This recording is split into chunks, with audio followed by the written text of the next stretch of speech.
always agree with you, Michael. Michael Portillo, Sundays on GB News, the People's Channel, Britain's news channel. Monday to Thursday nights on GB News. At 6, it's Deebs & Co. 7 o'clock, Farage. At 8, join Mark Stein. And at 9, Dan Wootton Tonight, followed by headliners. On TV, radio and online. This is GB News. We are GB News, the People's Channel. And right across the United Kingdom. You can find us on Sky Channel 512. Virgin Media Channel 604. Freesat Channel 216. Freeview Channel 236. And YouView Channel 236. You can also take us with you on DAB Plus Radio. With the GB News app and at the website gbnews.uk. We're absolutely everywhere. Come join us on GB News, the People's Channel, Britain's news channel.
Communities in Yorkshire and Northamptonshire successfully block plans to turn local landmarks into migrant hotels. Very good morning to you. It is 6 o'clock on Saturday, the 14th of January. This is Breakfast on GB News with Ellie and Paul. Your top stories this morning. The Home Office has backed down over plans to use certain hotels and student halls as accommodation for asylum seekers. That's following a campaign by local action groups.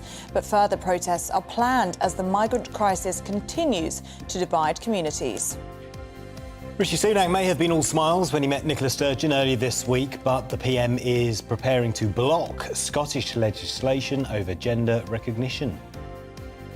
And the government is extending its ban on single-use plastics, with everything from plates to cups to containers and even balloon holders being prohibited. But have businesses been given enough time to prepare? GB Views at gbnews.uk if you want to get involved with any of the conversations that we're having this morning, or tweet us at GB News.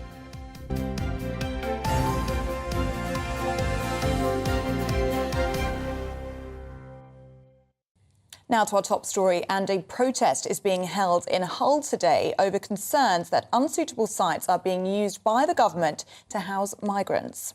But the Home Office has been forced to abandon plans to house 400 asylum seekers in a Northamptonshire hotel following a campaign by local residents highlighted by GB News. Highgate House in Cretan was going to be used as asylum contingency accommodation, but Daventry MP and Government Minister Chris Heaton-Harris has informed West Northamptonshire Council the Home Office has changed its criteria and the local hotel is no longer considered appropriate. Meanwhile, another campaign in Cottingham, that's in East Yorkshire, to oppose the sale of former university halls of residence to the Home Office has also just been successful. Well, GB News' Yorkshire and Humber reporter Anna Riley has the story. Residents in Cottingham successfully campaigned against former student halls of residence being used to house more than 1,000 asylum seekers. The University of Hull confirmed it won't be selling its 40-acre site in the area to the government. Louise Acaster was a big part of the campaign against the plans. The reason a lot of people were perhaps afraid to speak out about it is for the fear that, there was branded racist or, swaying one way or another. And that wasn't it at all. It's literally, for a small community this size, it just couldn't cater for that many people. 1,100 people in a village this size. It just doesn't make sense. Hundreds of villagers turned out in protest against the proposals, and many feel a sense of victory at the result. There's 20,000 people in Cottingham, and they was going to put 1,100 single men in Cottingham. Ridiculous. You feel safe, you can walk out. I don't think I'd feel safe if it was full of asylum seekers. You just can't stick 1,000 people in and hope everything's going to stay the same. With the doctor's surgery and the dentist and different things, we wouldn't be able to cope. We're a village with finite resources and we're not a dumping ground for the Home Office. Local leaders feel more should be done by the government so other areas like Cottingham don't face the same fate. It's a scattergun approach which doesn't work because they're not looking at the sites before they're selecting them to see, is the infrastructure there? Can the locality take the impact? They're just saying, oh, there's a spare property there, we'll use that. And they've got to stop that. They've got to put a pause somewhere. Why don't they hire cruise ships that aren't being used? And MP for the area, David Davis, says asylum seekers need to be stopped before they get to Britain. The real answer is not to look for other places to put them. The real answer is to stop the flow. I mean, if it carries on growing as it has, we could be talking about 1,000 a week. That means finding a new lawns every week somewhere in the country. Well, that's not going to happen. It's really just a policy sticking plaster, this. The trouble was, from Cottingham's point of view, although it'd be a temporary sticking plaster for the government, it'd be a permanent issue for Cottingham. Villagers have still decided that they'll gather together for a protest in Hull city centre to stand against future sites like this one being used in areas that they deem inappropriate to house asylum seekers. Anna Riley, GB News, Cottingham. Well, we're joined now by immigration lawyer Skylar McKeith. Morning to you, Skylar. First of all, just give us your reaction to these two communities effectively beating the Home Office. So this is not a sustainable system, and it's definitely overwhelming smaller towns, and it's very costly for the taxpayer as well. And asylum seekers are being housed for long periods of time. Also, they are not allowed to work during this period for the first 12 months. So, however, after 12 months, they can actually apply for permission to work, but many asylum seekers do not know this, or they don't know how to even go about doing so. So they could be left in limbo for years in these hotels, placing burden on the smaller towns.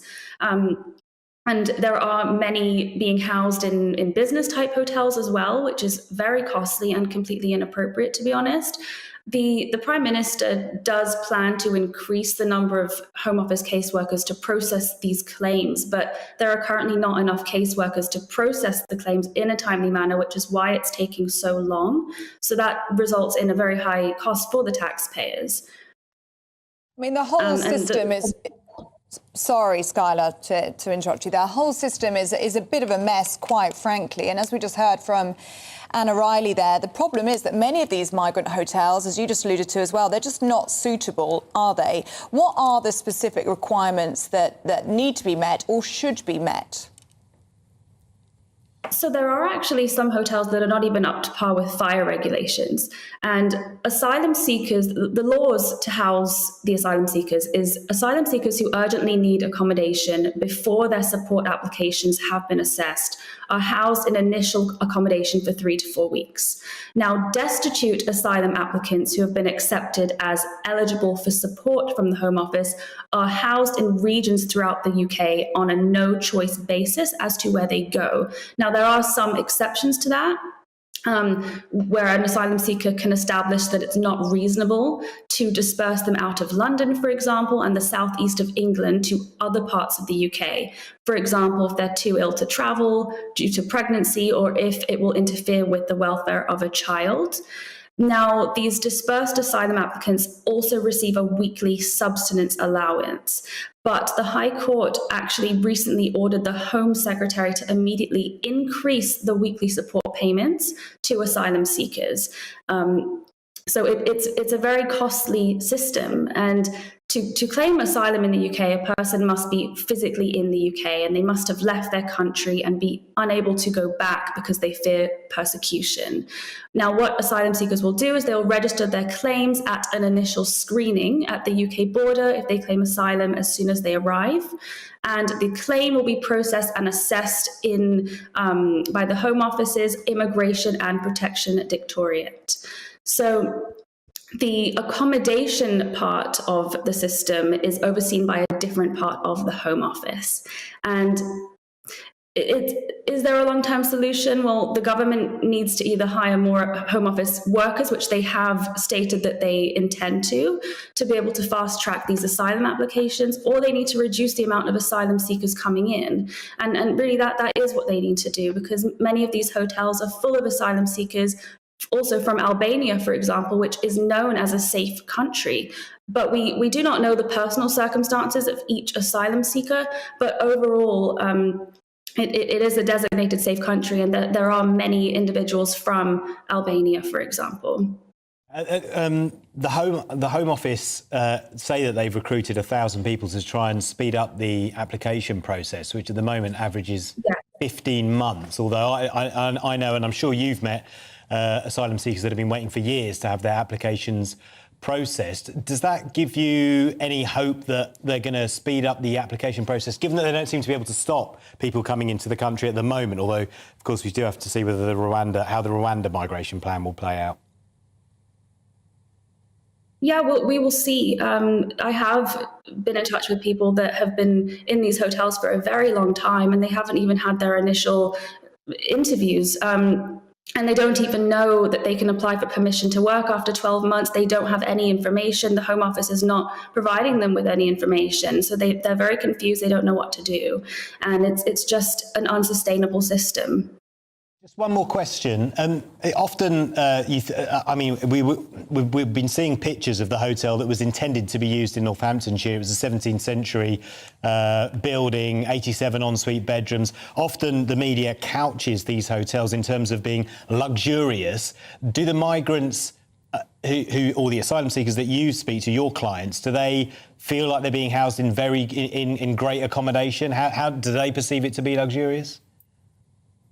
Some do and some don't. So there are some hotels that are actually not up to par with fire regulations, and they're actually unsafe to even be in. And so certainly those people do not feel that they're being housed in a luxurious situation. But then I have also met individuals that are in luxurious situations. They're business hotels, the people that I have spoken to. Holiday Inn Express, I mean, that's not a bad hotel to be housed in for a long period of time. Yeah. OK. Skylar McKeith, really good to speak to you this morning. That's Skylar McKeith there, immigration lawyer. It is 10 minutes past 6. Good to have you with us this morning. It is GB News Breakfast. Let's bring you up to date with some of this morning's top stories. A British Iranian national has been executed in Iran, according to state media. Ali Reza Akbari was sentenced to death on charges of spying for Britain. The announcement came just hours after the Foreign Secretary warned Iran not to follow through with their brutal threat. Rishi Sunak is reportedly sending a squadron of tanks to help Ukraine take back territory lost to Russian forces. According to The Sun, the Prime Minister will tell President Zelensky today the army will immediately supply 4 Challenger 2 battle tanks, with 8 more to follow. The government says single-use plastic plates, trays and cutlery will be banned in England from October in a bid to curb the impact of plastic on the environment. At the moment, England uses around 2.7 billion items of single-use cutlery per year, only 10% of which is recycled. Hormone replacement therapy could help prevent Alzheimer's in women, according to new research. The therapy helps control the symptoms of menopause and provides better memory and cognitive function for women who carry the Alzheimer's gene.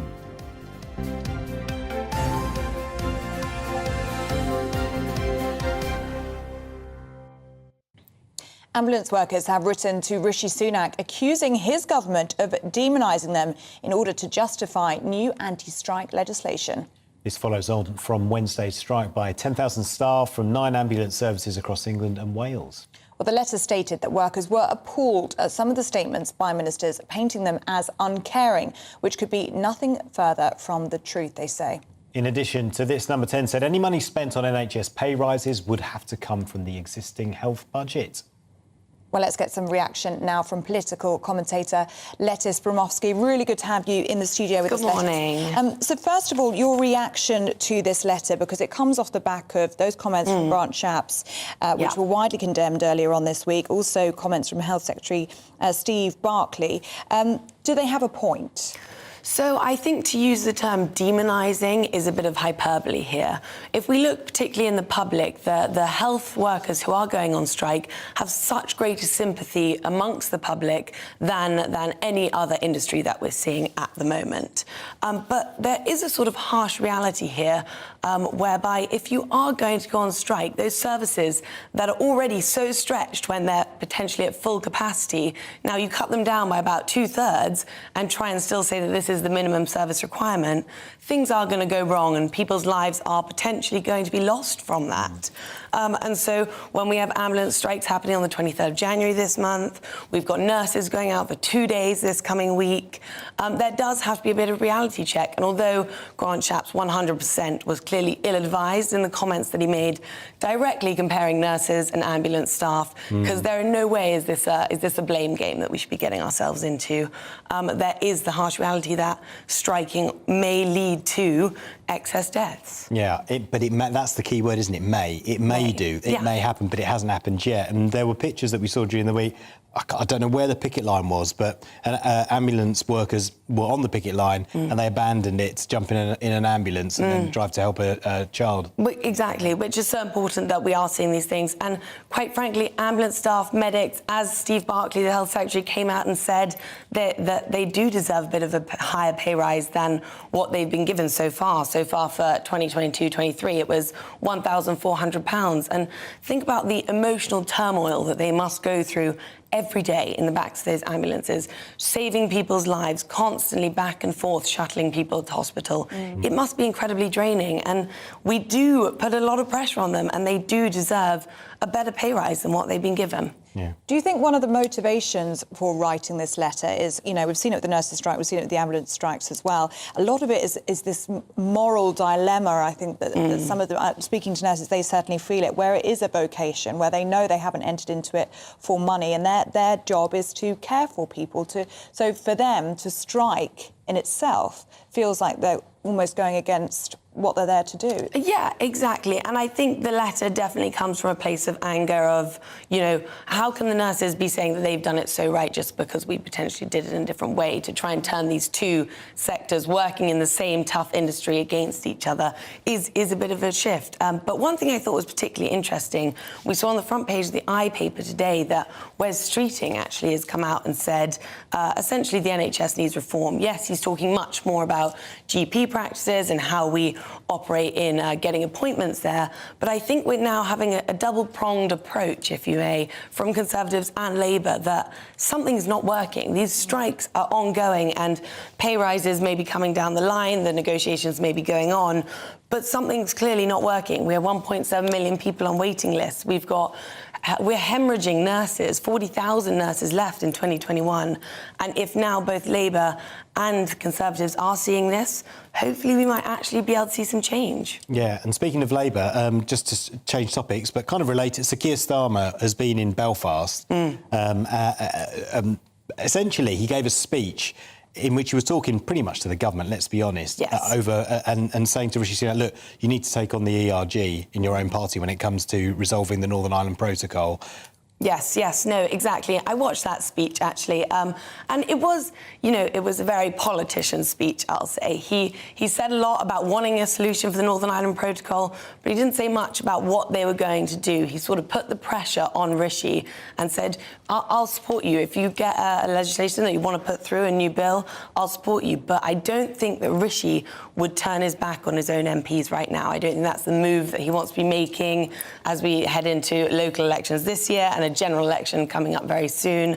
I doubt that he will turn on his MP voters to get Labour to support building. You don't think he'll side with Labour? You think he'll allow the ERG to dictate how he negotiates the protocol? I think that he will continue negotiations and take views from both sides, but I don't think he would use Labour votes in order to push that through. Right. I wanted to ask about Rishi Sunak, and he was visiting Scotland this week, all smiles with Nicola Sturgeon. They posed for a photo together. But down the line, could be quite quickly, they're going to look to block the new gender recognition bill, aren't they? Yeah. Which has just been passed by Scottish Parliament. Yeah. What do you make of that? So the gender recognition bill, it would be quite an unprecedented block that we're seeing. So it would have been about 25 years of this devolved power that we haven't seen such a block take place. The block, what the law is essentially saying is that they would lower the age for people to undergo gender reassignment and start taking these new drugs for it to 16 years of age, which I think many people consider dangerous. When you're 16, you're not necessarily you've got your fully grown mind and you know exactly what you're talking about. In particular, I like to think my younger sister was a tomboy. For as long as I can remember when we were children, she would wear trunks to the pool. And if you had asked her at around a similar sort of age, maybe slightly younger, if she wanted to be a boy, if she thought she was a boy, she would have probably said yes. Obviously, though, now she is obviously lives in life as a girl, and that was just a childish phase she had. So if too many children undergo this process and they can't turn around, there is the concern that many people will actually feel that they've been stuck or they've been tricked into this process. What do you make of the school of thought that this was intentional by the Scottish Parliament to make political capital, to basically say, look at Westminster dealing in our affairs, they're blocking our bills, perhaps we need to look at another referendum? What do you make of that? I think that is probably looking too deeply into it. I would be surprised if they were that sort of coercive in how they were doing things and essentially using this gender dysmorphia that people feel as a battering ram against the government. There is no doubt that Westminster and Scottish Parliament conflict over a number of issues. And I guess we'll just have to see later down the line whether another Scottish referendum is coming. Great. Thank you. Appreciate your thoughts, Lettice. Cheers, thank you. Lettice Bromovsky there. It is just coming up to 6:20. More to come, including the Trump Organisation fined $1.6 million for evading tax for 15 years. We'll find out more about that after this. Good morning. I'm Alex Deakin. This is your latest weather update. We start the weekends with concerns over rainfall. We're going to end it with potential for frost, ice and perhaps even a little bit of snow. We've got low pressure dominating the weather at the moment. These weather fronts have brought some further heavy rain through the night, and we continue to have Met Office yellow warnings in place across western parts of England and Wales this morning. The potential for further flooding because of that heavy rain overnight that will only slowly ease this morning. Brighter skies for parts of Scotland and Northern Ireland, but showers developing here, falling as snow on the hills to the north of the central belt. The rain is edging away from most of England and Wales, so it will be brightening up through the day today. Many places seeing some spells of afternoon sunshine, but it's also going to turn colder, quite mild this morning in the south, temperatures in double figures. By this afternoon, more typically 5 to 7 degrees Celsius and dropping sharply this evening. The wind's picking up sharply this evening too for Northern Ireland, and there's more rain to come here, so we have a wind and rain yellow Met Office warning in place for Northern Ireland. Could cause some disruption. The showers across northern Scotland turning increasingly wintry, even down to lower levels, potentially turning icy here as well. It will be a colder start to what will be a colder day tomorrow. A mix of sun and showers, but I don't think there'll be too many showers across the Midlands, eastern England, central and southern Scotland. So many places here having a dry day. The showers for North Wales, northwest England will be fairly frequent with snow on the hills. Hit and miss showers scattered around elsewhere, but overall a drier but colder day to come on Sunday. Temperatures around or a little bit below average and certainly a lot lower than they have been for most of this year so far. And it is only going to turn colder as we go into the new working week, with the likelihood of frost and ice returning and the possibility of some snow in places as well. There are plenty of Met Office weather warnings in place. Keep up to date.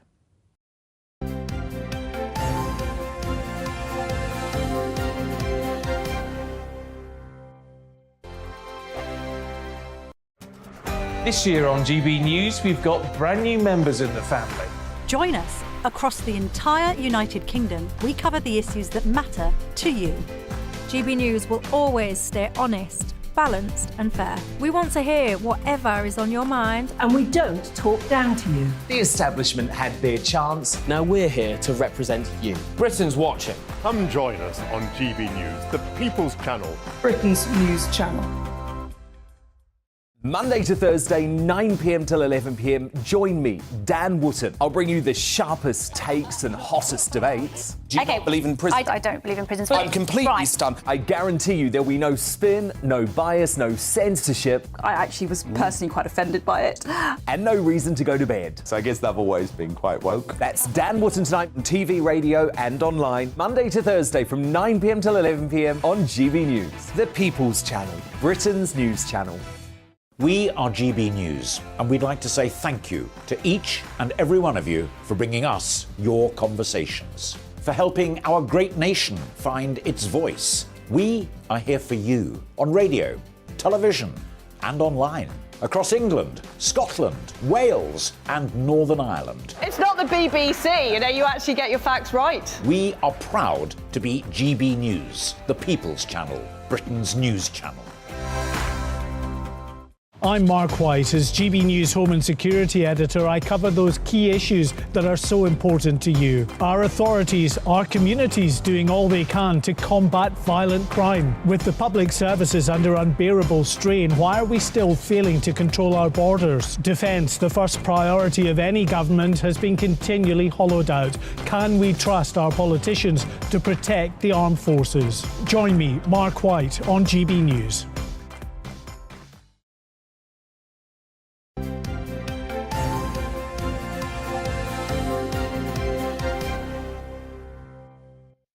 Welcome back to GB News Breakfast. It is 6:24. Good to have you with us this Saturday morning. In a minute, we're going to talk about Donald Trump, and he's been hit. His organisation has been hit with a huge tax bill, fine, effectively 1.6 million for evading tax for 15 years. So we're going to talk about that in just a moment. But before that, let's just go through some of your views this morning. Particularly, we've been talking about migrants or asylum seekers, depending on your definition. Some people aren't happy. Yeah, Sue from Lincolnshire says the immigration lawyer kept talking about asylum seekers, but the ones coming over on boats are illegal immigration. Lawyers aren't helping the situation. To me, it seems as if it's a cash cow for these people. We need to stop being so generous with them. Just for the record, I'm not against people who seek asylum in the legal way. That's from Sue. Yeah, and John says, why is it the government can use £7 million per day, £49 million per week to house migrants in hotels? Why can't they give councils up and down the country £50 million per week to buy up new housing and flats for social housing? Then the rent and council tax will generate more income for councils to have proper social care throughout the country. Yeah, and Tony from Hayling Island says, why don't the government use the redundant Nightingale hospitals built for early day COVID and never used? They should use these instead of hotels. That might be a good idea, actually. Yeah. Just on that one that you were saying, Sue, about the immigration, I keep talking about asylum seekers. The ones coming over on the boats are illegal immigration. Anyone who comes to the you can only claim asylum if you're in the UK, but if you come here, it's illegal, basically, and then you claim asylum. So it's a kind of a catch-22. You can't apply for asylum overseas, but you have to come here. But to get here to claim asylum, you have to come here illegally. So that's why those lawyers were using that term, and that's why it is a lot of charities, a lot of migrant charities point that out, that it's a kind of catch-22, really. You've got to come here illegally in order to be able to claim asylum, because you can't claim asylum over abroad. Anyway, it is 6:26. Should we talk about the Trump Organisation? Yeah, and do keep those views coming in as well. gbviews@gbnews.uk. Now, the Trump Organisation has been hit with a $1.6 million fine after being convicted last month on 17 charges, including falsifying records. A New York judge ordered Donald Trump's namesake real estate company to pay the maximum available penalty after it was convicted of scheming to defraud tax authorities for over 15 years. The former president, however, calls it part of a witch hunt by his Democratic opposition, who dislike him and his politics, he says. Let's get some reaction then from US political commentator Scotty Nell Hughes. Morning to you, Scotty. First of all, just give us an idea of how big this fine is and how much it could potentially hurt Donald Trump's organisation. Well, good morning. And to journalists, broadcasters like you and I who didn't necessarily choose this field because of the money involved, you hear that idea of $1.61 million and you go, that's a lot of money. And it is a lot of money. When we're talking about the Trump organization that currently is worth about an estimated $450 million, that's equivalent to about $25, I think, to Donald Trump. He probably spends more at McDonald's throughout the year if you looked at his budget. So while it is the maximum fine allowed by the state, the reality of it is this is not going to be much of a drop in the bucket for the Trump organization, especially for 17 felony crimes. And let me just say this, whether you're the former president or you are a businessman or a businesswoman, if you commit a crime, if you try to commit tax fraud by your company, you should be held accountable towards the law. And there is no doubt, if these were actual crimes committed, which it looks according to this judge that it is, absolutely hold those accountable, and that would be the CFO of the Trump organization. But here, I think, is where you're getting this idea it's a witch hunt. You have a DA in New York State. You have a DA, a Manhattan DA, the one that actually won this case, that campaigned for office saying that they were 100% going to go after, at that time, President Donald Trump. That is what they campaigned on.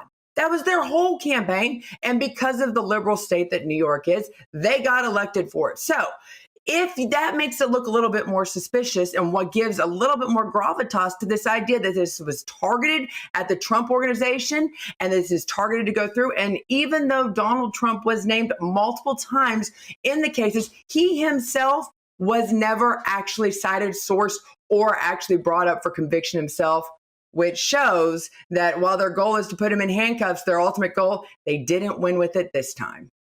So Trump says it's a witch hunt. He says it's targeted. What kind of impact will this have, if any, on Trump running in 2024? Well, that's the interesting thing, because from day one of Trump running for office, we knew that the liberal government of New York City and New York were going to go after him. So it's going to have very little effect, I believe, especially with his base, because once again, if it almost vindicates him, because if there was anything wrong there, it would have come out. And yet it hasn't. And time again, whether you're talking about the DA in Manhattan, New York, or New York State, they're trying, or even the federal government at this point, they're trying to get him up for something. And once again, just like when he releases tax records after being forced to do so, there's nothing there that they can convict him of. So this will have very little impact. If not, it will once again take that air out of the balloon, because once you bring the truth to light, there's nothing for them to debate. While we've got you here, Scott, I also wanted to get your reaction to, or just tell us a little bit more then about these classified files that have been recovered from President Biden's former office, and some reportedly include some material marked as top secret. This is politically embarrassing for him, given the criticism he aimed at Donald Trump over after his home was raided. Oh, just like Justin Timberlake says, what goes around comes around, and he's definitely come around. I mean, Hunter Biden really should have taken his dad's advice and cleaned out the garage at some point. But come on now, I think anybody with half a political brain that's watched what's going on over in the United States for the last 10 years knew about Hillary Clinton, all the information she kept on her private servers at home. There's no mistaking that he had private documents from his vice presidency, and it was probably more common knowledge, especially amongst the circles. The question I have to look at is, why is this coming out now? Why all of a sudden are there all of these things, whether you're talking about, and I find it interesting, a lot of these materials are saying is information about Ukraine, about some of those dealings between the Biden family and Ukraine, is the private documents that they're finding, and the timing of it. So is it because it's not necessarily the Republicans taking control of the House and that investigation is going to start, but why does it seem like these leaks are showing up in normally very mainstream media, Democrat type newspapers and news organizations? Is it the Democrats trying to say, guess what, Joe, we think you need to retire. Stop this idea of running in 2024. We've got two great people here in the United States, Gavin Newsom and Hakeem Jeffries. They might be great presidential candidates. It's time for you to step aside. Scotty Nell Hughes, really good to have you on the programme. She's a US political commentator, and thanks for staying up for us in Nashville, Tennessee. Thank you, and have a great day. You too. You too. 6:31, more to come, including all the news and views from this morning's papers and your views, as ever. Joining the conversation, gbviews@gbnews.uk.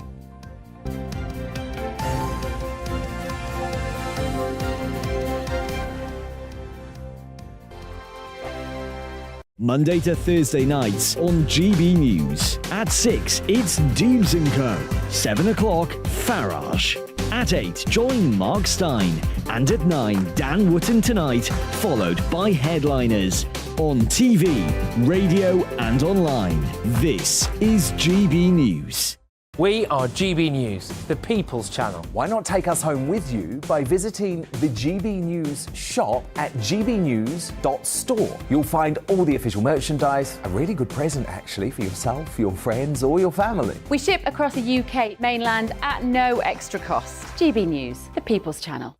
Here on GB News Live, we'll be keeping you in the picture, finding out what's happening across the country and finding out why it matters to you. We'll have the facts fast with our team of reporters and specialist correspondents. Wherever it's happening, we'll be there from 12 noon on TV, radio and online. GB News, the People's Channel, Britain's news channel. Monday to Thursday on GB News, it's Bev Turner Today from 10 a.m. We're going to be here for you, our GB News family, to keep you up to date, but also make you smile. The guy went from puberty to adultery. And I can't wait to bring a few of my own opinions. I have no time for cultural totalitarianism. We'll engage in passionate, but always polite debate, with your thoughts and opinions at the centre of it all. Only on GB News, the People's Channel, Britain's news channel. Hi there, it's Stephen and Anne. At breakfast from 6 a.m, you'll always be caught up with everything you need to know, the latest headlines, opinions and debates. We'll bring you the good news and the bad, but most of all, we're here for you. Remember, send in your views and let us know what you would like us to talk about. That's because we're your news channel. And every morning at 6 a.m, it's breakfast on GB News.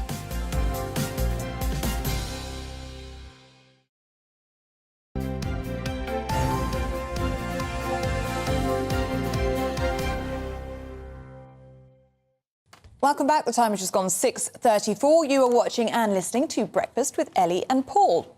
Let's take a look at the front pages this morning. It's early. You're quite right. Good reaction. Exactly. That's basically the front pages this morning. The Telegraph has an exclusive interview, another one with Prince Harry, who said some stuff about some stuff. Anyway, onto The Times, who reports on the NHS chief's call for more homegrown doctors and nurses to be trained up instead of relying on foreign staff. The Guardian this morning gives light to the revelation that hormone replacement therapy may cut the risk of dementia in women. In the Mail, we are told police have seized 8 dogs after they brutally attacked a 28-year-old woman. The Independent this morning draws attention to senior military chiefs' criticism of Boris Johnson's plan to visit Ukraine for a third time. The Mirror has a portrait of Lisa Marie Presley on the front page, saying she never recovered from the suicide of her son. The Sun reports on Noel Gallagher's divorce from his second wife after 22 years. So that's what's on the front of the papers. Let's go through what's inside the papers with actor and entertainer Christopher Biggins and anthropologist and entertainer Mariana Hoser. Oh, man, I am an entertainer. Oh, yeah, well, now's your chance. The bar high. Yeah, exactly. Right, let's get this out of the way, first of all. Christopher, what's Prince Harry said this time? I mean, I was a fan of Prince Harry's at one particular point. I now can't bear to listen or to read, or it's so dull, and it's relentless. It keeps going on and on and on. And ironically, it says here, this is on the front page of the Daily Telegraph, the Duke of Sussex says he edited out revelations about his father and brother because they would never forgive me. Well, have they forgiven him now? I mean, if they could speak, I'm sure they wouldn't. Because what he's done is absolutely appalling. And it's so dull. Why come out with this, Biggins? Why? Because... Second book. But yes, so is this saying there's going to be a second book down the line, or is this blackmailing the royal family, perhaps some would say, saying, look, I could have said a lot worse and you've got to treat me right, otherwise I'll be coming out with more? Interesting. That is interesting. I mean, there are lots of interesting polls today in the newspapers about whether, how popular he is with the public, and also how will he be invited to the coronation, which is something which I'm sure he will be invited. Whether he'll accept or not is another matter, but I think he has to be invited. If he doesn't, I think then there's something wrong, because, he is the spare, but he is he could, if there was a disaster, become king. Yeah. Should he go to the coronation, do you think? Well, I don't know. I think that I think he should go to the coronation. I think it's an important thing for him. And I think he, unfortunately, he does love his father. And I think that came out in some of the stories that we heard. But I think he just has handled it so badly. I mean, it's all very, very unfortunate. And of course, we all know, we all have families, and we all know that we suffer from this. You know, we don't like so-and-so's wife or, the person they're going to marry or the husband. There's always a problem somewhere in families.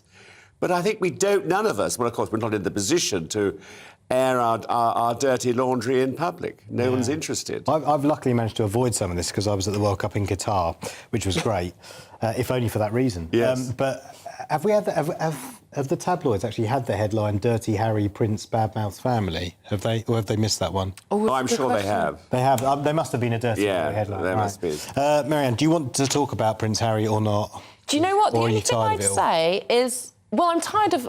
Forgive me, I appreciate that I am on a news show talking about the media, and so now I'm going to go, it's the media's fault. If we don't want to... we all sit here chuntering on about it, going, God, I don't want to talk about it. Let's not talk about it. And then we talk about it, and you're like, oh, if we don't want to talk about it, let's just move on. But the one thing I'd say, I was kind of like gaming an alternate reality the other day, and I was thinking...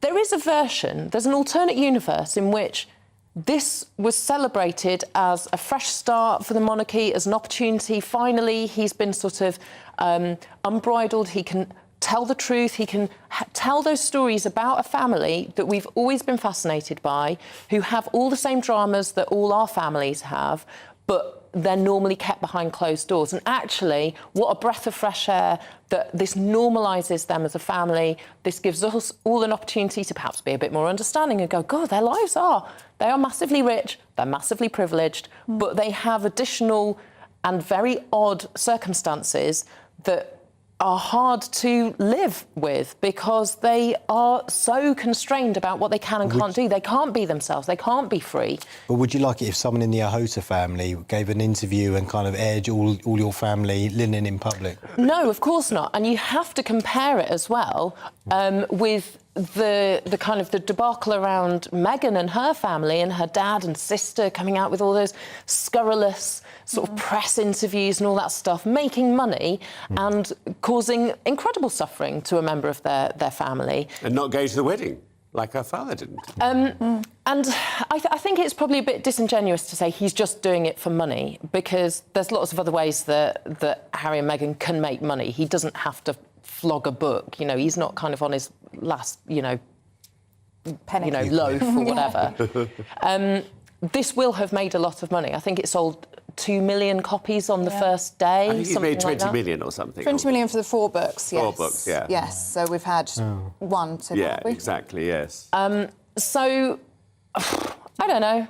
I mean, I haven't been following it blow by blow, because the bottom line is, the other thing is, this is going to make me sound like an absolute conspiracy theorist. There are vested interests that are very much enjoying the fact that we're all banging on about Harry and Meghan and who said what and whether we hate them or don't hate them, when the plane is crashing into the building in so many of the aspects of society and life, about world conflict, about economy, let's talk all about that it. stuff, and we're like all busy, bread and circuses. Well, yeah, and indeed, on that note, let's talk about something that actually does affect us all, NHS staffing crisis. Yes, exactly, like actual news. So this is Amanda Pritchard, who is the head of the NHS, saying one of the things that needs addressing urgently is the, quote, over-reliance on foreign staff and agency workers. So, obviously, because of Brexit, a lot of medics, nurses, trainees, all the kind of the assistants who make a hospital or care setting run are no longer working in the UK. And so you've got a baseline shortage of workers. And you've also got a baseline of trainees coming through. So one of the things that Amanda Pritchard is saying is that we've only got 7,500 medical school places for doctors to go into university, train and then become junior doctors and go into the system. At the point they're into the system, they don't need to stay in the NHS for any given amount of time. They can go abroad. They can go abroad to finish their training. They can, at a certain point, sort of become an agency worker. And so even though you're still on that training journey, you're being paid for a shift because you turn up, you do your 8 hours as a junior doctor. Now, fundamentally, in the long term, that's a terrible outcome because these youngsters are going, oh, I'm making easy money doing the job that I would otherwise be doing on a training contract for, I don't know, 15 quid an hour or something. But the thing is, they don't get that support. They don't get that holistic approach to their training. So we're going to end up with doctors who reach a certain point and can't progress further. They can't become consultants. They can't become the specialists that we need them to be because they've missed bits of their crucial core training. But also, Amanda Pritchard is saying we need to be really ambitious because we've got really good calibre candidates who we turn away from medical school and from nurse training and paramedic training because we just don't have the capacity to get them through. There's a cap on places, There's a cap on places. So the talent of potential applicants is there.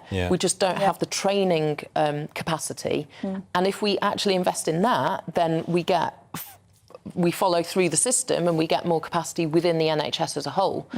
But fundamentally, you need to stop people leaving the NHS. At this point, you know, it's all well and good saying, well, what's going to be the situation in 10 years' time? At the moment, we've got really experienced people who are just burnt out and going, this is broken, I can't provide the care that I want to, that I know I need to keep my patients safe.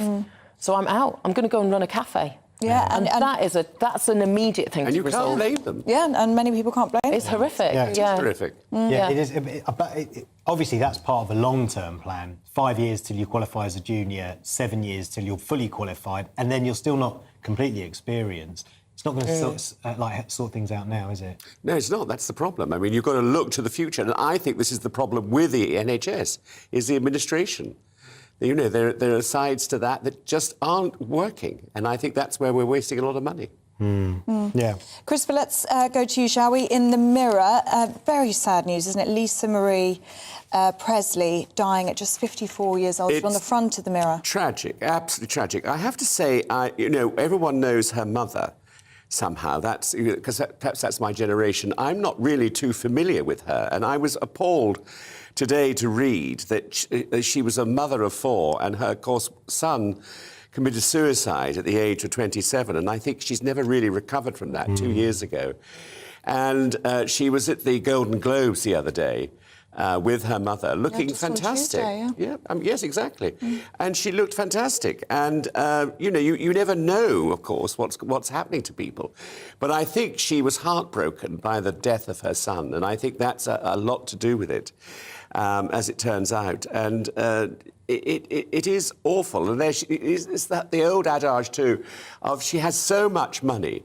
You know, her father left $1 million, or rather, the estate keeps giving her millions and millions, and she's got everything. She had a wonderful career, she had wonderful children, and yet it's not enough. She dies at 54. But she, as you say, it's someone with huge amounts of celebrity, huge amounts of privilege because of who she is and whose daughter she is, but had a very, very tough life. Yeah, I think she did, and that's a terrible thing to say, isn't it, when you've got everything, that you have a tough life. I mean, but I think it happens all the time, sadly. It really does, yeah. Very, very sad news. Marianne, let's go to you, shall we, and the Express. And this is a dementia drug revelation. It's all about HRT. Tell us a bit more. It's a fascinating one, this one. So, about a quarter of women in the UK are carriers of a gene called APOE4.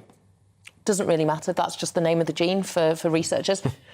But people who carry that gene, women who carry that gene, who take HRT, so hormone replacement therapy, which is normally prescribed when you're going through the menopause to help balance out those hormonal changes and to replace the hormones that drop naturally at that age, they found that people with the gene who take HRT show a very marked improvement in memory, thinking skills, and the volume, the size of their brain. So their brain doesn't shrink as quickly in later life. Okay. So this is an observational study so far, because they were saying, all right, we've got these two groups of people, some of whom are taking HRT, some of whom aren't. Let's see what the differences are.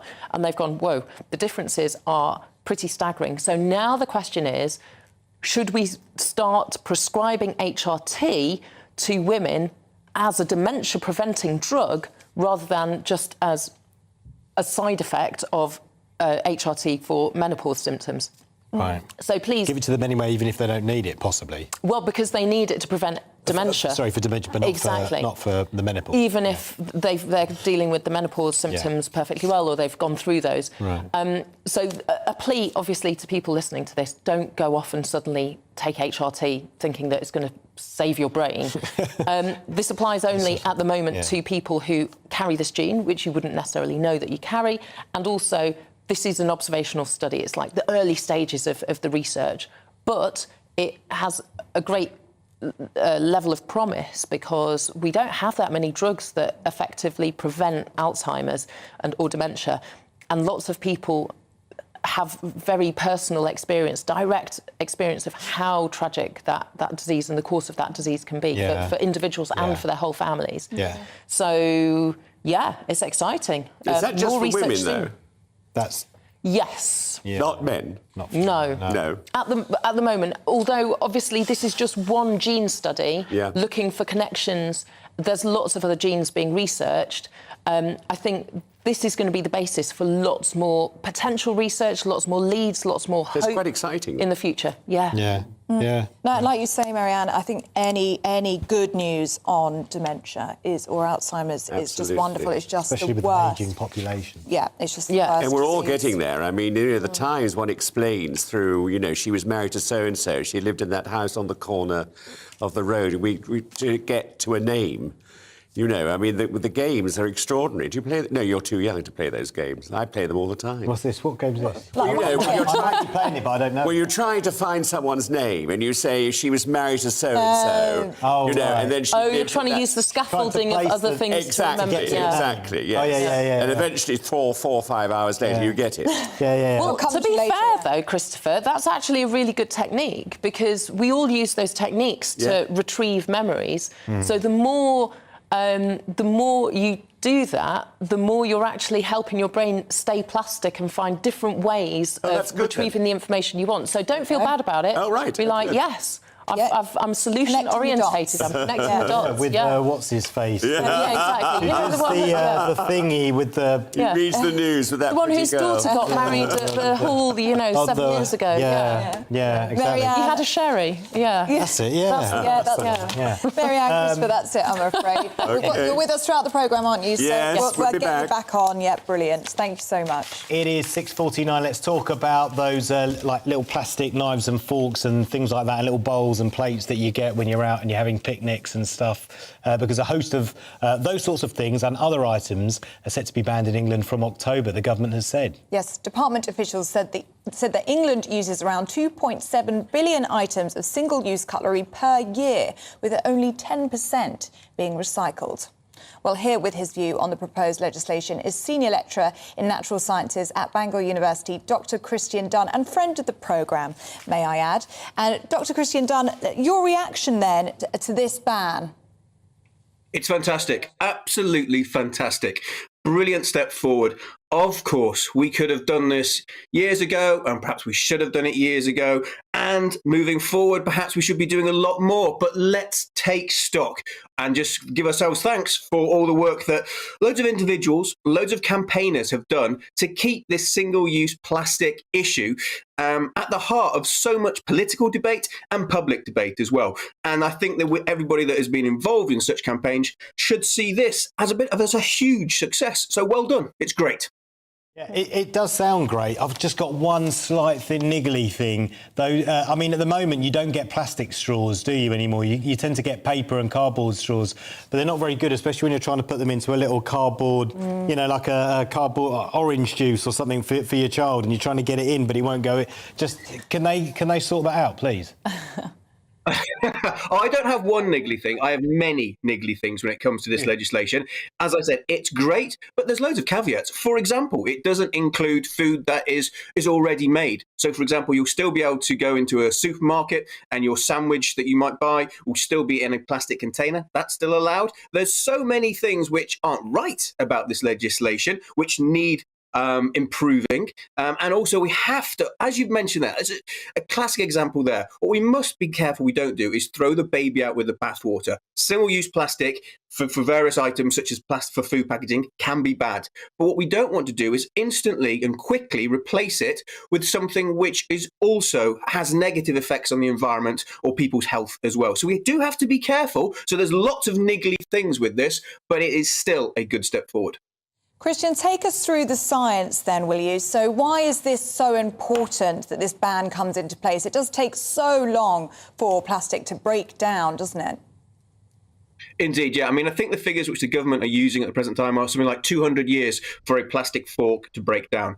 The science probably suggests that it's a lot longer, to be perfectly honest. I mean, there is even some evidence that plastic becomes fossilized. So the indicator that modern humans were around now in the glacial kind of time periods will be a thin layer of plastic. That is how long that plastic could be hanging around for. And also, plastic doesn't break down, doesn't decompose, doesn't rot away. And what happens to it is it breaks up into smaller and smaller pieces of plastics, which then become microplastics or even nanoplastics. And now what we're seeing is those plastics are so small and they're being found everywhere. They're in the rain, they're in the air that we're breathing in, they're even in our blood. So they are absolutely everywhere. And what we don't yet know, and the research is continuing all the time on this, is what the health effects for humans and for ecosystems, what the health effects are of those microplastics. It could be that they are pretty much inert and they're not having that much harm.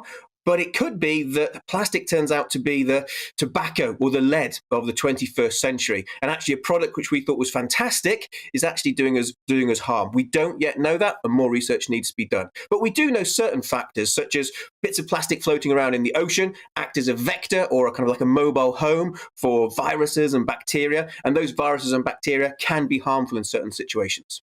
Yeah, I'm fascinated by what you said about the plastics getting compressed down, kind of like, and then in millions of years' time, someone will dig it up and this was the plastic era, like from Jurassic to plastic. 100%, yes, that could be what's happening. And don't forget, this plastic is everywhere because it is microplastic. So it's now at the top of Everest. It's at the bottom of the trenches in the Atlantic and Pacific Oceans. It is absolutely everywhere. So yeah. Perhaps, potentially, if we don't get a handle on this, then, when you dig down in millions of years, if we're all still here or whoever is still around by then, there could be this thin layer of the plastic period. Well, that's a scary thought, isn't it? Dr. Christian Dunn, Senior Lecturer in Natural Sciences at Bangor University. Really good to have you on the programme. Thanks so much. Yeah, good to have him on.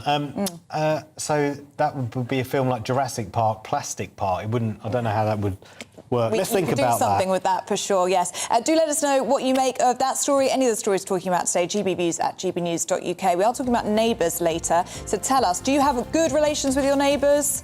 Have we lost the ability to be neighbourly? Let us know what you think. Lots more to come after this short break. But first, let's get the weather for you. Good morning. I'm Alex Deakin. This is your latest weather update. We start the weekends with concerns over rainfall. We're going to end it with potential for frost, ice and perhaps even a little bit of snow. We've got low pressure dominating the weather at the moment. These weather fronts have brought some further heavy rain through the night, and we continue to have Met Office yellow warnings in place across western parts of England and Wales this morning. The potential for further flooding because of that heavy rain overnight that will only slowly ease this morning. Brighter skies for parts of Scotland and Northern Ireland, but showers developing here, falling as snow on the hills to the north of the central belt. The rain is edging away from most of England and Wales, so it will be brightening up through the day today. Many places seeing some spells of afternoon sunshine, but it's also going to turn colder, quite mild this morning in the south, temperatures in double figures. By this afternoon, more typically 5 to 7 degrees Celsius, and dropping sharply this evening. The wind's picking up sharply this evening too for Northern Ireland, and there's more rain to come here, so we have a wind and rain yellow Met Office warning in place for Northern Ireland. Could cause some disruption. The showers across northern Scotland turning increasingly wintry, even down to lower levels, potentially turning icy here as well. It will be a colder start to what will be a colder day tomorrow. A mix of sun and showers, but I don't think there'll be too many showers across the Midlands, eastern England, central and southern Scotland. So many places here having a dry day. The showers for North Wales, northwest England will be fairly frequent with snow on the hills. hit and miss showers scattered around elsewhere, but overall a drier but colder day to come on Sunday. Temperatures around or a little bit below average, and certainly a lot lower than they have been for most of this year so far. And it is only going to turn colder as we go into the new working week, with the likelihood of frost and ice returning and the possibility of some snow in places as well. There are plenty of Met Office weather warnings in place. Keep up to date. This year on GB News, we've got brand new members in the family. Join us. Across the entire United Kingdom, we cover the issues that matter to you. GB News will always stay honest, balanced and fair. We want to hear whatever is on your mind. And we don't talk down to you. The establishment had their chance. Now we're here to represent you. Britain's watching. Come join us on GB News, the People's Channel. Britain's news channel.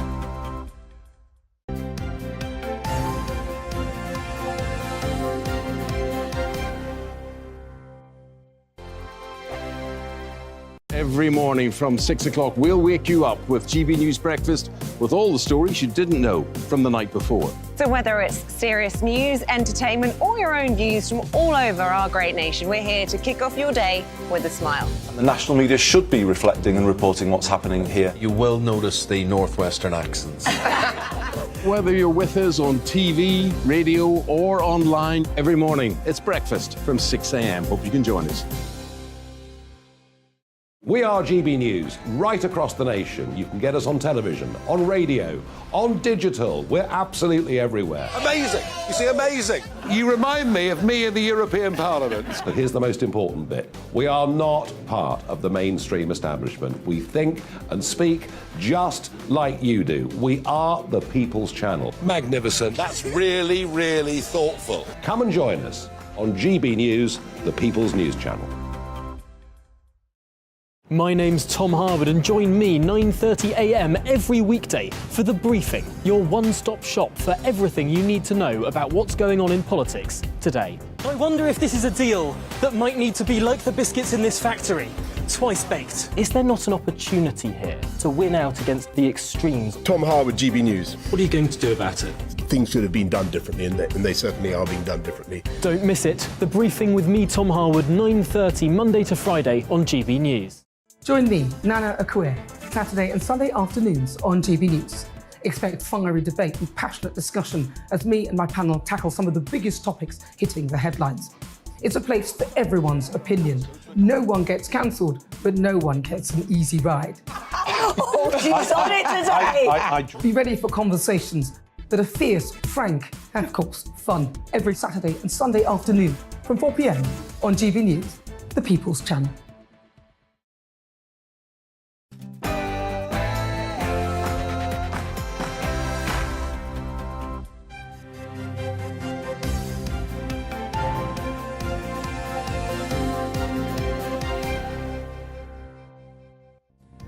Communities in Yorkshire and Northamptonshire successfully blocked plans to turn local landmarks into migrant hotels.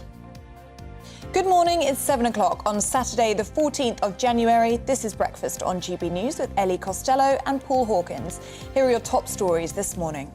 The Home Office has backed down over plans to use certain hotels as student halls as accommodation for asylum seekers, following a campaign by local action groups. But further protests are planned as the migrant crisis continues to divide communities.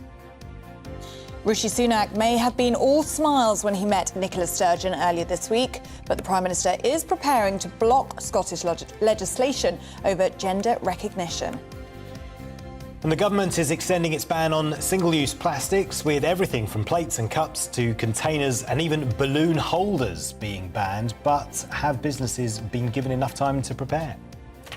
And as ever, you can join in any of our discussions this morning by emailing gbnews@gbnews.uk, or you can tweet us at gbnews.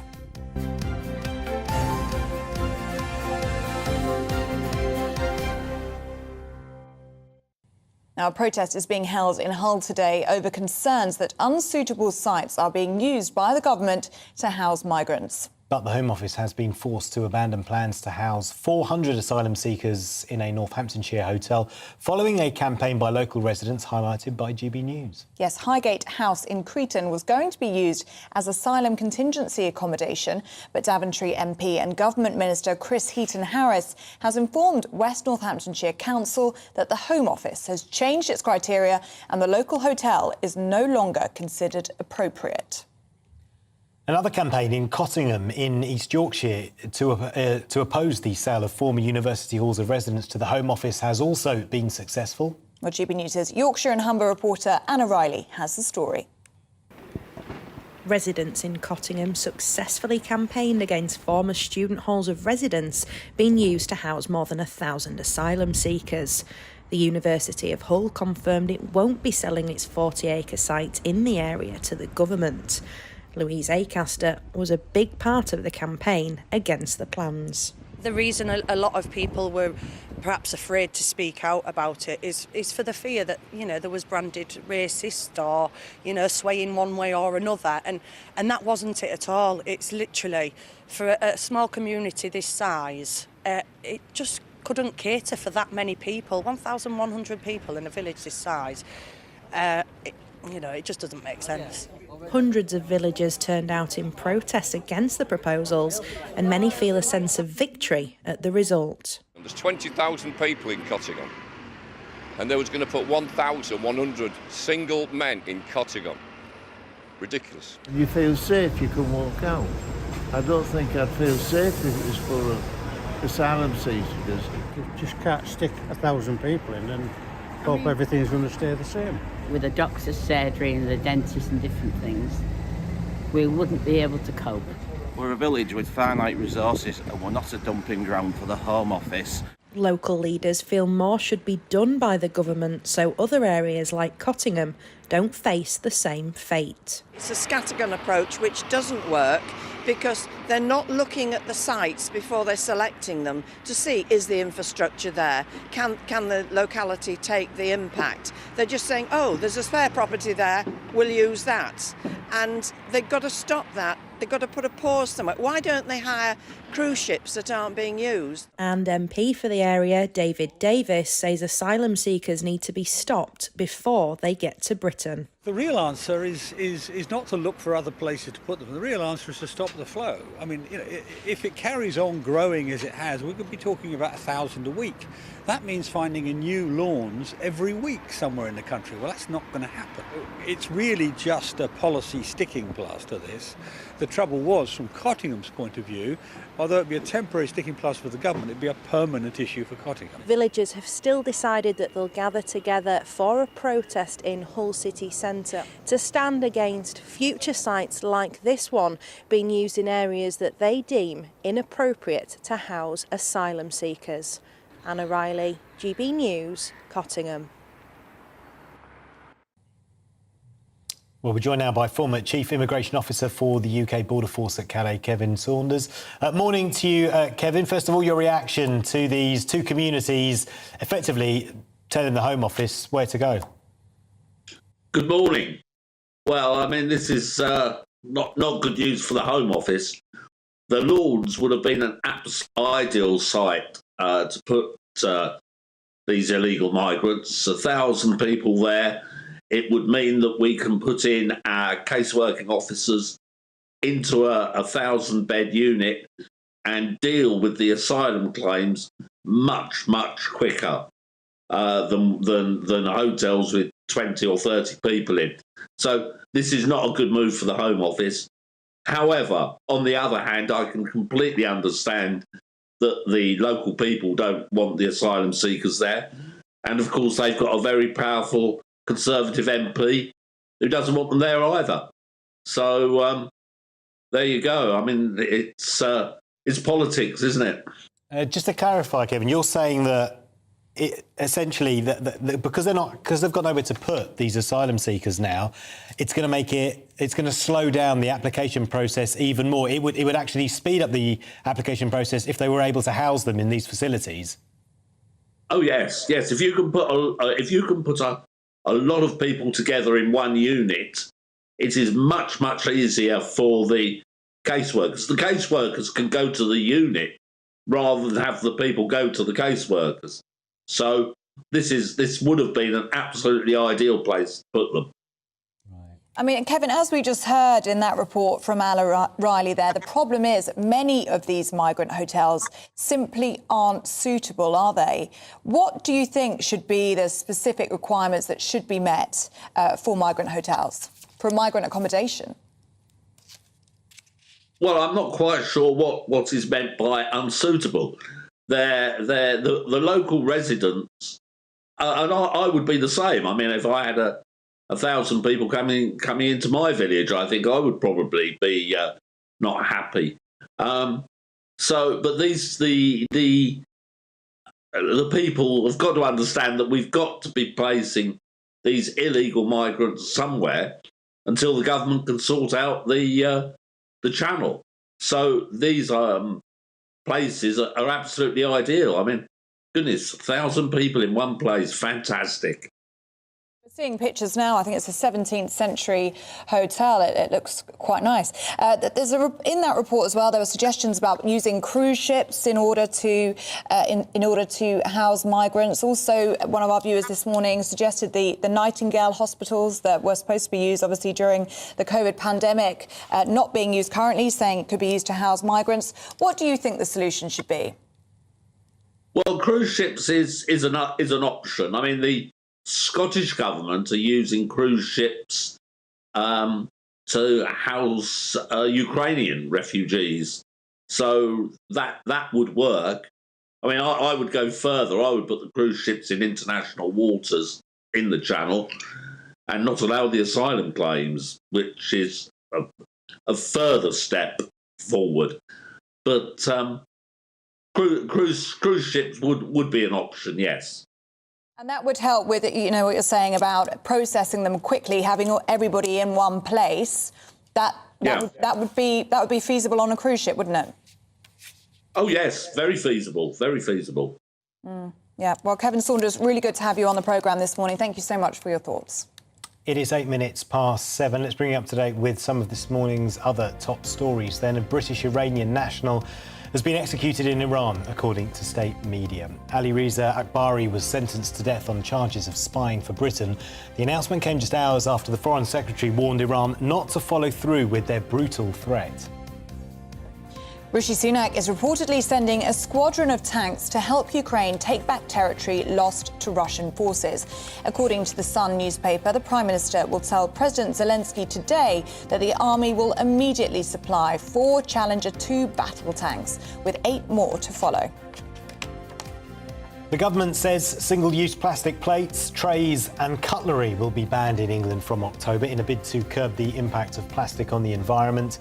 At the moment, England uses around 2.7 billion items of single-use cutlery per year, only 10% of which is recycled. Hormone replacement therapy could help prevent Alzheimer's disease in women. That's according to new research. The therapy helps control the symptoms of menopause and provides better memory and cognitive function for women who carry the Alzheimer's gene.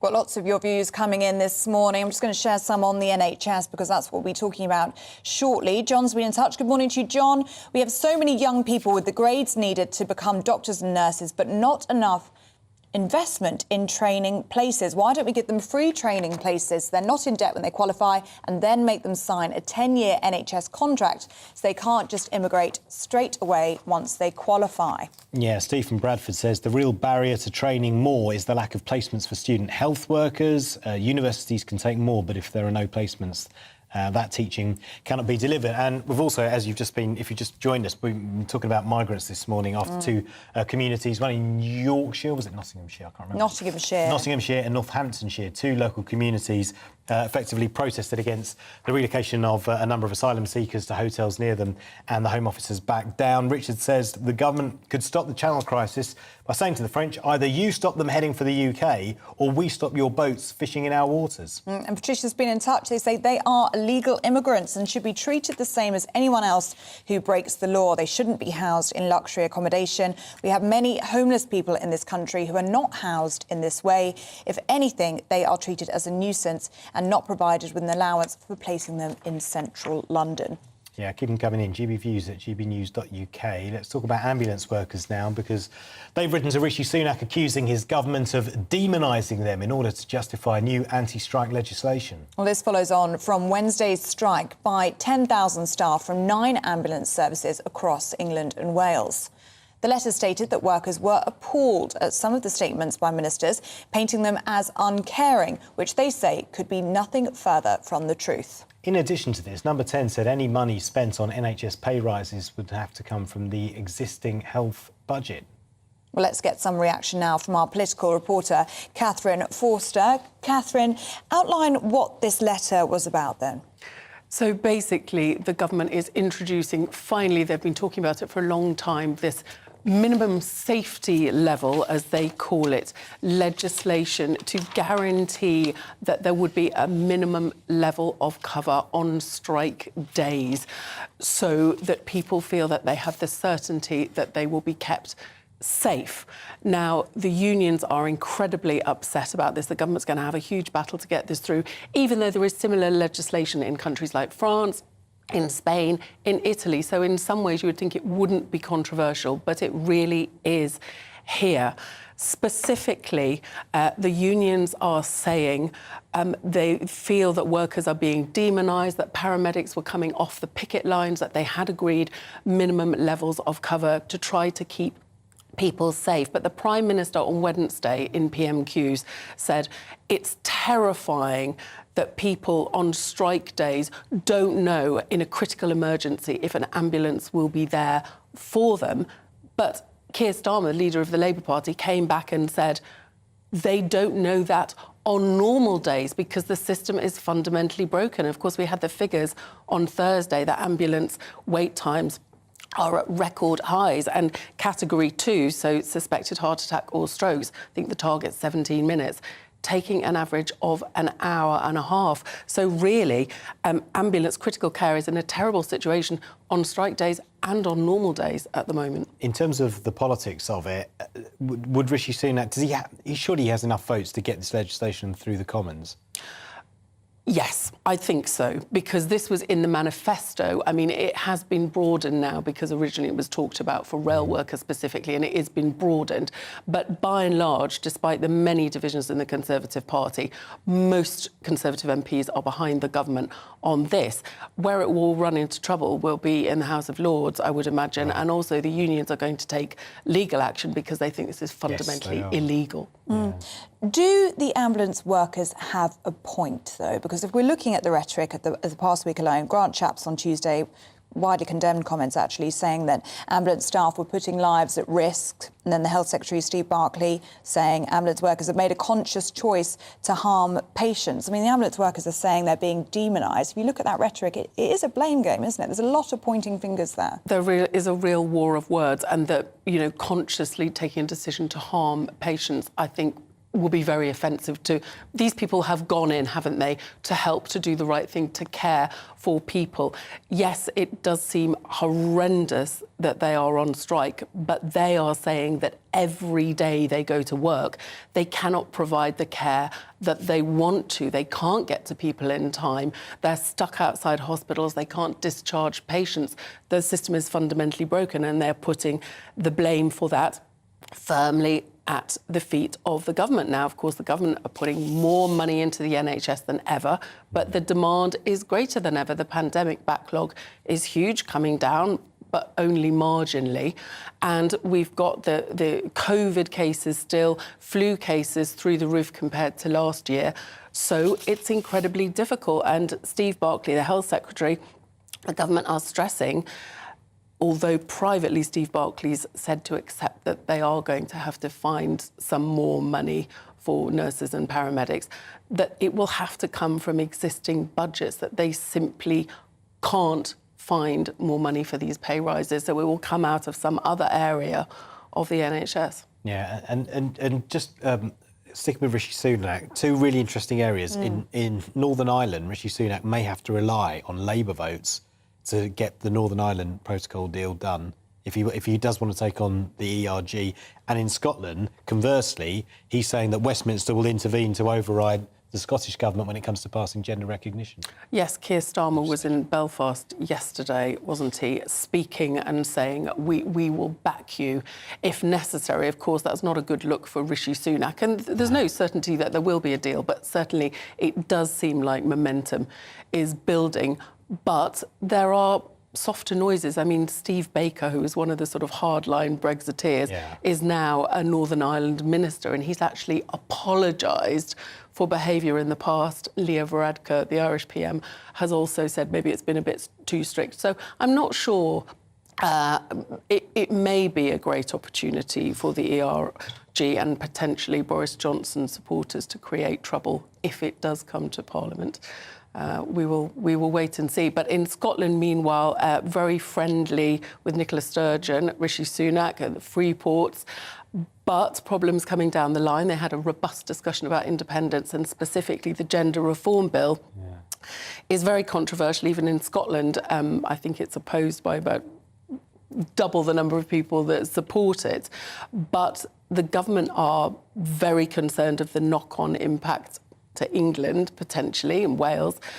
And they do have the nuclear option, if they wanted to, under the Scotland Act, of invoking Section 35, which would basically stop Scotland from enacting this legislation. Which would be huge, wouldn't it? Of course. If they did that. If they did that, that would completely play into Nicola Sturgeon's case for independence. Look, we can't govern ourselves because these people in Westminster that don't understand Scotland are blocking it. So I would think the government would be very reluctant to go there, but clearly this is very controversial legislation, so... Yeah, there's a nice picture of them like holding hands and smiling, but I think it's clenched teeth. Although she looked happier than when she met Boris Johnson, and she looked completely miserable, and Liz Truss didn't even bother to speak to her. Yeah, exactly. It's just nice to see a Prime Minister up here, maybe. That's what she's thinking. It is. Yeah, probably. Catherine Thorstad, thanks so much. Thank you. Now, do stay with us. There's lots more to come. Dad jokes will be absolutely guaranteed with these two. We're going to be looking at Weekend Sport with Aidan McGee.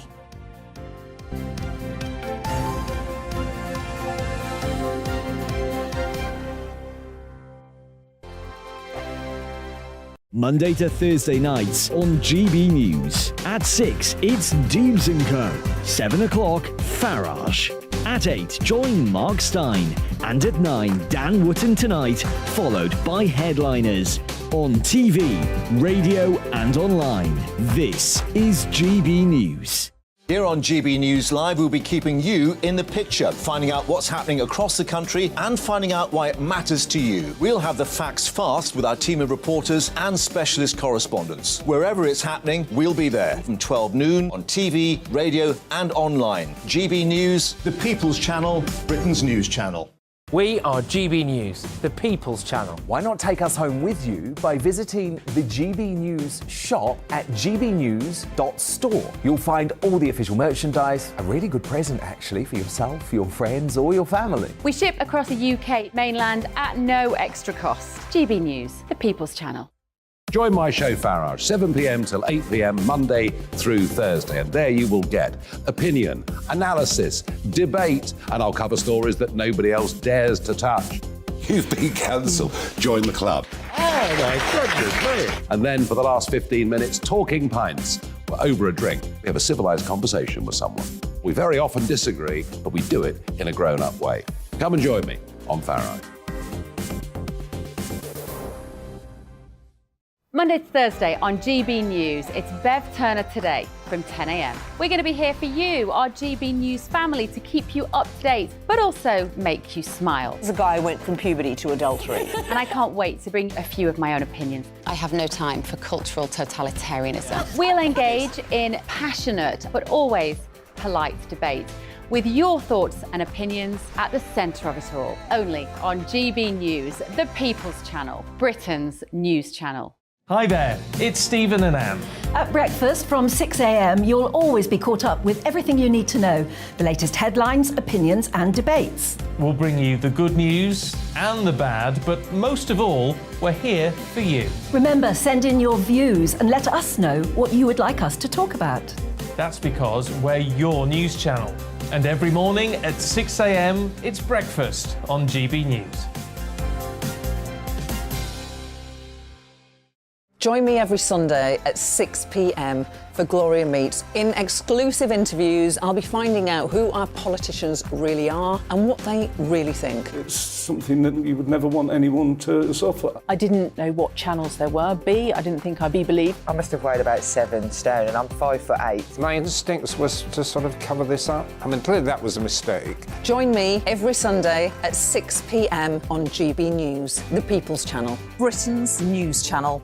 Hello, I'm Simon Evans. Join me on GB News for Headliners at 11 p.m, where I'll be joined by 2 of the country's top comedians as we take a look at tomorrow's newspapers tonight. If it's a big story, we'll be covering it, I guarantee, but we'll also have some fun along the way. That's GB News Headliners at 11 p.m. We won't put you to sleep, unlike some of the other paper review shows out there. So join us, 11 p.m, 7 nights a week.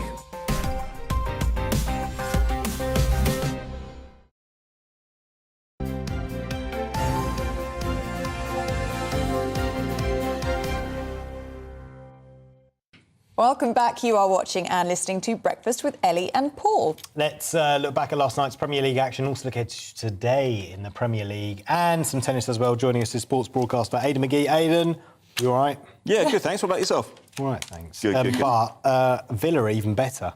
Yeah, up to 12th now. They've shown a steady improvement either side of the World Cup, actually, under Unai Emery. They brought this manager in to try and get them into those European conversations. I like what they did with that appointment, actually, because they didn't think, right, OK, we're going to get someone in who's going to help us challenge for the title. They realised that the next step for them is to become like a Seville or like a Villarreal or something like that in Spain, the kind of place where Unai Emery made his name, and they think, well, Villa have got a similar kind of fan base, similar kind of stature within England. Maybe they can achieve that in the short to medium term. But a good win last night. It took the lead after 3 minutes against Leeds. Jesse Marsh said that the Leeds coach said that it was his best performance, or the best performance for Leeds under his watch. Even though they lost. Exactly. I mean, they're 14th in the league, but they're only 2 points above the bottom 3. Now he's saying, we've got to trust the process. He said now that finally these players are actually buying into what I'm doing. I mean, it's taken a little while, isn't it? If you've been in the job for 11 months, these managers are expected to hit the ground running in weeks these days. So, as I say, a goal for Patrick Bamford, that was good. He got a hat-trick there last season.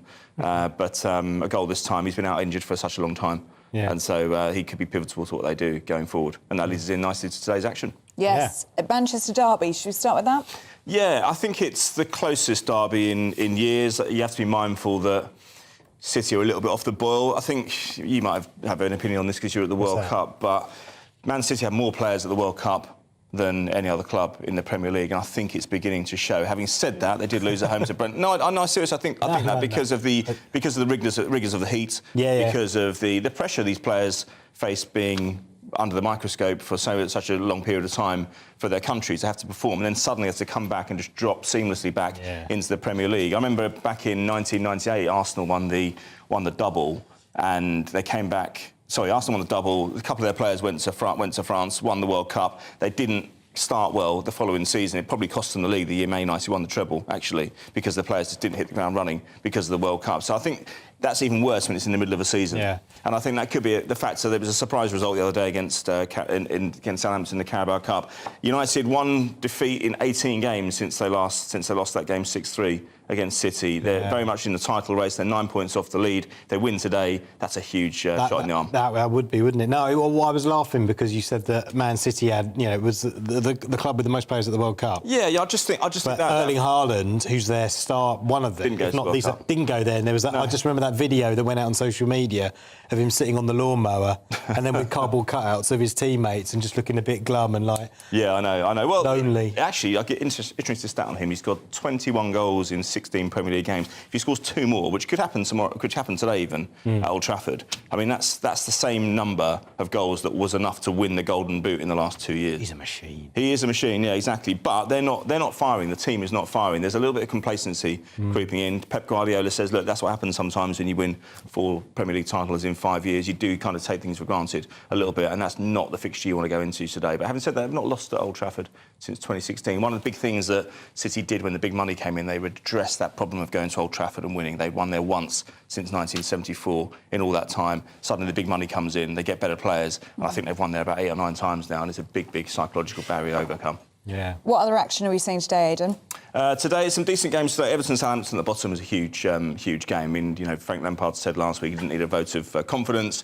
Southampton buoyed by that win against Man City. I think Everton were probably hoping that City would hand out a beating this week and sap away any remaining confidence, but Southampton shocked everyone, turned that one round. We've got Wolves against West Ham today, another big game at the bottom. They're really starting to matter, these fixtures now, because you're seeing... Are we at the business end of the season? I wouldn't say we're quite there yet, because we've not played enough games to kind of warrant being at that juncture. However, the number of fixtures are going to... And concertinaed into this last few months of the season is going to be very, very difficult, because we've not seen this before. And ask any professional coach, ask any sports scientist what the biggest inhibition to a player playing well, it's the number of games they play, it's the number of minutes they spend on the pitch. You have to manage that. They've got no choice this time. We had a massive World Cup in the middle, it sapped the energy out of everybody, and now we're going to have to... We're still finishing early May. We're not extending into the summer months to make allowances for this. So it's going to be a test of endurance, and that's why I think City...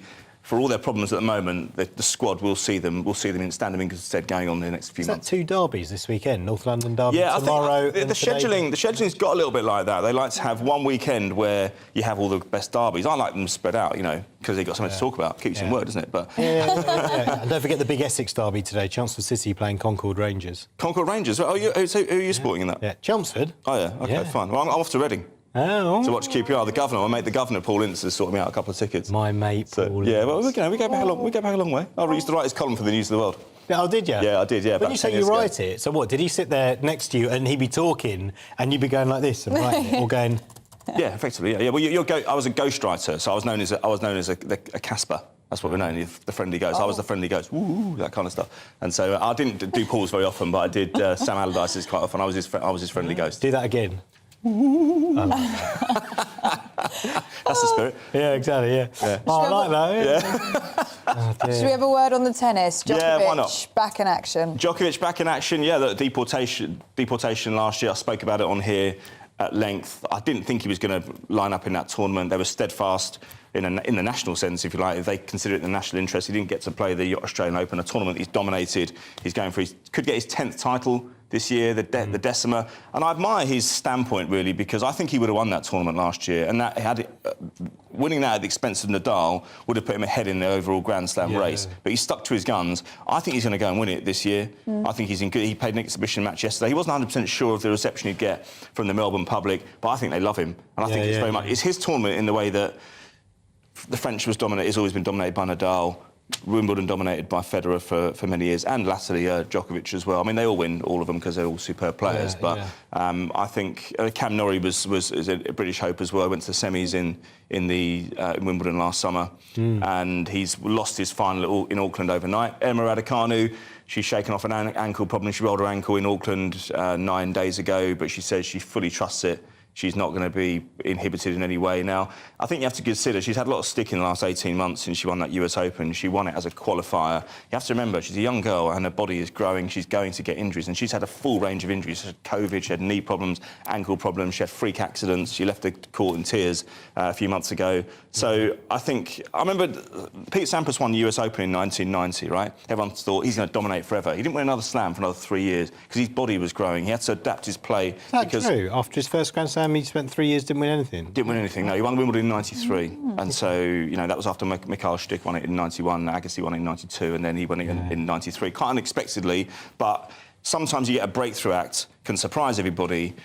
the guys above them or the players above them kick back and think, well, you know, let's put this person back in their box. But when they grow, when they gain experience and when they gain a bit of nous around the court, that's when they start to dominate. I think there's a lot more to come from Emma. You think she's not a one-hit wonder? She's the real deal. You can't. I don't think you can win as a qualifier at the age of 17, the US Open, a Grand Slam. It's when your country's got absolutely no pedigree in that tournament whatsoever. You've got the pressure of carrying the British hopes. Yeah. I don't think you can do that unless you are an absolute calibre. Like that bloke who won Wimbledon when he was 17, Boris Becker. No, well, yeah. I mean, again, let's not talk about him anyway. We can talk. And look what happened to him. No. I know. No. Look, yeah, exactly. Well, he won it at 17. To be fair, he won it again at 18. So he bucked the trend. But Sampras was a good example of someone who hit out early, but took a while to find his feet. Yeah. And I think Emma Raducanu might do that. Don't be surprised she does nothing in this and there's tournament. still lots more to come from her. She's still very young, isn't she? Absolutely. That's true. Aidan, are you back with us? Oh, absolutely, yeah. But I'm Brilliant. going to Reading later on, as I might have mentioned. Yes, you might. With Very your mate, the governor. Yeah, the Gov, yeah. If QPR turn his team over, I'm not going to be very popular, but they're playing QPR, my team. Yeah, your team, exactly. Is he going? He's the manager of Reading.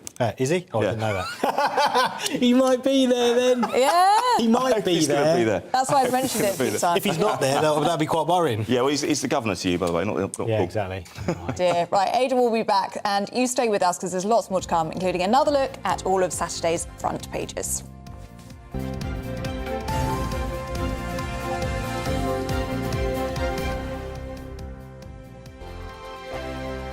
We are GB News, and we'd like to say thank you to each and every one of you for bringing us your conversations, for helping our great nation find its voice. We are here for you on radio, television, and online, across England, Scotland, Wales, and Northern Ireland. It's not the BBC, you actually get your facts right. We are proud to be GB News, the People's Channel, Britain's news channel.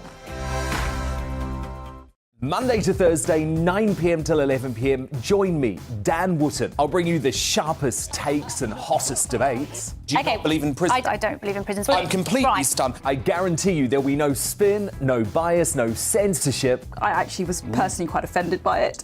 And no reason to go to bed. So I guess they've always been quite woke. That's Dan Wootton tonight on TV, radio and online. Monday to Thursday from 9 p.m. till 11 p.m. on GB News. The People's Channel, Britain's news channel. My name's Tom Harwood, and join me 9:30 a.m. every weekday for The Briefing, your one-stop shop for everything you need to know about what's going on in politics today. I wonder if this is a deal that might need to be like the biscuits in this factory, twice baked. Is there not an opportunity here to win out against the extremes? Tom Harwood, GB News. What are you going to do about it? Things should have been done differently, and they certainly are being done differently. Don't miss it. The Briefing with me, Tom Harwood, 9:30 Monday to Friday on GB News. Every morning from 6 o'clock, we'll wake you up with GB News Breakfast with all the stories you didn't know from the night before. So whether it's serious news, entertainment, or your own views from all over our great nation, we're here to kick off your day with a smile. The national media should be reflecting and reporting what's happening here. You will notice the northwestern accents. Whether you're with us on TV, radio, or online, every morning, it's breakfast from 6 a.m. Hope you can join us. We are GB News, right across the nation. You can get us on television, on radio, on digital. We're absolutely everywhere. Amazing! You see, amazing! You remind me of me in the European Parliament. But here's the most important bit. We are not part of the mainstream establishment. We think and speak just like you do. We are the People's Channel. Magnificent. That's really, really thoughtful. Come and join us on GB News, the People's News Channel. Join me, Nana Akue, Saturday and Sunday afternoons on GB News. Expect fiery debate and passionate discussion as me and my panel tackle some of the biggest topics hitting the headlines. It's a place for everyone's opinion.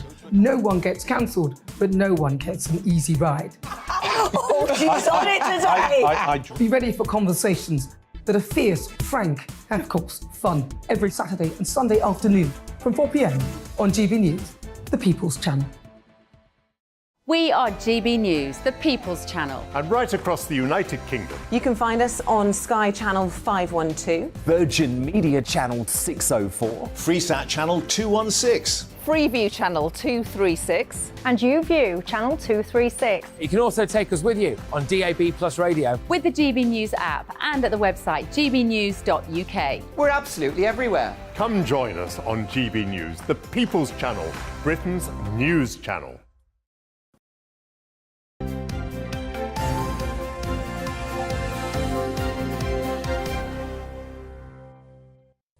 Welcome back. It is 7:35. You're watching and listening to Breakfast with Ellie and Paul. Let's go through today's front pages. And we'll start with The Telegraph, which has an exclusive interview, yes, another one, with Prince Harry, who claims he has enough revelations to write another memoir. The Times reports on the NHS chief's call for more homegrown doctors and nurses to be trained up instead of relying on foreign staff. The Guardian this morning gives light to the revelation that hormone replacement therapy may cut the risk of dementia in women. In the Mail, we are told police have seized 8 dogs after they brutally attacked a 28-year-old woman. Well, it's time to go through the papers now, and joining us this morning is actor and entertainer Christopher Biggins and anthropologist Marianne Hotter. And Christopher, we're going to start with you and this really dreadful story I know. of a 28-year-old woman who was mauled by dogs. This is in the Mail. Yes, in Surrey, in a beautiful spot. You know, she was a dog walker. And so she had these dogs, 8 of them. Like, you often see them and you think to yourself, gosh, that must be something really tough to look after 8 dogs. It's bad enough looking after one, I should imagine. But 8 dogs. And what happened was one of the dogs attacked somebody on the walk. And she went to stop the dog. And then all the dogs turned on her. Right. And she died. I mean, it's just horrific. This is according to the Mail. This is according to the Mail, yes. There's no... And of course, the interesting thing is now who would be liable for this, because it's a horrific thing. And in a way, she was the only one involved, as she was in charge of the dogs. But it just goes to show. I mean, I often think when I do see dog walkers, they must have a real problem, because they seem to have so many. I mean, 8 seems an awful lot. Yeah, and I mean, you have them on rings often, don't you? And you hold it and you can have 8 dogs. I mean, it's a lot for one person to control. Is there a legal limit of 6? Is there? I thought I heard there was a legal limit of 6, yeah. That's interesting. I think the rules are different in different places, yeah.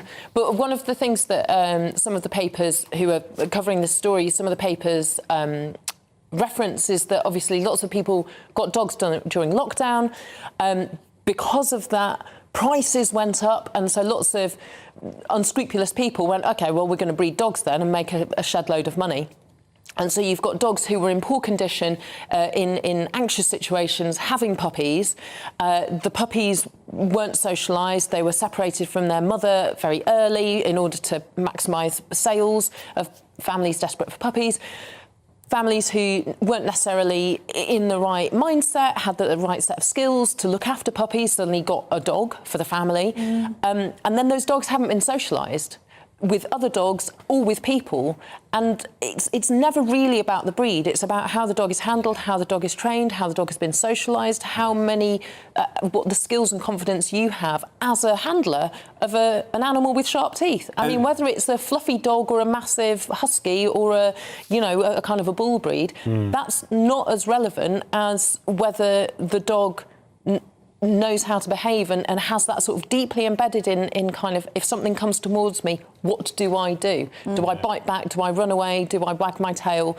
And it's a kind of we're, I think, probably coming to a point where this might not be relevant to this particular tragic circumstance, but it's something. I mean, there'll be people at home now kind of going, oh God, I wish we never got a dog. And there will, I think, be a spike in... Well, I think there's certainly an increase in dog bites, children going to hospital with dog bites, for example. And I think also that is the problem, that people want these dogs and they have them for Christmas or for all sorts, and then they get bored with them and they can't afford them because they are expensive. I mean, pet plans, insurance plans are huge. And, it's a lot of money to look after a dog. Yeah, and exercising a dog, it's amazing for your physical and mental health. Yeah. But it does take a lot of time. It's an hour and a half out of every day, minimum. Yeah. And just to answer your question, what you were saying, it is down to each local authority to decide. They put in place what are called public space protection orders, so it can vary from authority to authority in terms of how many dogs you're allowed to walk.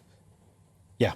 Yeah. So, But as a professional, I don't think 8 would have been- if it's just you and you've got dogs at home, then I think you can probably do what you like. Yeah, yeah. It is an absolute tragedy, isn't It it? is a tragedy. Poor woman. So, yeah, awful, and for her family as well. Yeah. Marianne, let's go to you, shall we? And we'll look at the eye. And this is an RAF fighter pilot shortage. Yes, and a pilot crisis. So apparently this has been known about for many years. It's kind of been in the pipeline, but it hasn't been resolved. And now we're at crisis point. Basically, we've got more specialist RAF planes than we have trained pilots to fly them.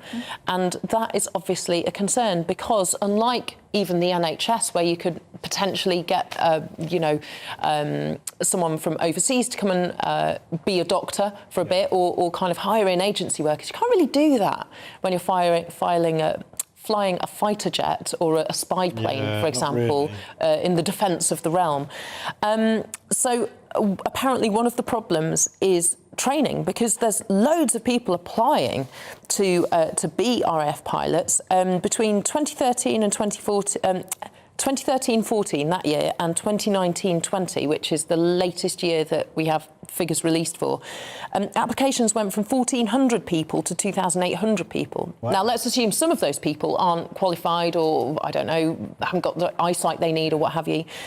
But even that, the number coming out of training and able to then fly the planes or train to do different planes has reduced by 73%. Hang on, so there's more going in and fewer coming out. More people applying, but fewer coming out. More flop guns. So it's hey, you are on a headline writing spree this morning.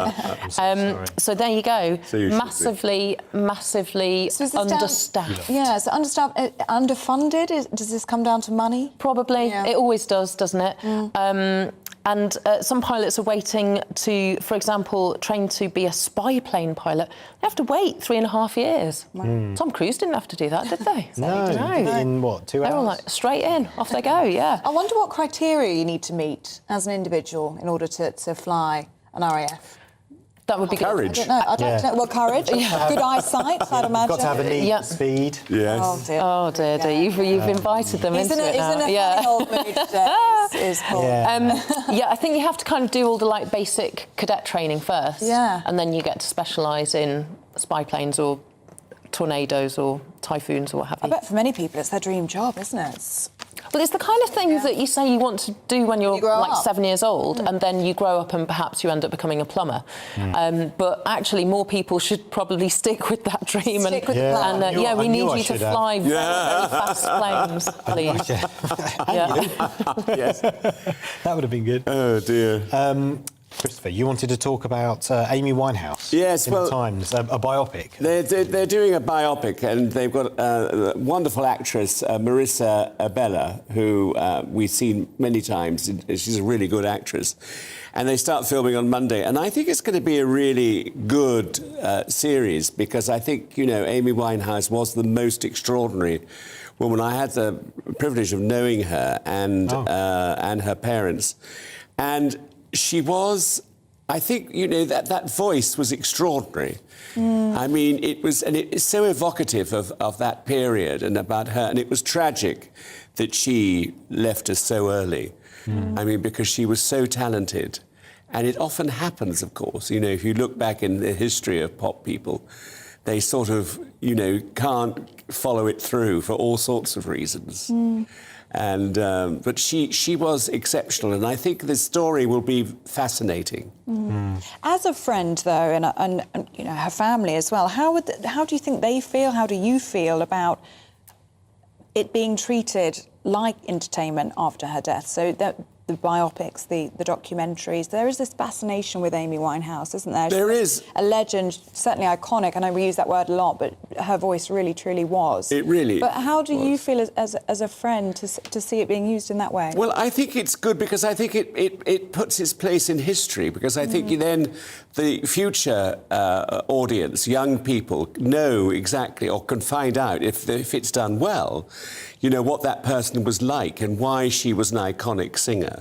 And so I think it's good. I mean, certainly, when you look back at, for instance, like the Elvis one, which last year was fantastic. Brilliant film, yes. And brilliant for all sorts of reasons. The manager came across so wonderfully well in that. because he wasn't a very nice man, and that came across. And, you know, Elvis was Elvis, I mean, a huge star, and I think it's good, and, you know, Elton John won, Freddie Mercury, they're all good. And because I think they tell a story which I think is worth telling. Yeah, but it is the question of taste, isn't it? And I mean, the Elvis one had huge support from the family of Elvis. Lisa Marie sat with Austin Butler, who played Elvis, just on Tuesday before she so tragically passed. But they were really supportive of that biopic because it was done in good taste. Yes. And that is key, isn't it? No, it is, and I think that, and I think sometimes it doesn't happen, but I hope it will with this one. You have high hopes. We have high hopes, yes. exactly. Marianne, let's go to you, shall we? The Guardian, the demise of the dinner date. This is an interesting one. I love it. So apparently, for people of all ages who are dating, a dinner date is a massive no-no these days. It's too much investment in financially, because you have to buy dinner, and also, given that people get through dates much quicker, like potential daters, it's a big investment of time, because if you kind of, in the first 10 minutes, go, you're not really for me and I'm not really for you, you've still got to get to the end of dinner. 3 courses to get through. Ooh, tough. It's a lot, isn't it? So they've got a couple of interviews with people about what they do instead. That actually, if someone suggests dinner, that's it. You're getting a no, you're getting a hard no. Instead, someone suggested they'd take someone for a sea swim, or perhaps go to a beachside sauna. And I'm like, really? Okay. Whose suggestions are these? This is someone called, well, it's an anonymous Sasha, who's 42. Wow. Lives in East Sussex, I'm assuming near the sea. Near the sea, But again, cinema, no.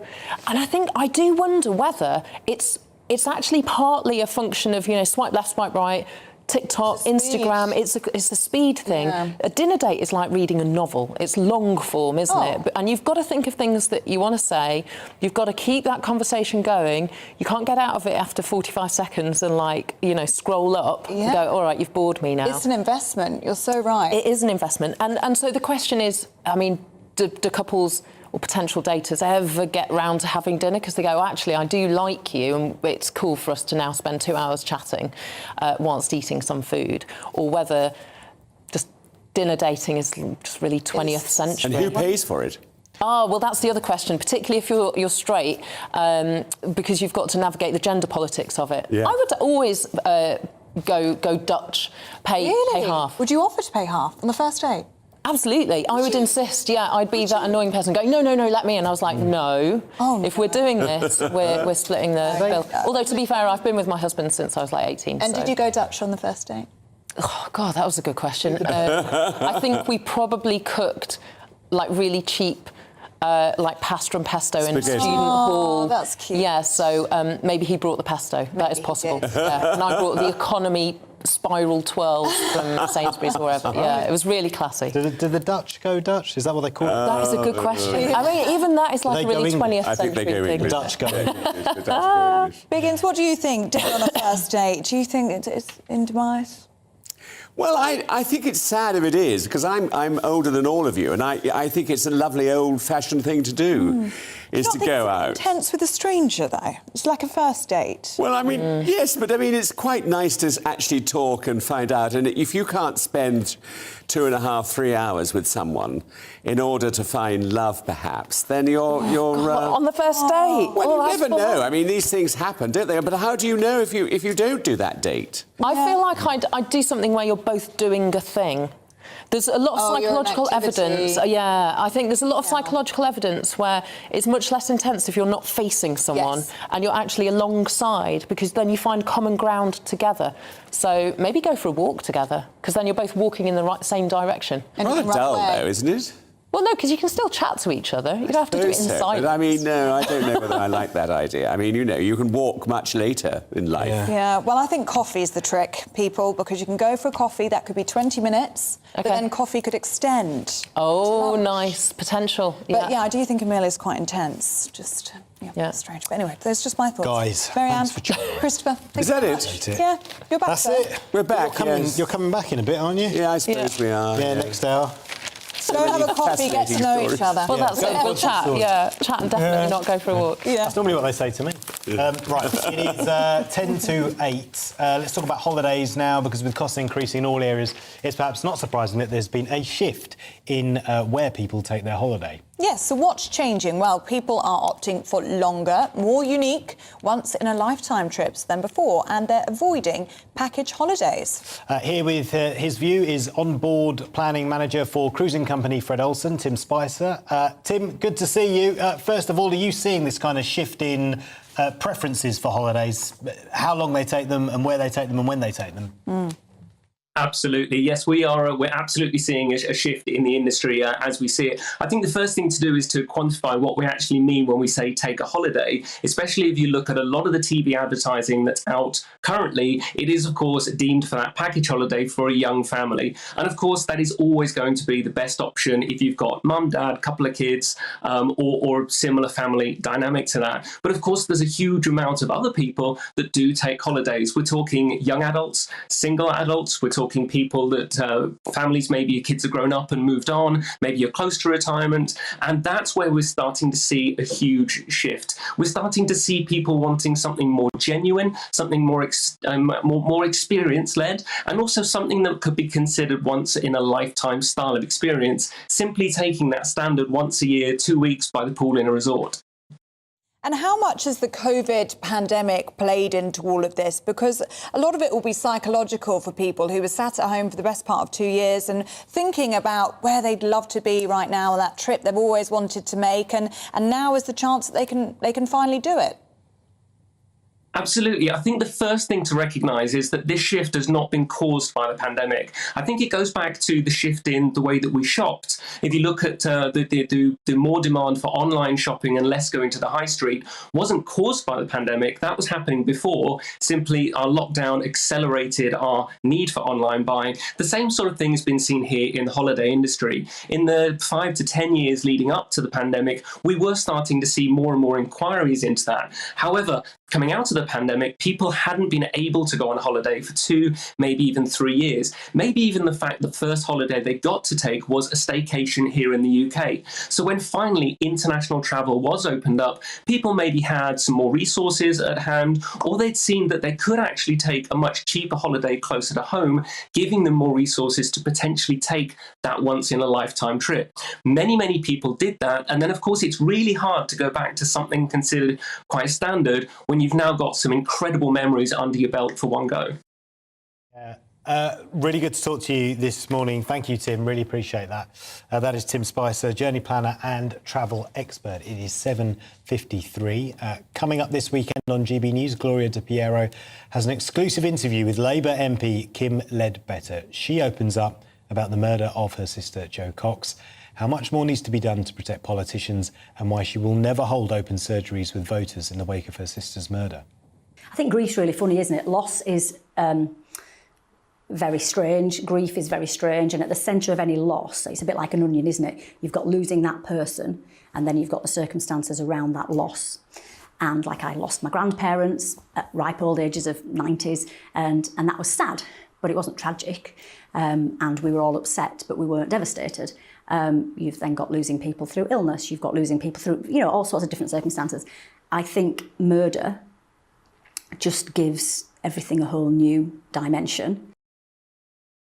Well, you can watch the full interview on GB News' show Gloria Meets, where you will find out the person behind the politician. That's every Sunday at 6 p.m, and that does look like it's going to be a really emotional interview. Well, there's lots more to come on today's programme, including all the latest on migrant hotels. But first, let's get the weather for you.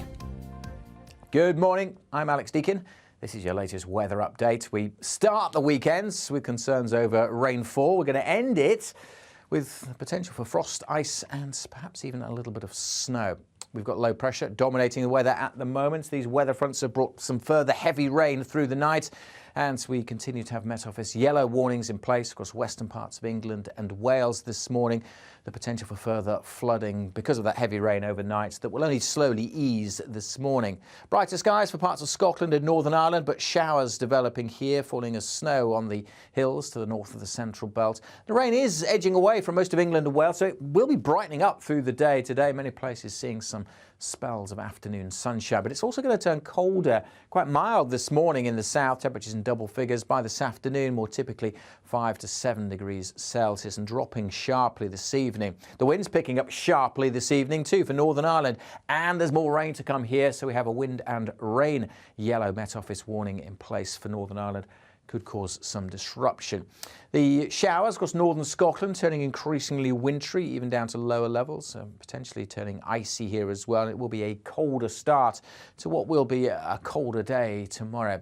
A mix of sun and showers, but I don't think there'll be too many showers across the Midlands, eastern England, central and southern Scotland. So many places here having a dry day. The showers for North Wales, northwest England will be fairly frequent with snow on the hills. Hit and miss showers scattered around elsewhere, but overall a drier but colder day to come on Sunday. Temperatures around or a little bit below average, and certainly a lot lower than they have been for most of this year so far. And it is only going to turn colder as we go into the new working week, with the likelihood of frost and ice returning and the possibility of some snow in places as well. There are plenty of Met Office weather warnings in place. Keep up to date.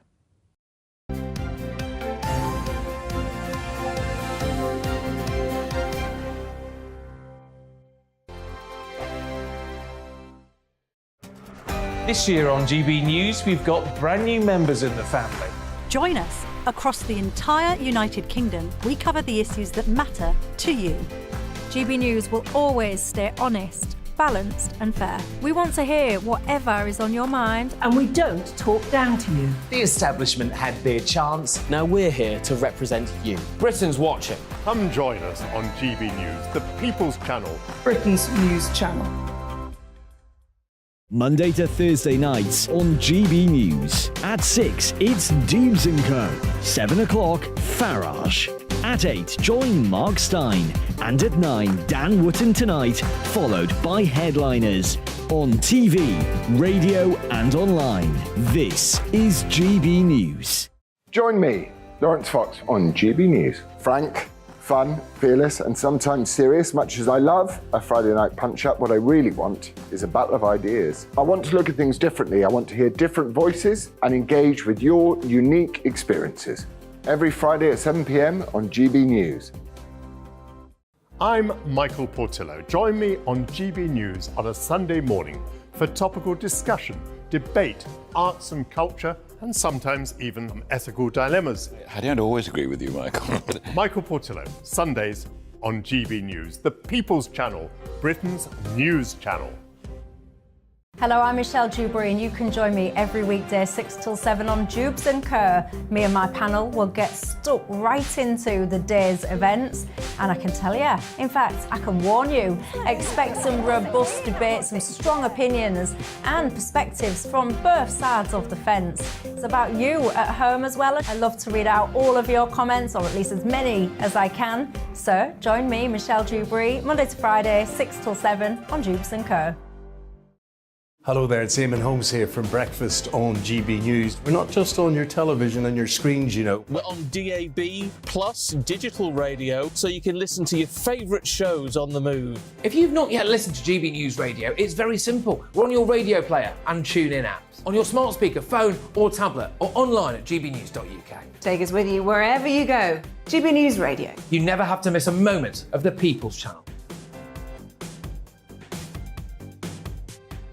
Monday to Thursday on GB News, it's Bev Turner Today from 10 a.m. We're going to be here for you, our GB News family, to keep you up to date, but also make you smile. The guy went from puberty to adultery. And I can't wait to bring a few of my own opinions. I have no time for cultural totalitarianism. We'll engage in passionate, but always polite debate, with your thoughts and opinions at the centre of it all. Only on GB News, the People's Channel, Britain's news channel.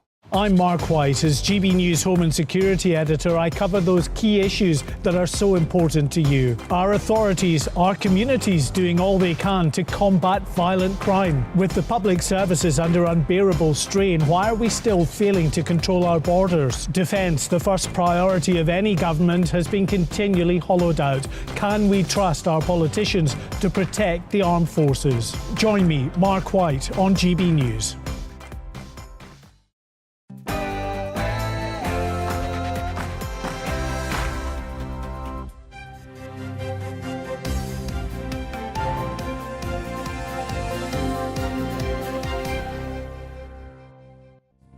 Communities in Yorkshire and Northamptonshire successfully block plans to turn local landmarks into migrant hotels.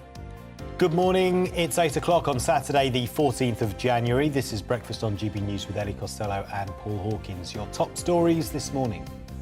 The Home Office has backed down over plans to use certain hotels and student halls as accommodation for asylum seekers. That's following a campaign by local action groups. But further protests are planned as the migrant crisis continues to divide communities. Rishi Sunak may have been all smiles when he met Nicola Sturgeon earlier this week, but the Prime Minister is preparing to block Scottish legislation over gender recognition.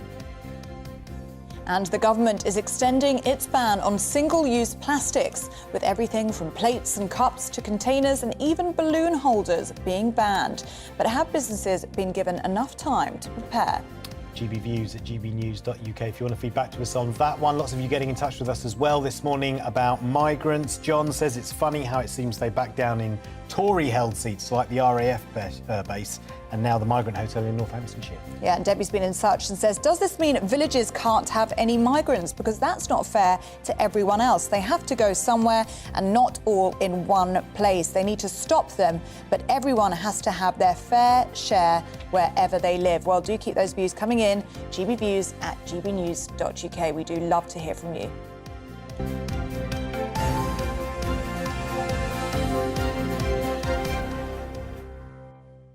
Now, a protest is being held in Hull today over concerns that unsuitable sites are being used by the government to house migrants. But the Home Office has been forced to abandon plans to house 400 asylum seekers in a Northamptonshire hotel following a campaign by local residents highlighted by GB News. Yes, Highgate House in Cretan was going to be used as asylum contingency accommodation, but Daventry MP and Government Minister Chris Heaton-Harris have informed West Northamptonshire Council that the Home Office has changed its criteria and the local hotel is no longer considered appropriate.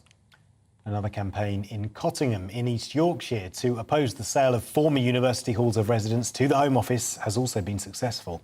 GB News' Yorkshire and Humber reporter Anna Riley has the story. Residents in Cottingham successfully campaigned against former student halls of residence being used to house more than 1,000 asylum seekers. The University of Hull confirmed it won't be selling its 40-acre site in the area to the government. Louise Acaster was a big part of the campaign against the plans. The reason a lot of people were perhaps afraid to speak out about it is for the fear that, there was branded racist or, swaying one way or another. And that wasn't it at all. It's literally, for a small community this size, it just couldn't cater for that many people. 1,100 people in a village this size. It just doesn't make sense. Hundreds of villagers turned out in protest against the proposals, and many feel a sense of victory at the result. There's 20,000 people in Cottingham, and they was going to put 1,100 single men in Cottingham. Ridiculous. You feel safe, you can walk out. I don't think I'd feel safe if it was full of asylum seekers. You just can't stick 1,000 people in and hope everything's going to stay the same. With the doctor's surgery and the dentist and different things, we wouldn't be able to cope. We're a village with finite resources and we're not a dumping ground for the Home Office. Local leaders feel more should be done by the government so other areas like Cottingham don't face the same fate. It's a scattergun approach which doesn't work because they're not looking at the sites before they're selecting them to see, is the infrastructure there? Can the locality take the impact? They're just saying, oh, there's a spare property there, we'll use that. And they've got to stop that They've got to put a pause somewhere. Why don't they hire cruise ships that aren't being used? And MP for the area, David Davis, says asylum seekers need to be stopped before they get to Britain. The real answer is not to look for other places to put them. The real answer is to stop the flow. I mean, if it carries on growing as it has, we could be talking about 1,000 a week. That means finding a new lawns every week somewhere in the country. Well, that's not going to happen. It's really just a policy sticking plaster, this.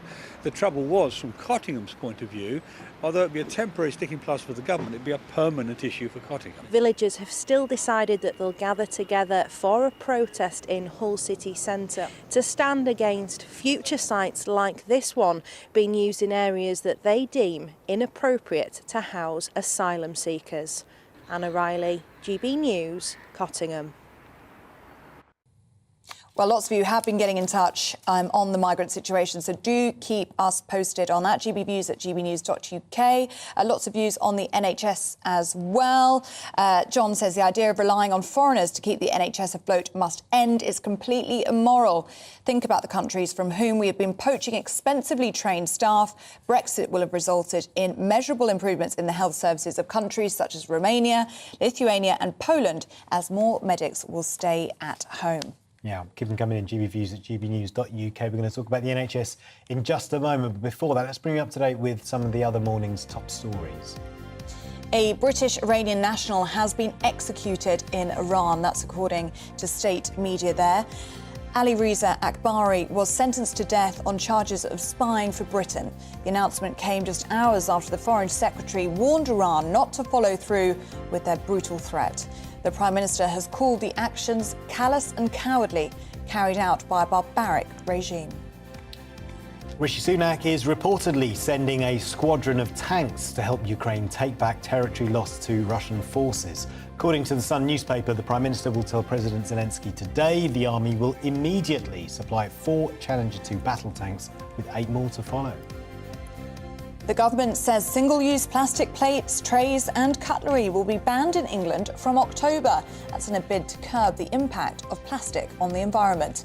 At the moment, England uses around 2.7 billion items of single-use cutlery per year, only 10% of which is recycled. Hormone replacement therapy could help prevent Alzheimer's disease in women, according to new research. The therapy helps control the symptoms of menopause and provides better memory and cognitive function for women who carry the Alzheimer's gene.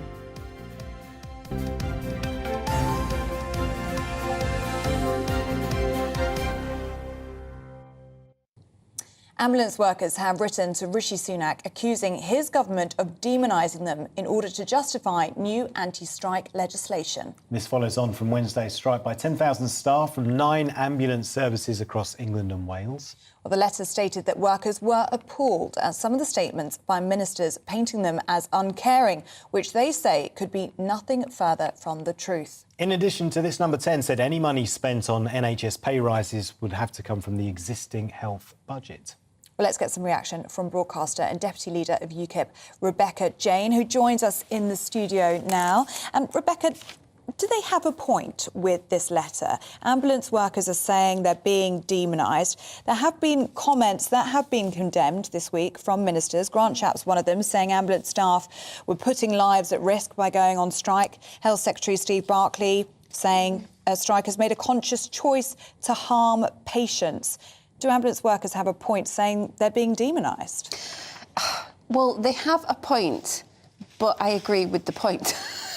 This is the problem, really, because, you know, people's lives are being put at risk. And if there's one thing that I don't understand about these strikes is that nurses as well, they're all complaining about conditions and they couldn't be more correct. The NHS is a shambles. There's far too much money spent on people of ridiculous positions that have absolutely no relevance, whereas the people at the bottom of the chain are not being sufficiently supported. But the problem is, if we keep paying the existing people more, where are we expected to find more money to help people at the bottom? Obviously, get rid of the people at the top with the ridiculous titles. Couldn't agree more. But if we just keep on paying you more, we're not going to solve the problem of the NHS being broken. Well, the government says it has to come from existing budgets. It does. Day-to-day spending or capital spending or either?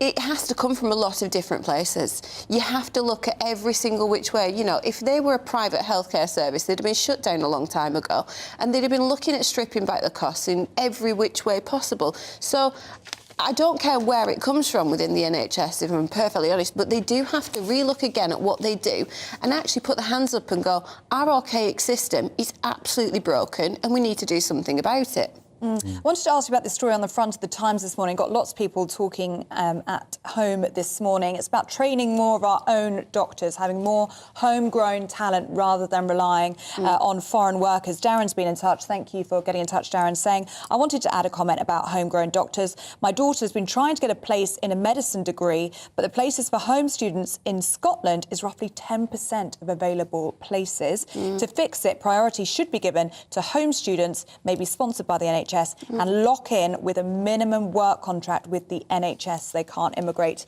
to other countries. And that's what the Times is saying, that only 16% of applicants here in the UK are actually getting a place at university. Do you think we need to be focusing more on homegrown talent and homegrown doctors? Absolutely. It's perfect common sense. Why on earth are we not doing?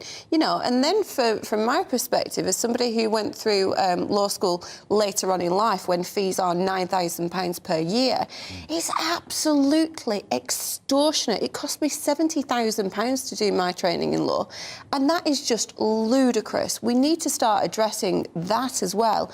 I'm really prioritising our people and looking after them and getting them. We've got fantastic talent and we don't support it. Yeah. Would you lift the cap that the government has on the number of medical places available to train as a doctor? Yeah, absolutely. Why not? I don't understand what the logic is behind it. So, of course, yes. Yeah. But then, of course, it's retaining that talent, isn't it? I mean, if you bring this talent through the ranks, and then we've got the same issue again of pay and working conditions, which is exactly what we're seeing at the moment with these strikes. Yeah, and I think that the working conditions are the biggest problem with this. From what I've seen, you know, and I've worked for private mental health care, and we have delivered NHS contracts. So I know that structurally how it's broken. If they start to address that and start to take away the 127 forms before you start to even talk to a person, then actually maybe more people will be enticed. If we put the human first, then we would be solving a whole lot of problems, and that is not what is happening in the NHS at the minute. Yeah, speaking of solving problems, they're trying to sort out a new deal on the Northern Ireland Protocol to unlock the deadlock, as it were, in Northern Ireland at the moment. Keir Starmer gave a speech yesterday in Belfast, which frankly looks like it's directly aimed at Rishi Sunak, talking about we need to get away from this Brexity cult, which clearly was a message saying you don't need to worry about the ERG because Labour will back you if we have to have a vote on a new deal for Northern Ireland. What do you make of it? I'm sick of hearing about both of these parties because they're both full of nonsense and we can't trust any of them. Obviously, we are in a position right now where I don't think that trust has ever been lower in the government. But the problem with Labour is all they're doing is saying what people want to hear. And I don't genuinely believe in anything that they have to say. Keir Starmer adapts every 10 seconds to what he thinks that people want, whether it's actually true and whether they've got real plans to back it up. No, what will happen is Labour potentially, unless we come up with a fantastic plan to unite centre right, Labour will get into power, and then we are going to be back in the same position where we've got a failing government and nothing's going to change. So I have no time for Keir Starmer whatsoever. I don't care what he's got to say because it's all a load of nonsense. Right. Rebecca, just before we let you go, I wanted to ask your opinion on, it's the front of the Independent today, loose cannon Boris is told to stay out of Ukraine. He's being accused by the former head of the army, Lord Dannett, for going to Ukraine for the third time, a planned trip to seek publicity. Of course, Boris Johnson would say it's a strong personal relationship that he's built up with Volodymyr Zelensky. What do you make of that? Oh, give me a break. This is ludicrous. He got £1 million yesterday for something, did Boris Johnson. The man is absolutely capitalising on a car crash of a tenancy in number 10. He's just doing this for publicity, for sympathy. Again, I think that his whole persona is one complete and utter act, and he's still continuing it because he knows that there's more opportunities for him to make. Do you not think it's a good thing for Ukraine to have the have the publicity, though, and for Boris Johnson to go and do an issue that he cares so much about? I don't think it's necessary. I think that the Ukraine situation is what it is, and what on earth is Boris Johnson going to do?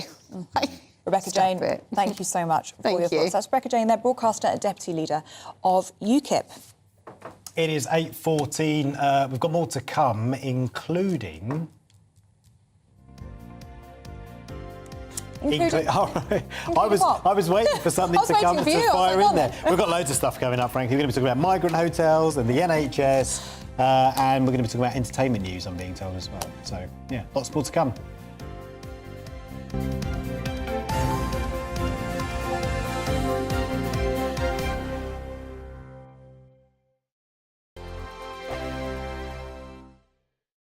Monday to Thursday nights on GB News. At 6, it's Dubes & Co. 7 o'clock, Farage. At 8, join Mark Stein. And at 9, Dan Wootton Tonight, followed by Headliners. On TV, radio and online. This is GB News.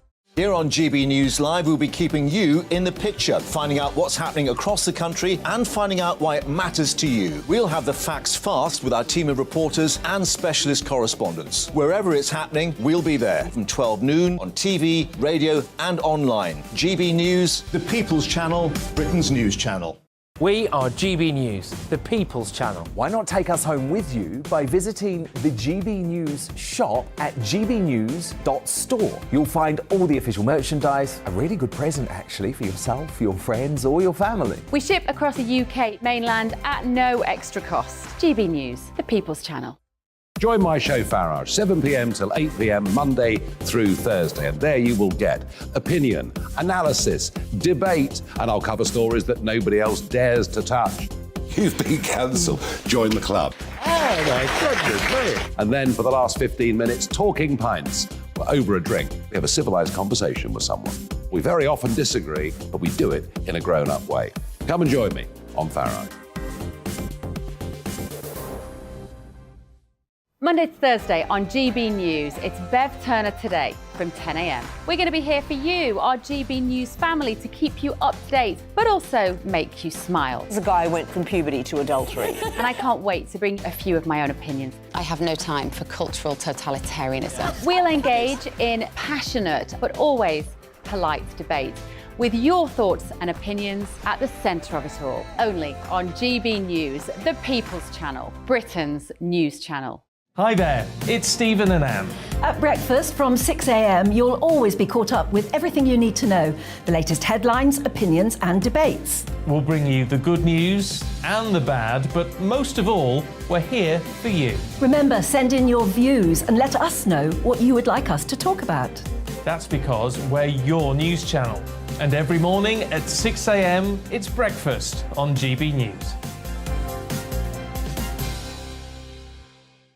Join me every Sunday at 6 p.m. for Gloria Meets. In exclusive interviews, I'll be finding out who our politicians really are and what they really think. It's something that you would never want anyone to suffer. I didn't know what channels there were. I didn't think I'd be believed. I must have weighed about 7 stone and I'm 5'8". My instincts was to sort of cover this up. I mean, clearly that was a mistake. Join me every Sunday at 6 p.m. on GB News, the People's Channel, Britain's news channel.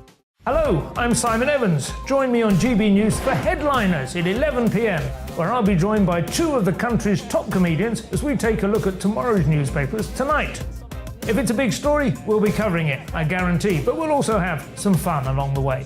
That's GB News Headliners at 11 p.m. We won't put you to sleep, unlike some of the other paper review shows out there. So join us, 11 p.m, 7 nights a week.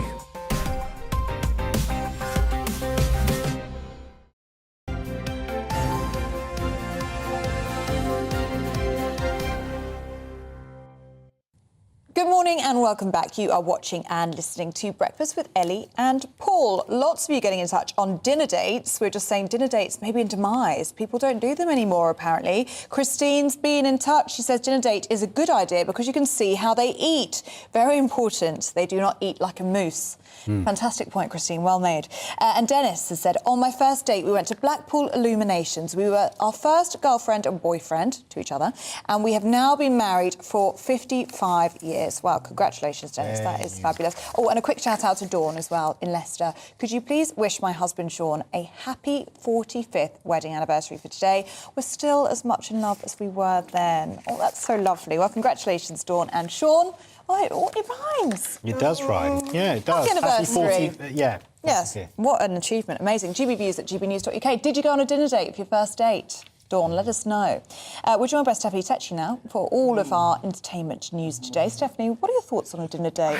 I would dread them, to be honest, but I more dread the person I'll be going on a date with because I get turned off by people who eat with their mouth open and then someone who's talking and chomping at the same time. I think it's a bit too soon on a first date to see your eating habits. Yeah. But some people might like that because then you know what you're kind of setting yourself up for. But no, I like more active dates, like if you're going to do like rock climbing or something. I like something where you can have an activity together and you can see how you can work together as a team, where dinner day is just like, this is how this man's going to be in 10 years in front of the TV and I'm like, nah. You see it flashing before your eyes and it's too much, it's too much.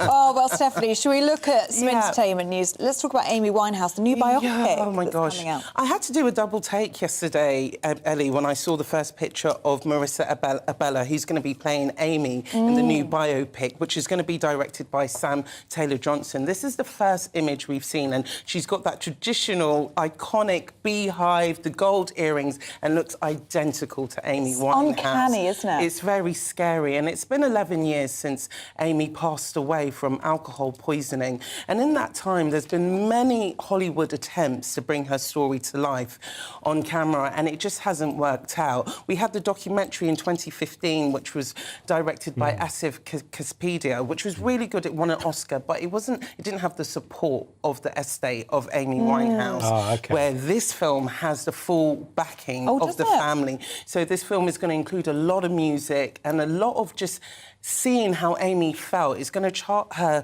rise to success from her living in Camden in the early O's to her getting the top of, you know, Back to Black, all those iconic singles that she came out with. It's going to be really looking behind Amy and who she was, and it's going to be quite interesting. I wonder how you get the support of the family or the estate, because I don't know if you listened to our newspaper review earlier with Christopher Biggins, who was a friend of Amy Winehouse and knew her well, but it is about taste, isn't it? And how tasteful these things are done. Because this person has passed. It's a difficult thing to do, isn't it? It's a very fine balance in that sense, and I think obviously the family wasn't happy with that documentary that came out in 2015 because it was filled with a lot of archive footage, personal moments which really exposed them as the family and Amy, where with this I think they get to help control the narrative of it. And Sam Taylor-Johnson, she's not a stranger to doing biopics. She done John Lennon's Nowhere Boy a few years ago, and that was really well in the cinemas. And she, you know, in her statement, she says she knows the full responsibility she has, and she says she's endeavouring to produce a film that we all are going to love, and it's going to represent Amy in the right way, because obviously Amy had drug addictions, alcohol addictions, and to put that on screen where it's still probably a sensitive subject for the family, you have to portray it because it's part of her story, but it has to be respectfully done. Do you think it will do well at the box office? I think it will definitely do well. There's been this trend in Hollywood for biopics, as we've seen, you know, with Rocket Man, Bohemian Rhapsody. Elvis. Yeah, Elvis. People are still obsessed with these legends who have gone and passed away, and their music still lives on.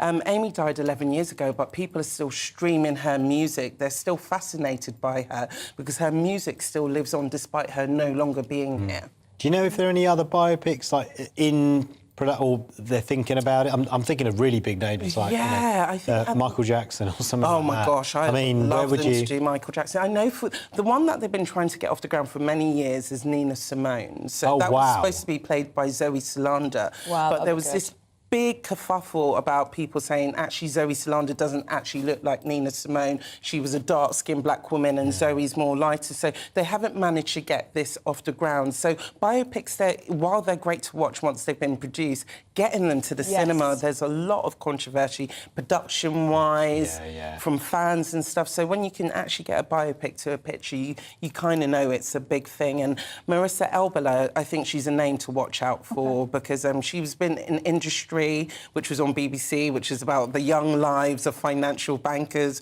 which is quite scandalous. And she's also going to be starring in Barbie this year. So I think she's definitely going to be a breakout star, and hopefully this will be the big film to put her name on the map out there. Well, quite literally one to watch. Definitely, I can't wait. Thank you so much for bringing that to us. Yeah, thanks, Stephanie. It is 24 minutes past 8. Coming up, we're going to be looking at the papers, what's inside them, what's in the front of them, etc. More to come after this.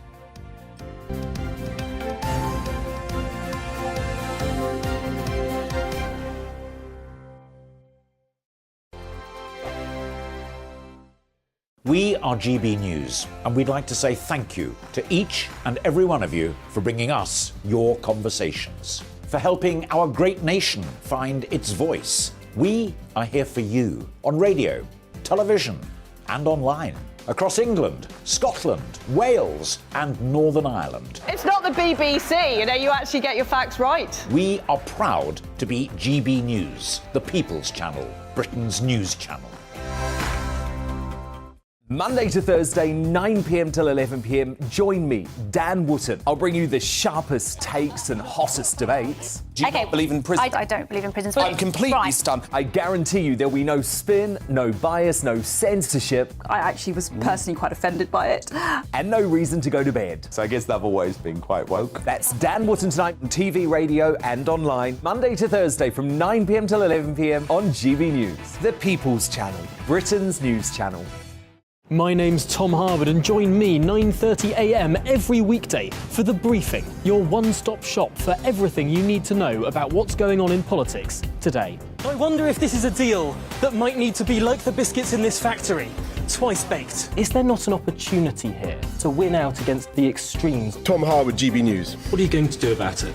Things should have been done differently, and they certainly are being done differently. Don't miss it. The Briefing with me, Tom Harwood, 9:30 Monday to Friday on GB News. Every morning from 6 o'clock, we'll wake you up with GB News Breakfast with all the stories you didn't know from the night before. So whether it's serious news, entertainment, or your own news from all over our great nation, we're here to kick off your day with a smile. The national media should be reflecting and reporting what's happening here. You will notice the northwestern accents.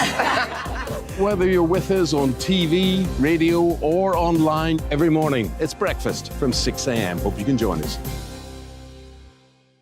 We are GB News, right across the nation. You can get us on television, on radio, on digital. We're absolutely everywhere. Amazing! You see, amazing! You remind me of me in the European Parliament. But here's the most important bit. We are not part of the mainstream establishment. We think and speak just like you do. We are the People's Channel. Magnificent. That's really, really thoughtful. Come and join us on GB News, the People's News Channel. Join me, Nana Akue, Saturday and Sunday afternoons on GB News. Expect fiery debate and passionate discussion as me and my panel tackle some of the biggest topics hitting the headlines. It's a place for everyone's opinion. No one gets cancelled, but no one gets an easy ride. Oh, she's on it today! Be ready for conversations that are fierce, frank, and of course, fun. Every Saturday and Sunday afternoon from 4 p.m. on GB News, the People's Channel. We are GB News, the People's Channel. And right across the United Kingdom. You can find us on Sky Channel 512, Virgin Media Channel 604, Freesat Channel 216. Freeview Channel 236. And YouView Channel 236. You can also take us with you on DAB Plus Radio. With the GB News app and at the website gbnews.uk. We're absolutely everywhere. Come join us on GB News, the People's Channel, Britain's news channel.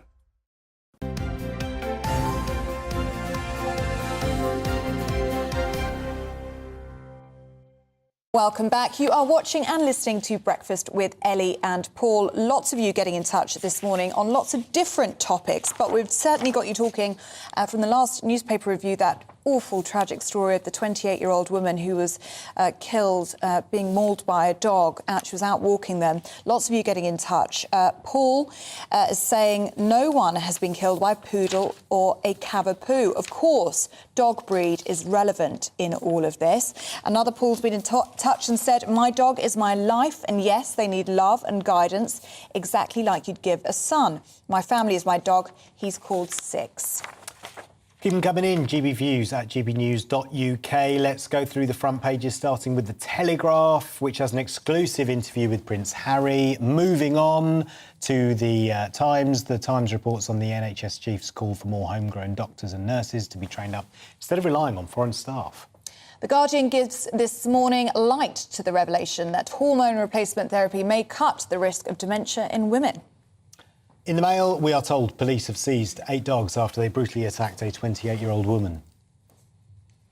Well, it's time to go through the papers now, and joining us this morning is actor and all-round entertainer Christopher Biggins and anthropologist Mary Ann Ahotta. And Christopher, let's start with you, shall we? One of my favourite people at the moment, Jennifer Coolidge. Yes, I mean, in The Guardian. She's been quite fantastic in this new series called The White Lotus, which was a great series, really good fun, and she played this wonderful character, and she won the award for Best Actress in the awards recently in America. And she was terribly funny. In fact, there's some funny lines here that she's quoted as saying, is answering a question on what she most wants out of life, more tequila. I think we can all relate to that. Relate to that, exactly. And on her comic skills, when it's going well, stand-up is the best thing in the world, but when it's not, it feels like all your toes are being pulled off one by one. She was fantastically funny and a really marvellous performance in The White Lotus. I mean, it was fantastic.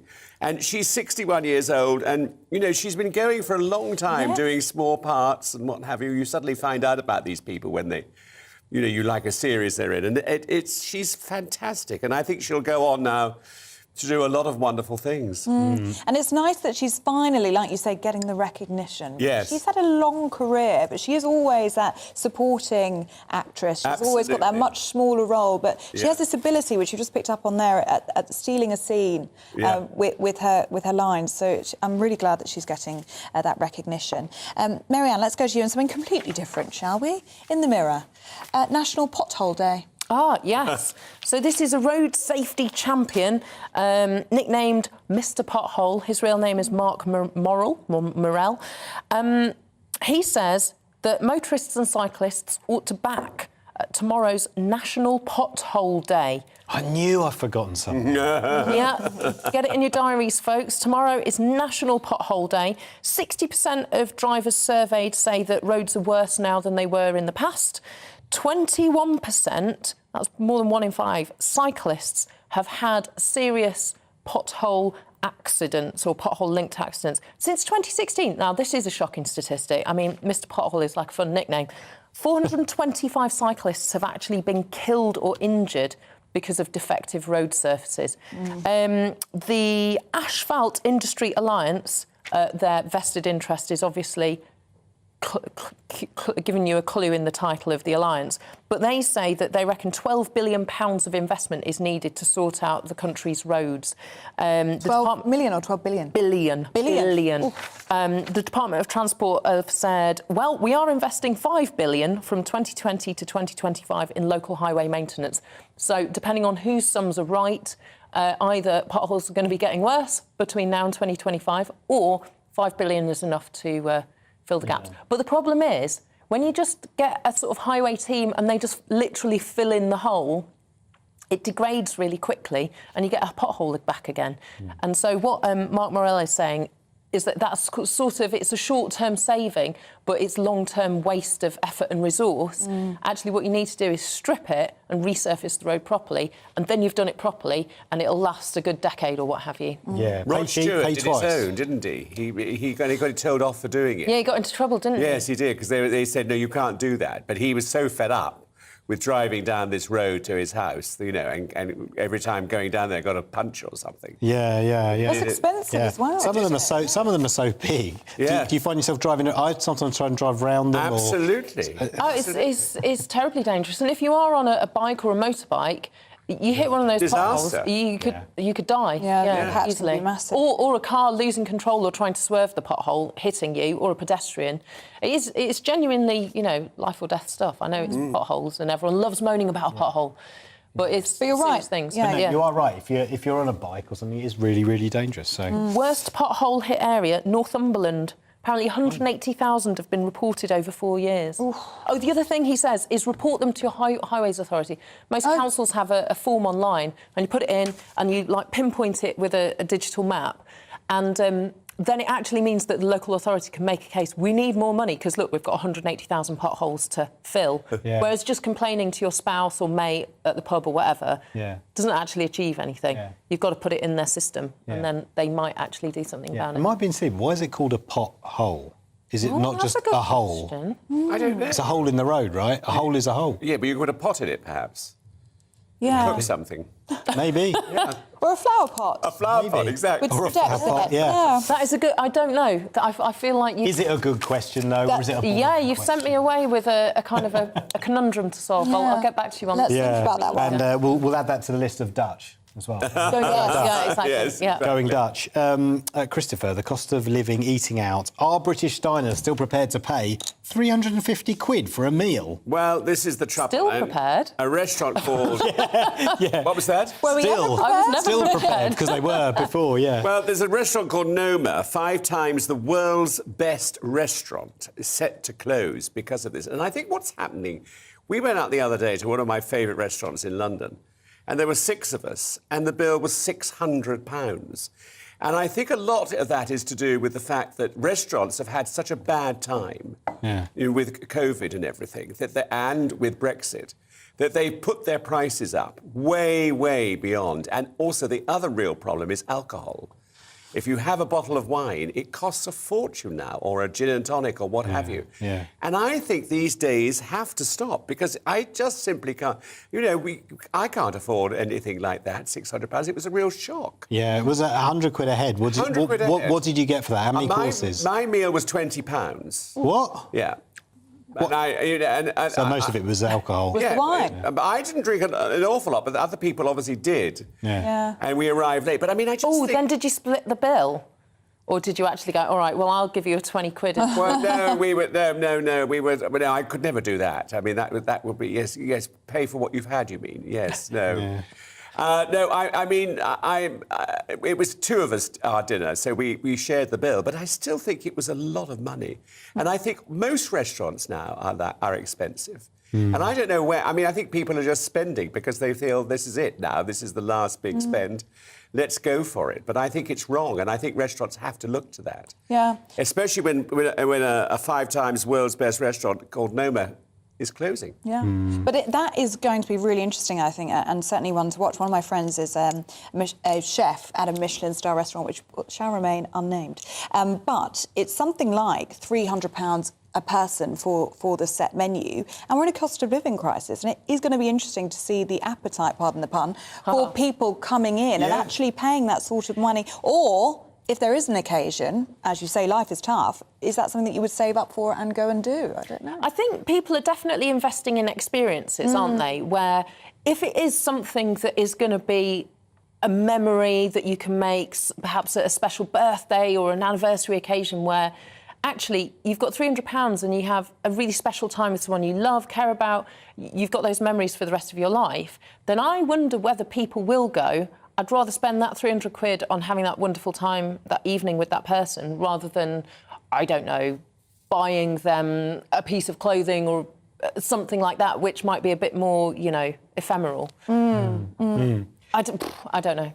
Moving on, Marianne, I'm fascinated by the Times, page 3. Take our word for it, these are the nation's most trusting places. What do they mean by that? So this is a survey run by a think tank called Onward, who have created the first ever trust map of the country. Now, the Office for National Statistics ask a standardised question on social trust. And they ask people on a scale of 1 to 5 whether, 1, generally speaking, people can be trusted, or at the other end of the scale, 5, you can't be too careful in dealing with people. So, and then you have to sort of say where you feel. Yeah. And the thing that this think tank have done differently is sort of boiled down the data and done a survey so that they can pinpoint people's sense of trust of the people, their neighbours, to actual neighbourhoods rather than much bigger regional variations. OK. So, perhaps unsurprisingly, places that have low crime levels are more trusting. Right, yeah. Okay. But there is there's no north-south divide, for example. In the top 5, there's Bents Green and Mill Houses in Sheffield, which is quite a posh bit of Sheffield. It's where Jessica Ennis-Hill lives, for example. Henleys in Bristol, Gayton in Wirral, Appleton in Warrington, and the centre of London, City of London. Weirdly. That's surprising. The West End, maybe. No, literally the City of London, like the city, like around the Bank of England. And Liverpool Street. Yeah. Wow. Okay. But so one of the things is urban density. So if it's really intensely built up, then people are less trusting. That might partly be because generally in those really inner city areas, you have fewer people who are there in the long term. You've got more people coming and going, people like in short-term lets, things like that, shared housing. Yeah. But in the good places, it's also perceptions of antisocial behaviour. So if you think that people are all right around here, then you start to behave in ways that promote that, pro-social behaviours. So things like you're happy to leave your dog outside a shop because you don't think it's going to get nicked. Yeah. And that gives people a sense of trust within their community. So it becomes a positive cycle. Yeah. More neighbourly. Yeah, more neighbourly, yeah. But obviously, if you live somewhere where your dog may well get nicked, then don't leave it outside on its own. No. Yes. But I think it's quite good there because, I mean, we're going back now, to when I was a child, when, we used to keep our doors open. We never locked. Are we going back to that, are we? Well, I think... it sounds Don't tell people, because they might come and rob you. Yeah. We're talking about that a little bit later on in the programme, actually, the idea of being neighbourly, and have we lost it? Well, I think we have, in a way, but I think it's quite nice to hear this story that it could be coming back in certain areas. Yeah. I think things like making sure your neighbours have a key, saying hello so you know their names, things like that. Yeah. That's definitely important. The more of that you can do. Just say hi to the next person who walks past you on your street. Say hello. Yeah. Lots of you getting in touch on that. I'll just share this one. Keith from Reddit, she says, I have no idea who my neighbours are on either side. Not taking your tips on board, Marianne. I moved into my house 48 years ago, the same week as 2 doors down. They've never spoken to me, and I have never spoken to them. Oh, that's so sad. That is a shame. No Christmas card? Well, apparently not. Who is it, John? No. Is that John? That's Keith. But John says... Keith should send them a New Year card. Yeah. Happy New Year, best wishes for 2023. Yeah, maybe you can start. Lots of love, Keith, number 74. Yeah. You might get a card back. And then you'll find out their name. And then next time he sees them at the corner shop, he'll be like, oh, thanks for the card. And then they'll rob him. Yeah. Oh, no. Then you could have a new friendship. A beautiful friendship. Yeah, and John's been in touch. I think it's what you're talking about there, Biggins. It's a generational thing, he says. We moved into our village in Leicestershire 7 years ago. People tried to gazump us. We had to keep upping our offer. And then he says, it's a very long story, actually. Something about overgrown trees and bushes. One neighbour said we had to cut it down. She hadn't seen sunlight for 20 years.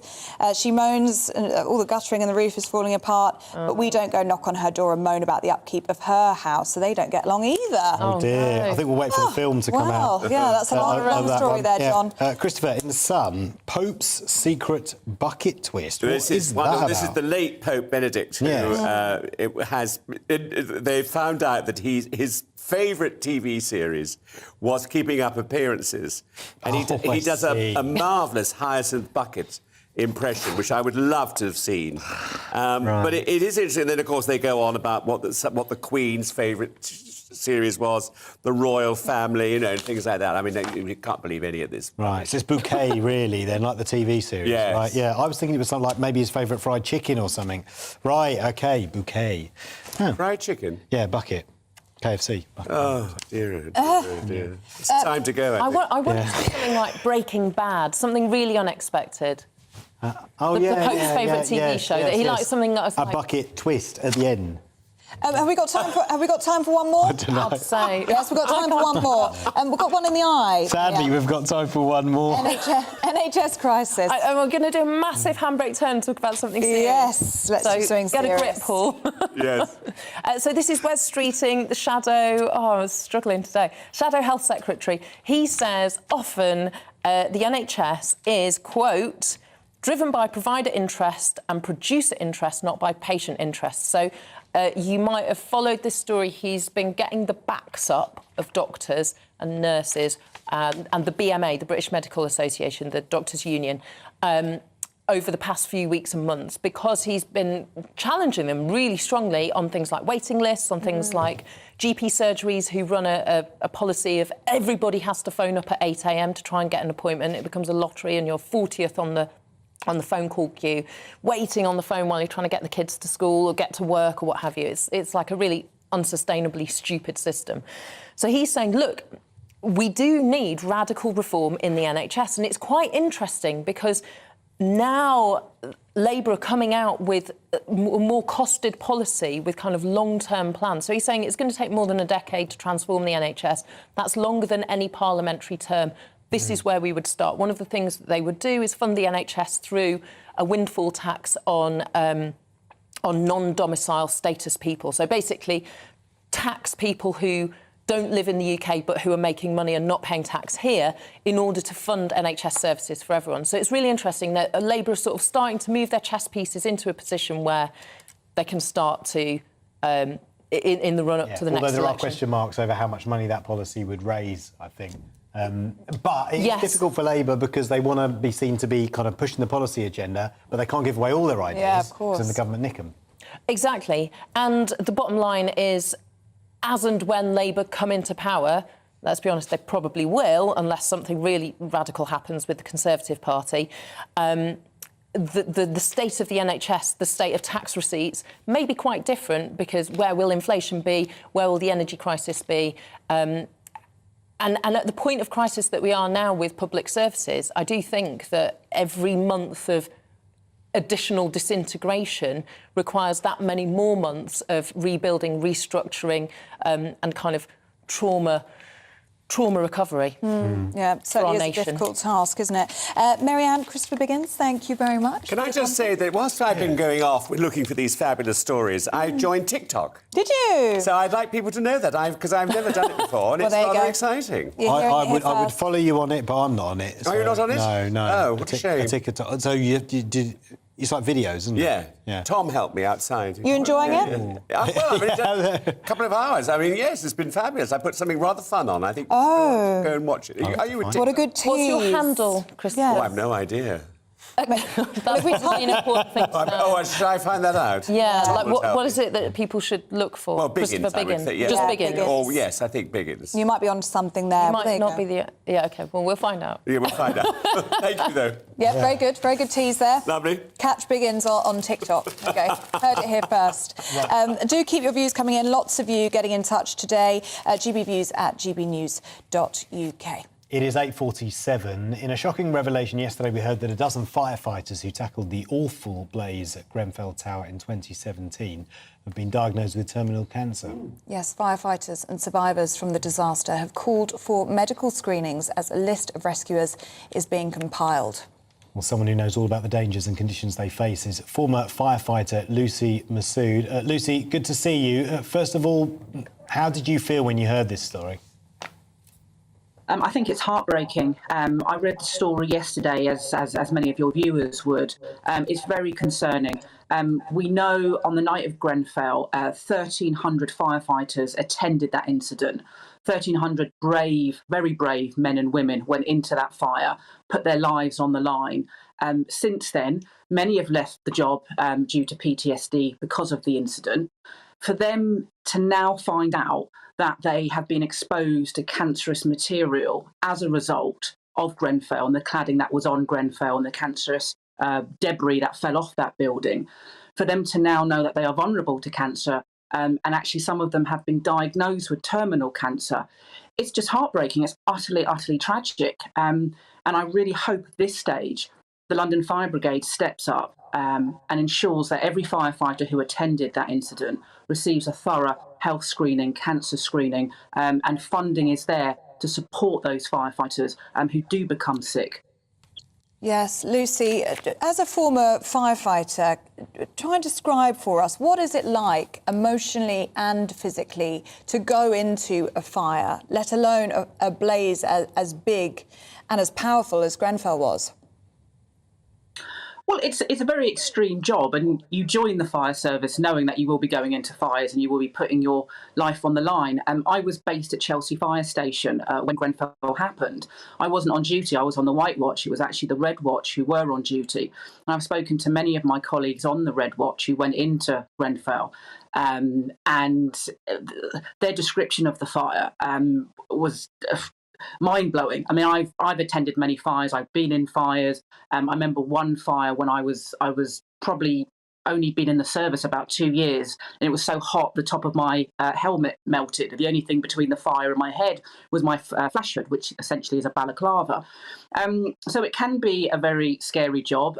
You work under very extreme or in an extreme environment, but you're trained to do that, and you're willing and able to do that because you've been given the tools to do it.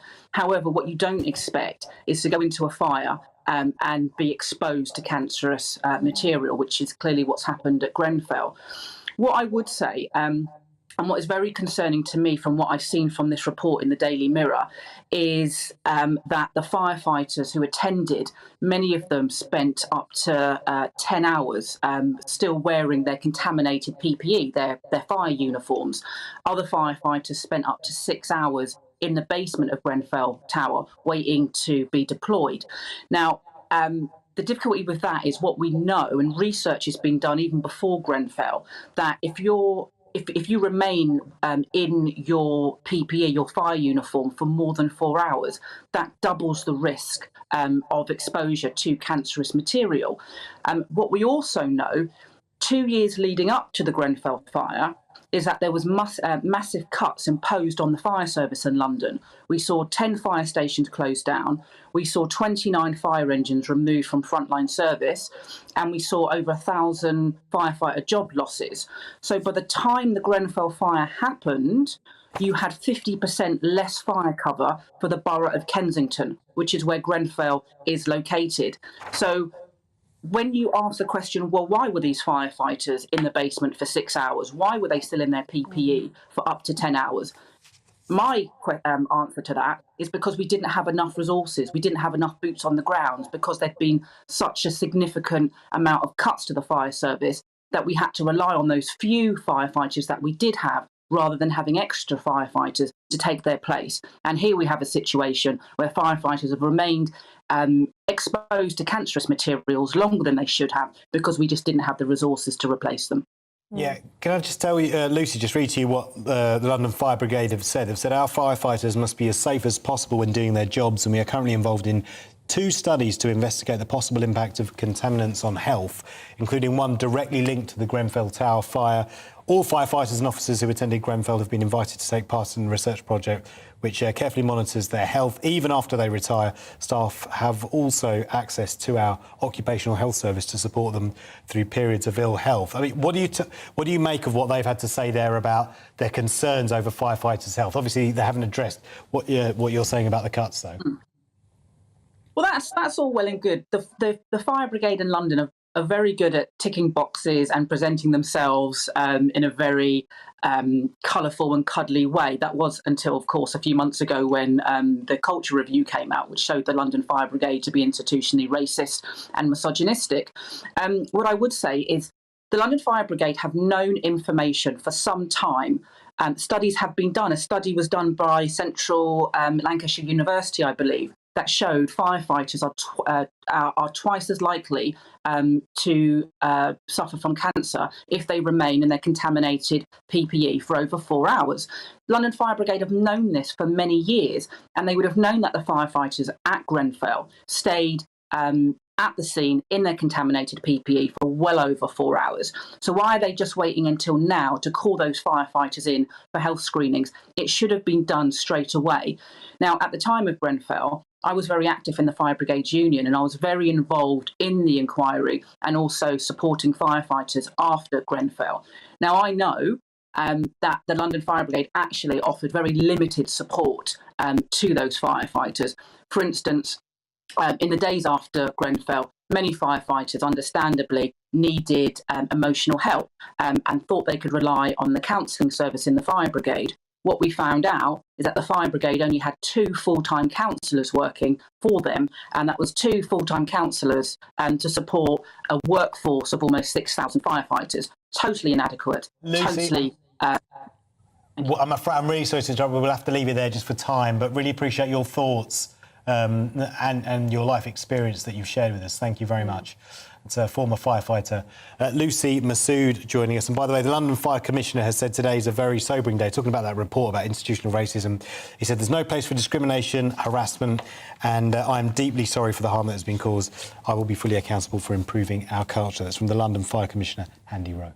We'll be back after this short break, but first let's get the weather for you.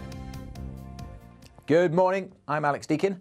This is your latest weather update. We start the weekends with concerns over rainfall. We're going to end it with the potential for frost, ice and perhaps even a little bit of snow.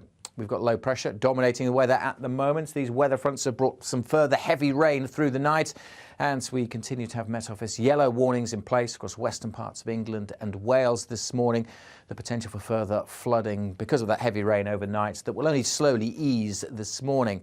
Brighter skies for parts of Scotland and Northern Ireland, but showers developing here, falling as snow on the hills to the north of the central belt. The rain is edging away from most of England and Wales, so it will be brightening up through the day today. Many places seeing some spells of afternoon sunshine, but it's also going to turn colder, quite mild this morning in the south, temperatures in double figures. By this afternoon, more typically 5 to 7 degrees Celsius, and dropping sharply this evening. The wind's picking up sharply this evening too for Northern Ireland, and there's more rain to come here, so we have a wind and rain yellow Met Office warning in place for Northern Ireland.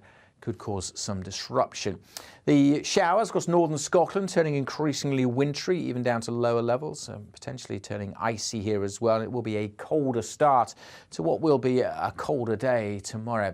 A mix of sun and showers, but I don't think there'll be too many showers across the Midlands, eastern England, central and southern Scotland. So many places here having a dry day. The showers for North Wales, northwest England will be fairly frequent with snow on the hills. Hit and miss showers scattered around elsewhere, but overall a drier but colder day to come on Sunday. Temperatures around or a little bit below average, and certainly a lot lower than they have been for most of this year so far. And it is only going to turn colder as we go into the new working week, with the likelihood of frost and ice returning and the possibility of some snow in places as well. There are plenty of Met Office weather warnings in place. Keep up to date.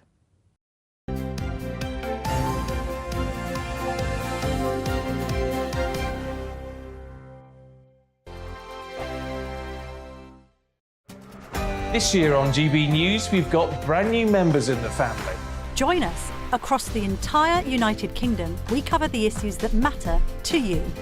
GB News will always stay honest, balanced and fair. We want to hear whatever is on your mind. And we don't talk down to you. The establishment had their chance. Now we're here to represent you. Britain's watching. Come join us on GB News, the People's Channel. Britain's news channel. Monday to Thursday nights on GB News. At 6, it's Deebs & Co. 7 o'clock, Farage. At 8, join Mark Stein. And at 9, Dan Wootton Tonight, followed by Headliners. On TV, radio and online. This is GB News. Join me, Lawrence Fox, on GB News. Frank, fun, fearless and sometimes serious. Much as I love a Friday night punch-up, what I really want is a battle of ideas. I want to look at things differently. I want to hear different voices and engage with your unique experiences. Every Friday at 7 p.m. on GB News. I'm Michael Portillo. Join me on GB News on a Sunday morning for topical discussion, debate, arts and culture, and sometimes even ethical dilemmas. I don't always agree with you, Michael. Michael Portillo, Sundays on GB News, the People's Channel, Britain's news channel.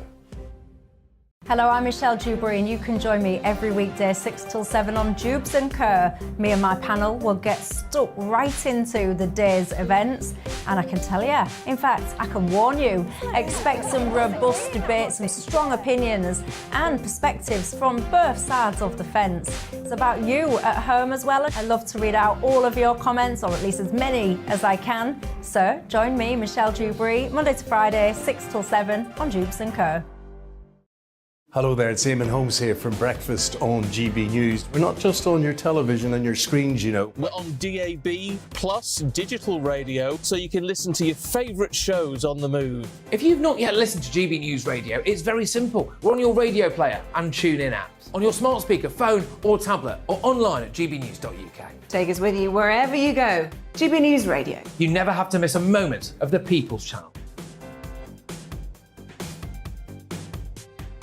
Monday to Thursday on GB News, it's Bev Turner Today from 10 a.m. We're going to be here for you, our GB News family, to keep you up to date, but also make you smile. The guy went from puberty to adultery. And I can't wait to bring a few of my own opinions. I have no time for cultural totalitarianism. We'll engage in passionate, but always polite debate, with your thoughts and opinions at the centre of it all. Only on GB News, the People's Channel, Britain's news channel. I'm Mark White. As GB News Home and Security Editor, I cover those key issues that are so important to you. Our authorities, our communities doing all they can to combat violent crime. With the public services under unbearable strain, why are we still failing to control our borders? Defence, the first priority of any government, has been continually hollowed out. Can we trust our politicians to protect the armed forces? Join me, Mark White, on GB News.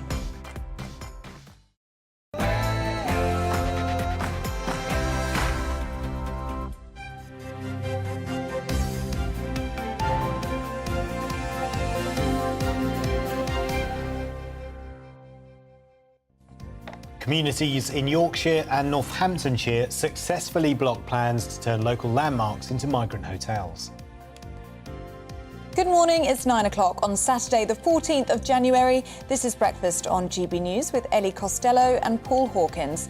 Here are your top stories this morning. The Home Office has backed down over plans to use certain hotels and student halls as accommodation for asylum seekers following a campaign by local action groups. But further protests are planned as the migrant crisis continues to divide communities.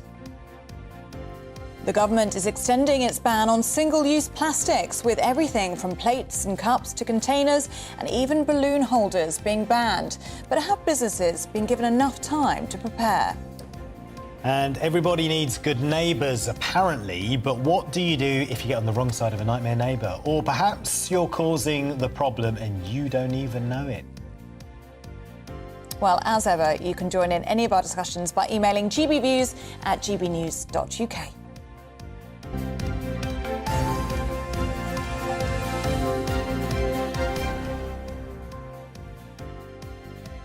Well, a protest is being held in Hull today over concerns that unsuitable sites are being used by the government to house migrants. Well, the Home Office has been forced to abandon plans to house 400 asylum seekers in a Northamptonshire hotel, following a campaign by local residents highlighted by GB News.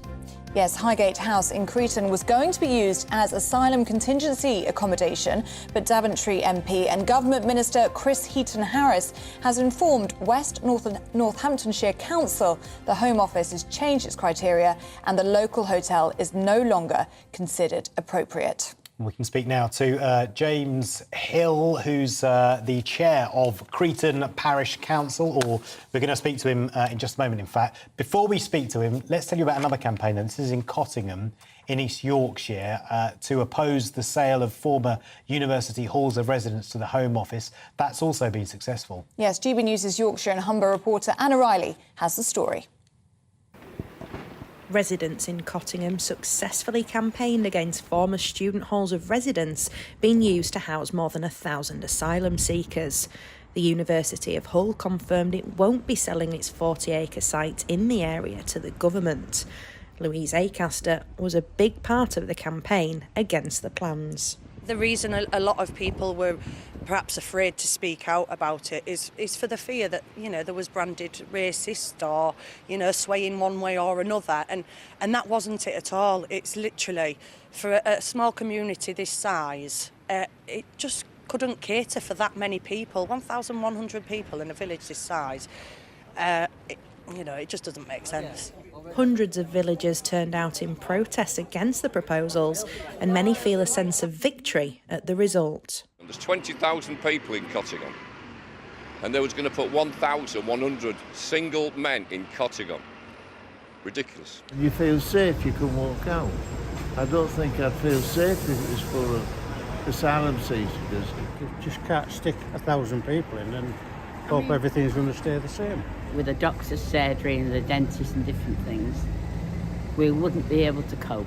We're a village with finite resources and we're not a dumping ground for the Home Office. Local leaders feel more should be done by the government so other areas like Cottingham don't face the same fate. It's a scattergun approach which doesn't work because they're not looking at the sites before they're selecting them to see, is the infrastructure there? Can the locality take the impact? They're just saying, oh, there's a spare property there, we'll use that.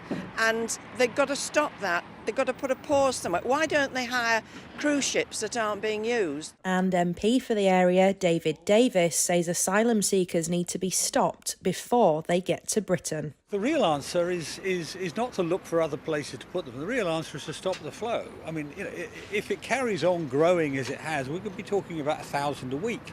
That means finding a new lawns every week somewhere in the country. Well, that's not going to happen. It's really just a policy sticking plaster, this. The trouble was, from Cottingham's point of view, although it'd be a temporary sticking plaster for the government, it'd be a permanent issue for Cottingham. Villagers have still decided that they'll gather together for a protest in Hull city centre to stand against future sites like this one being used in areas that they deem inappropriate to house asylum seekers. Anna Riley, GB News, Cottingham. Well, we can speak now to our Yorkshire and Humber reporter, Anna Riley, who's on the scene for us in Cottingham. Good morning to you, Anna. Looks like a rainy day there, but victory for this community against the Home Office.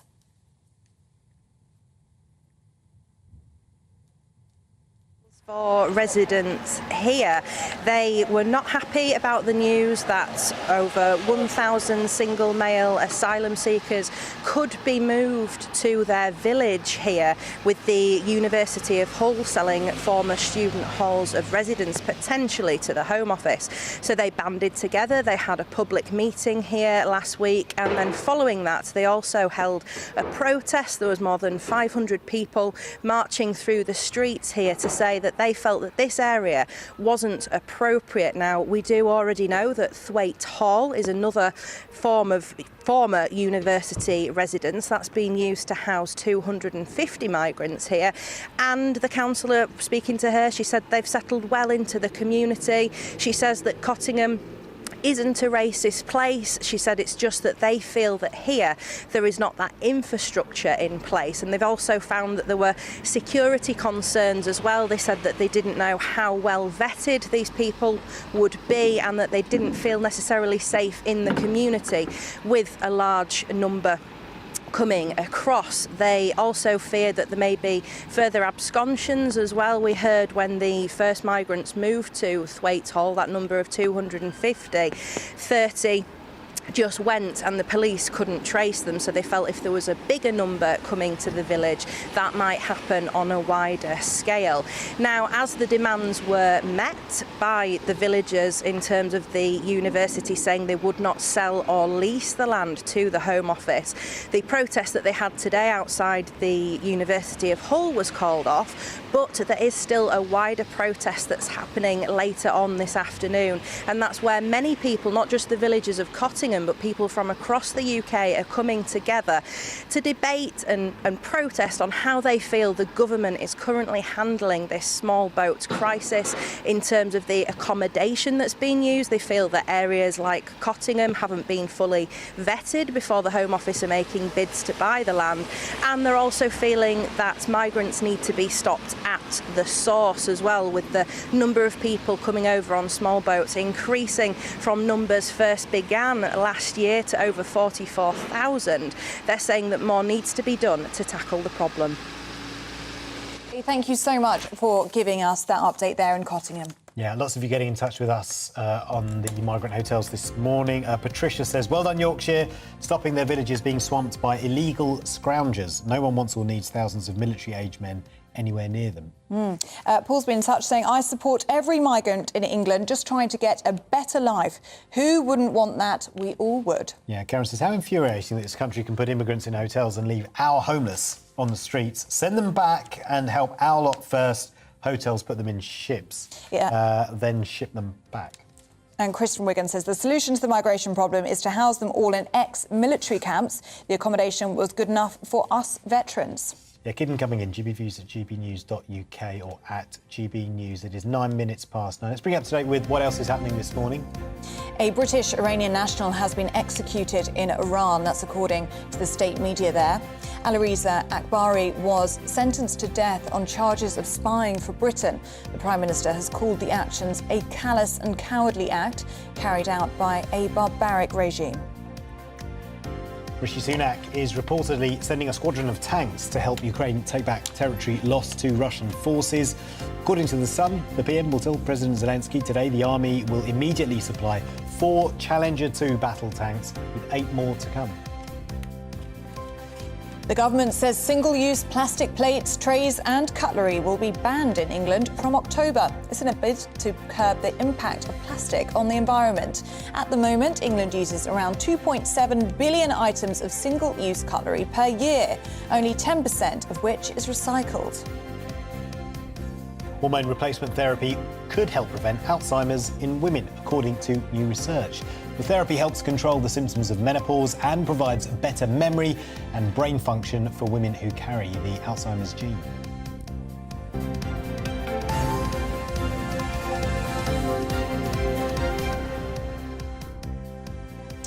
Well, ambulance workers have written to Rishi Sunak accusing his government of demonising them in order to justify new anti-strike legislation. This follows on from Wednesday's strike by 10,000 staff from 9 ambulance services across England and Wales. The letter stated that workers were appalled at some of the statements by ministers painting them as uncaring, which they say could be nothing further from the truth. In addition to this, Number 10 said any money spent on NHS pay rises would have to come from the existing health budget. Well, let's get some reaction to this from our political reporter, Catherine Forster, who joins us in the studio now. So, Catherine, it has been quite pointed rhetoric this week in government, let's just say that much. Grant Shapps widely condemned for his comments saying that ambulance staff were putting lives at risk. Health Secretary Steve Barclay said that striking ambulance workers made a conscious choice to harm patients. And it's this that's led to this letter from ambulance workers to Rishi Sunak, hasn't it? Yes, so I've got the letter here from the GMB union, very strongly worded. They're clearly extremely upset. They say, we feel utterly betrayed by the way your government has singled out ambulance workers as part of a crude attempt to remove our right to strike.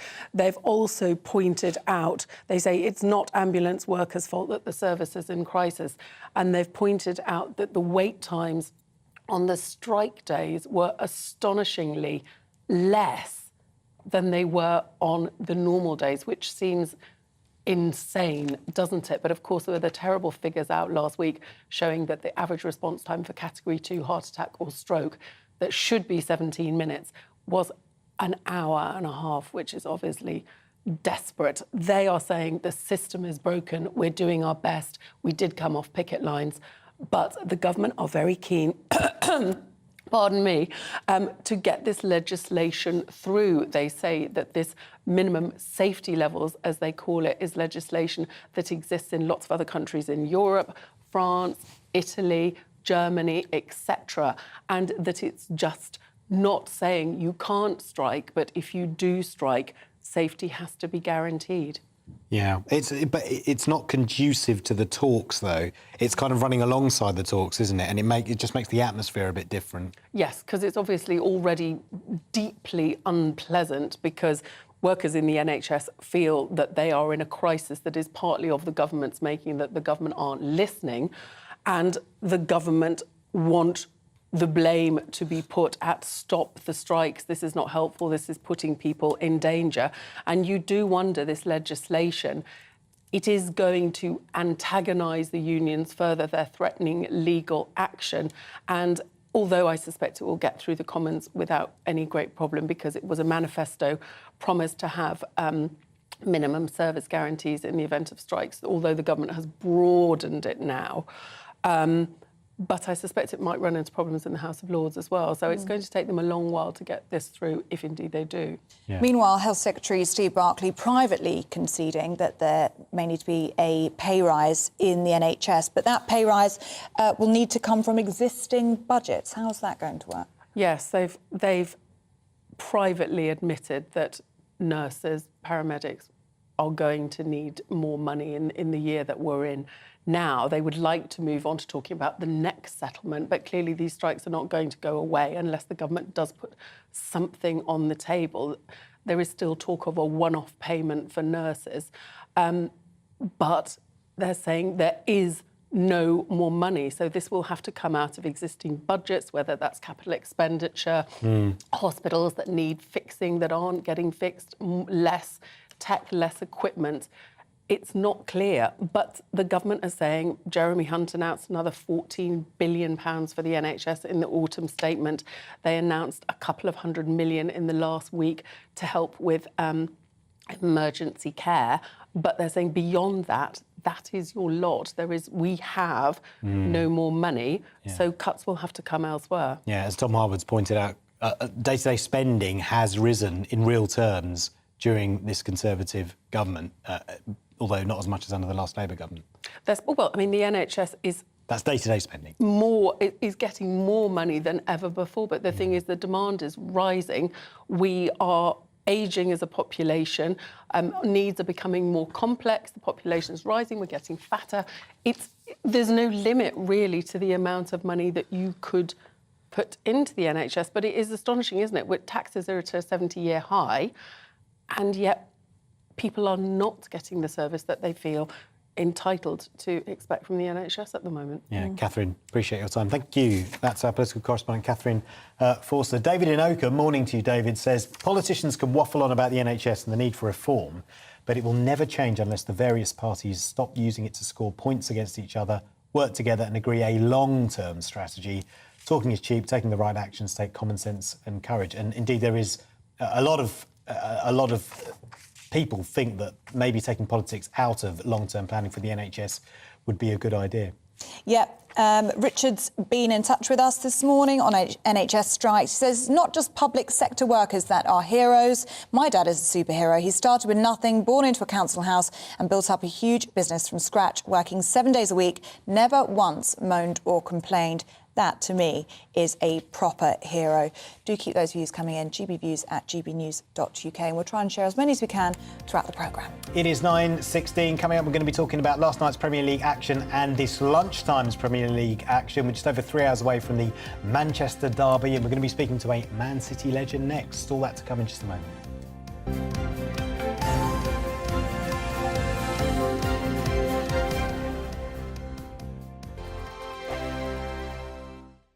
Monday to Thursday nights on GB News. At 6, it's Deebs & Co.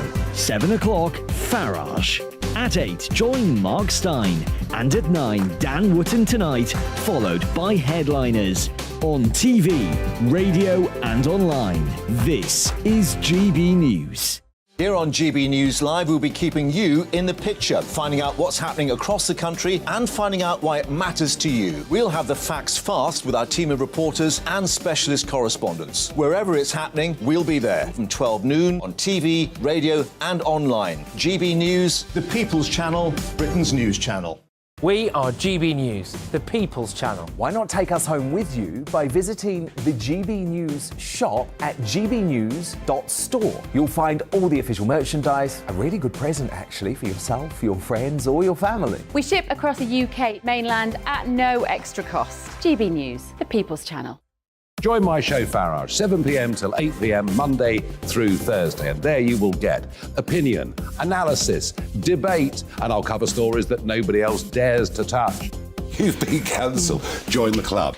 Oh my goodness me. And then for the last 15 minutes, talking pints. We're over a drink. We have a civilised conversation with someone. We very often disagree, but we do it in a grown-up way. Come and join me on Farage. Monday to Thursday on GB News, it's Bev Turner Today from 10 a.m. We're going to be here for you, our GB News family, to keep you up to date, but also make you smile. The guy went from puberty to adultery. And I can't wait to bring a few of my own opinions. I have no time for cultural totalitarianism. We'll engage in passionate, but always polite debate, with your thoughts and opinions at the centre of it all. Only on GB News, the People's Channel, Britain's news channel. Hi there, it's Stephen and Anne. At breakfast from 6 a.m, you'll always be caught up with everything you need to know, the latest headlines, opinions and debates. We'll bring you the good news and the bad, but most of all, we're here for you. Remember, send in your views and let us know what you would like us to talk about. That's because we're your news channel. And every morning at 6 a.m, it's breakfast on GB News. Join me every Sunday at 6 p.m. for Gloria Meets. In exclusive interviews, I'll be finding out who our politicians really are and what they really think. It's something that you would never want anyone to suffer. I didn't know what channels there were. B, I didn't think I'd be believed. I must have weighed about 7 stone and I'm 5'8". My instincts was to sort of cover this up. I mean, clearly that was a mistake. Join me every Sunday at 6 p.m. on GB News, the People's Channel, Britain's news channel. Hello, I'm Simon Evans. Join me on GB News for Headliners at 11 p.m, where I'll be joined by two of the country's top comedians as we take a look at tomorrow's newspapers tonight. If it's a big story, we'll be covering it, I guarantee, but we'll also have some fun along the way. That's GB News Headliners at 11 p.m. We won't put you to sleep, unlike some of the other paper review shows out there. So join us, 11 p.m, 7 nights a week.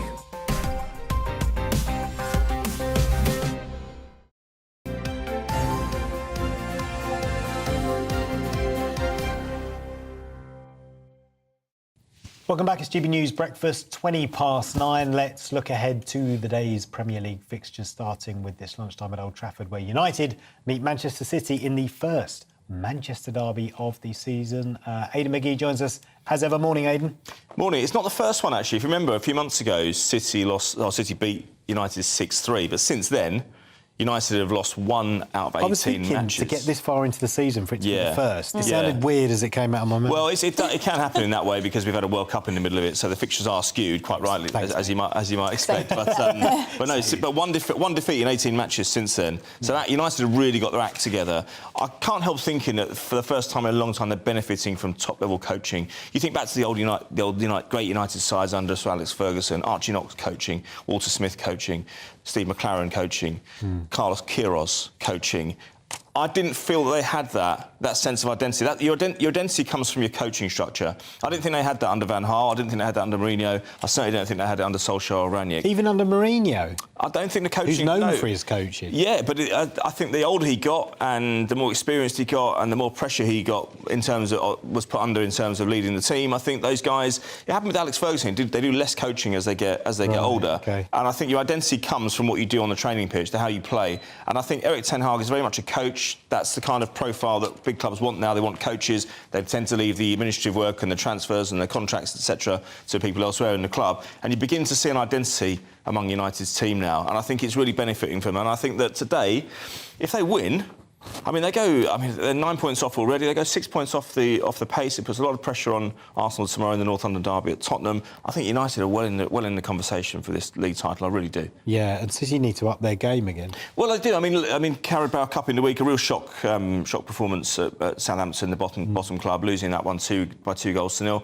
Pep Guardiola said, look, this is what happens when you've won the Premier League 4 times out of 5. It's a nice position to be in, but sometimes complacency can creep in. Now, I guess if you're aware that complacency is there, it's better to realise that it's there now than it is at the end of the season when you've already lost the silverware. Yeah. Well, I believe that we have Michael Brown on the line now, the former Manchester City midfielder. I hope we have him there.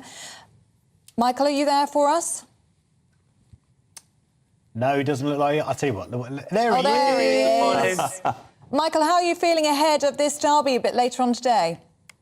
I'm really looking forward to it. I'm just heading there, actually, doing the commentary for Manchester City. So should be a really special day. Derby days, always fantastic anyway. But Manchester United improving, City build, really spices it up. So what will Pep do? What will the team and Manchester United again? I'm not sure about the league title shout, but certainly interesting. Michael, it's Aidan here. I can't think of a closer Manchester derby than this one in maybe about 7 or 8 years. What do you think? Well, I think it's certainly a lot more interesting with the improvement of Manchester United. I mean, the last game with Ten Hag could have been 9-0.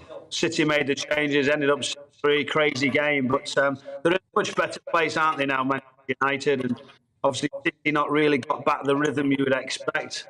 Chelsea in the League was a bit of a slow game. They managed to nick through that.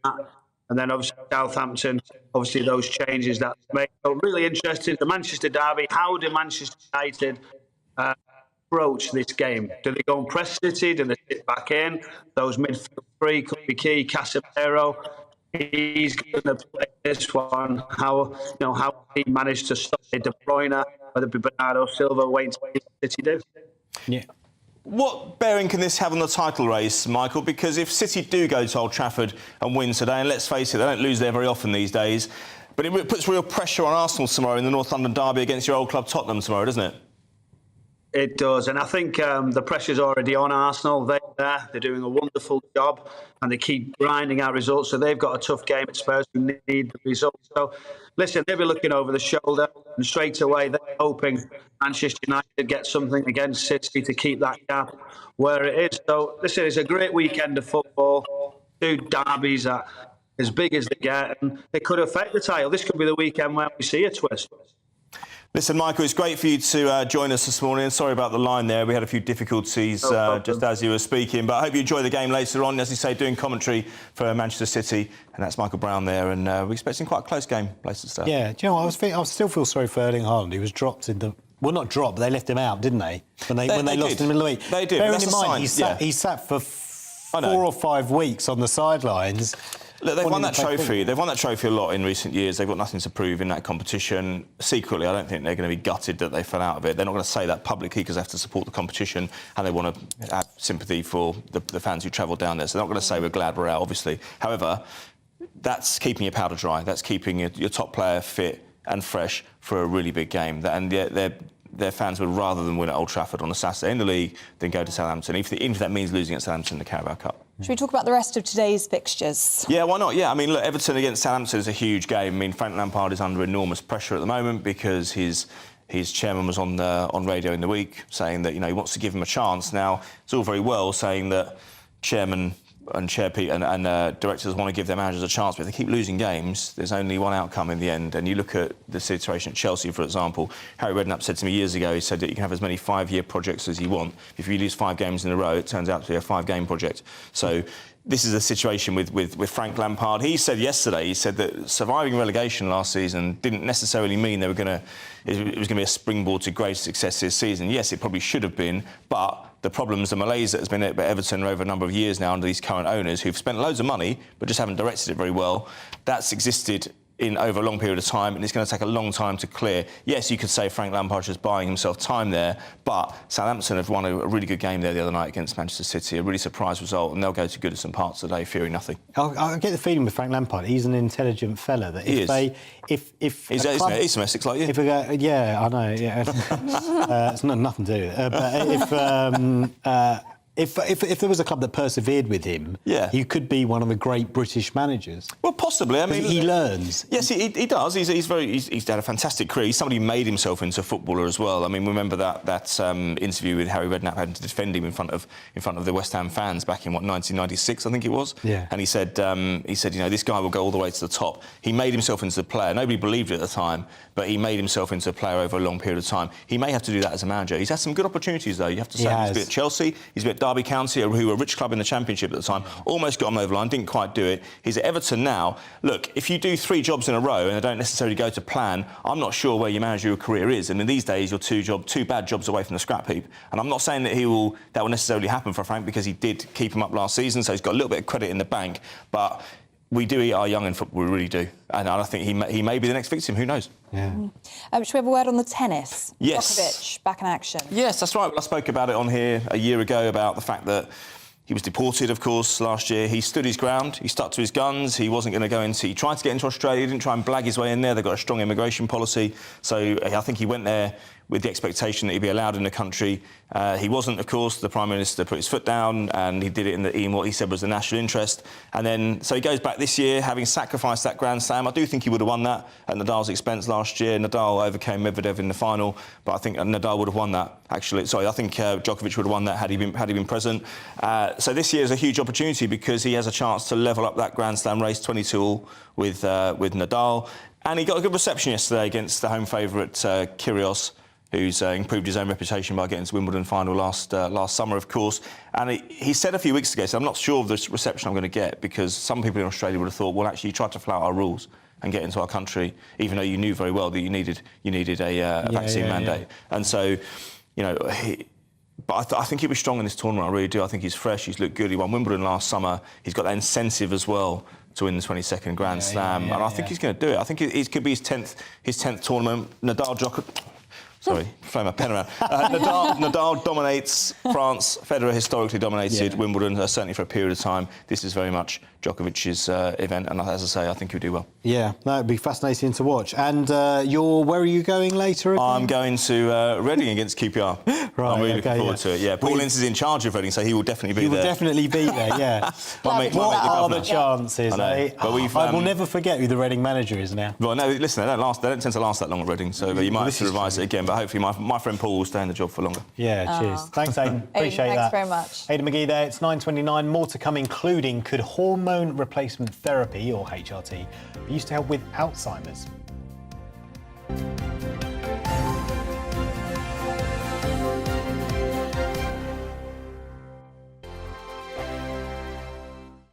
We are GB News, and we'd like to say thank you to each and every one of you for bringing us your conversations, for helping our great nation find its voice. We are here for you on radio, television, and online, across England, Scotland, Wales, and Northern Ireland. It's not the BBC, you actually get your facts right. We are proud to be GB News, the People's Channel, Britain's news channel. Monday to Thursday, 9 p.m. till 11 p.m. Join me, Dan Wootton. I'll bring you the sharpest takes and hottest debates. Do you not believe in prisons? I don't believe in prisons. I'm completely stunned. I guarantee you there'll be no spin, no bias, no censorship. I actually was personally quite offended by it.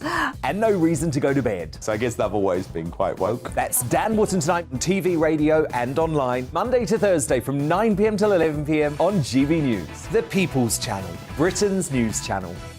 My name's Tom Harwood, and join me 9:30 a.m. every weekday for The Briefing, your one-stop shop for everything you need to know about what's going on in politics today. I wonder if this is a deal that might need to be like the biscuits in this factory, twice baked. Is there not an opportunity here to win out against the extremes? Tom Harwood, GB News. What are you going to do about it?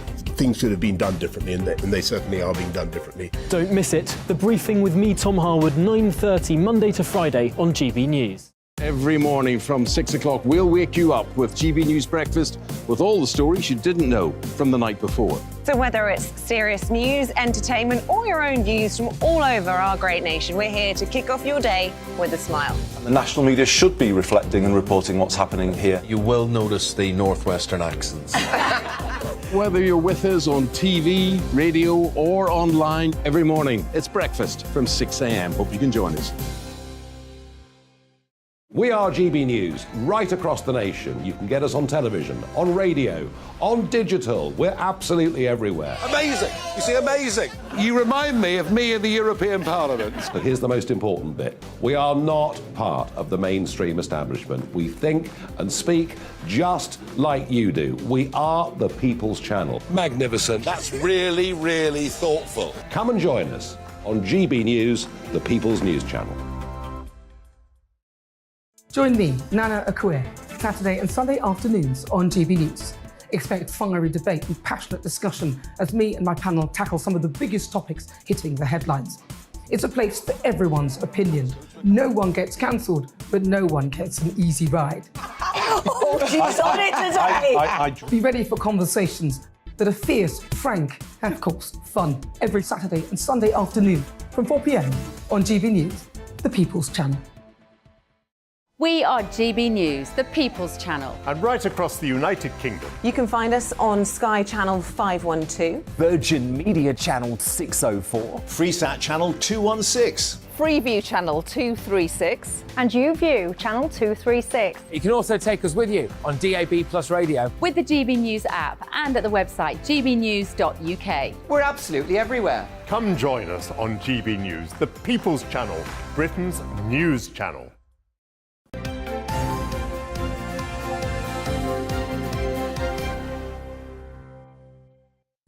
Welcome back. You are watching and listening to Breakfast with Ellie and Paul. New research has found hormone replacement therapy may help prevent Alzheimer's in women at risk of developing the condition. Yes, with about a quarter of women in the UK thought to carry the Alzheimer's gene, this breakthrough has the potential to change the lives of many. Well, here with us now is author of Dementia, the One-Stop Guide, Professor June Andrews. Morning to you, June. How optimistic should we be with this research?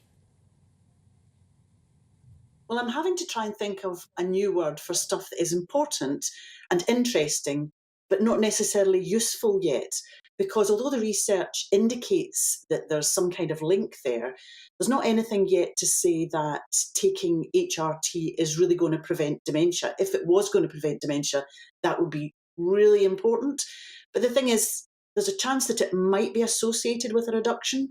And when you consider that taking HRT does present some risks and it has some side effects, it wouldn't be worth taking it just solely to prevent dementia.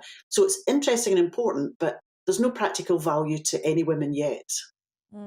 This is really important, though, isn't it? And good news, because there are such limited drug options available for Alzheimer's disease. And there is that need for new treatments, isn't there? Yeah, and the interest in it indicates that everybody everywhere really wants to find a way of preventing dementia. It affects so many people. It doesn't just affect the people who've got it, it affects the people around about them who have to care for them.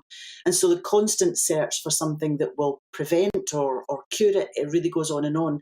The thing is, there are things that we already know about that will help prevent dementia, and there is already some success with that. So looking after your brain health is really important, because anything you could do to improve your physical health will also help your brain health. We often say that what's good for your heart is also good for your head. And there are things that we can do, such as being careful around drinking, avoiding smoking, taking exercise. These are all things that can help with your brain health. And maybe the coincidence of taking HRT and having good brain health is to do with the fact that those ladies who did take the HRT are maybe taking care of themselves a bit better. It's important to look after yourself, to make sure that you've got a good social life, be busy, work hard, and also to start working on this when you're young, because children in education can really start setting down the bedrock that's going to keep your brain health until you're 99. Yeah. What kind of sort of brain exercises do you do?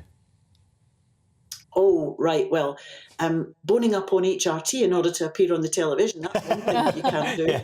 So when someone gives you a surprise area where you're supposed to have expertise, it helps. Keeping a good social life seems to help. People with good social circles. It doesn't prevent dementia, but it seems to make the symptoms stay away for longer. Exercise and what you eat and drink is hugely important. And it is said that people who've had a lot of formal education seem to stave off the symptoms longer than people who, for whatever reason, had to leave education early. So keeping busy, keeping good company, taking exercise, and having as much interest in your own physical health as possible is really important. And having good sleep, that's an important issue as well. I mean, as you say, this is early stages, it's only an observation study at the moment. HRT is brilliant stuff for women who need it, but it's not without its risks, is it? And there's also been a shortage of HRT as well, hasn't there, in recent months? Well, there have been so many anxieties about shortages of all sorts of medicines since Brexit. And it's important that people make sure they're in touch with their healthcare provider to make sure that the supplies are going to be available for them. There are very many women who have benefited from HRT, even though the side effects such as bloating and sickness, all the rest of it, those things are really bad. But when you look at some of the positive effects of HRT, up to and including improving your sex life, for middle-aged women, that's got to be a plus. So taking HRT, if you need it for the HRT-related reasons, is really important. But if you're interested in your brain health and interested in preventing dementia, then there are other things that you can do. And we already have evidence that the increase in people with dementia in the population is slowing slightly, and we think that's because people are taking better care of their blood pressure, they're taking better care of their diet, and I'm sure the smoking ban is making a huge difference across the area of brain health.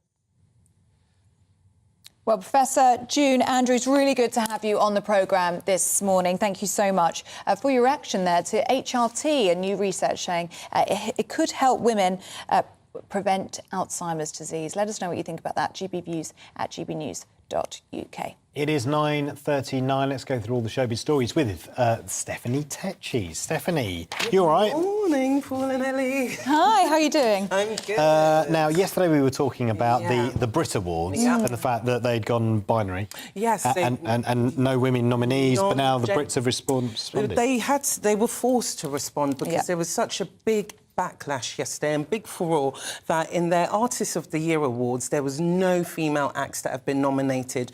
Last year the Brit Awards made the controversial decision to scrap the gender categories due to complaints from Sam Smith, who sees himself as non-binary, and he says he didn't know where he would fit in such categories, best female or best male. So now the producers of the show have been forced to make a comment, and they've said while it's disappointing there are no nominations for women in the Artists of the Year category, we also have to recognise that 2022 saw fewer high-profile women artists in cycle with major releases, as was the case in 2021.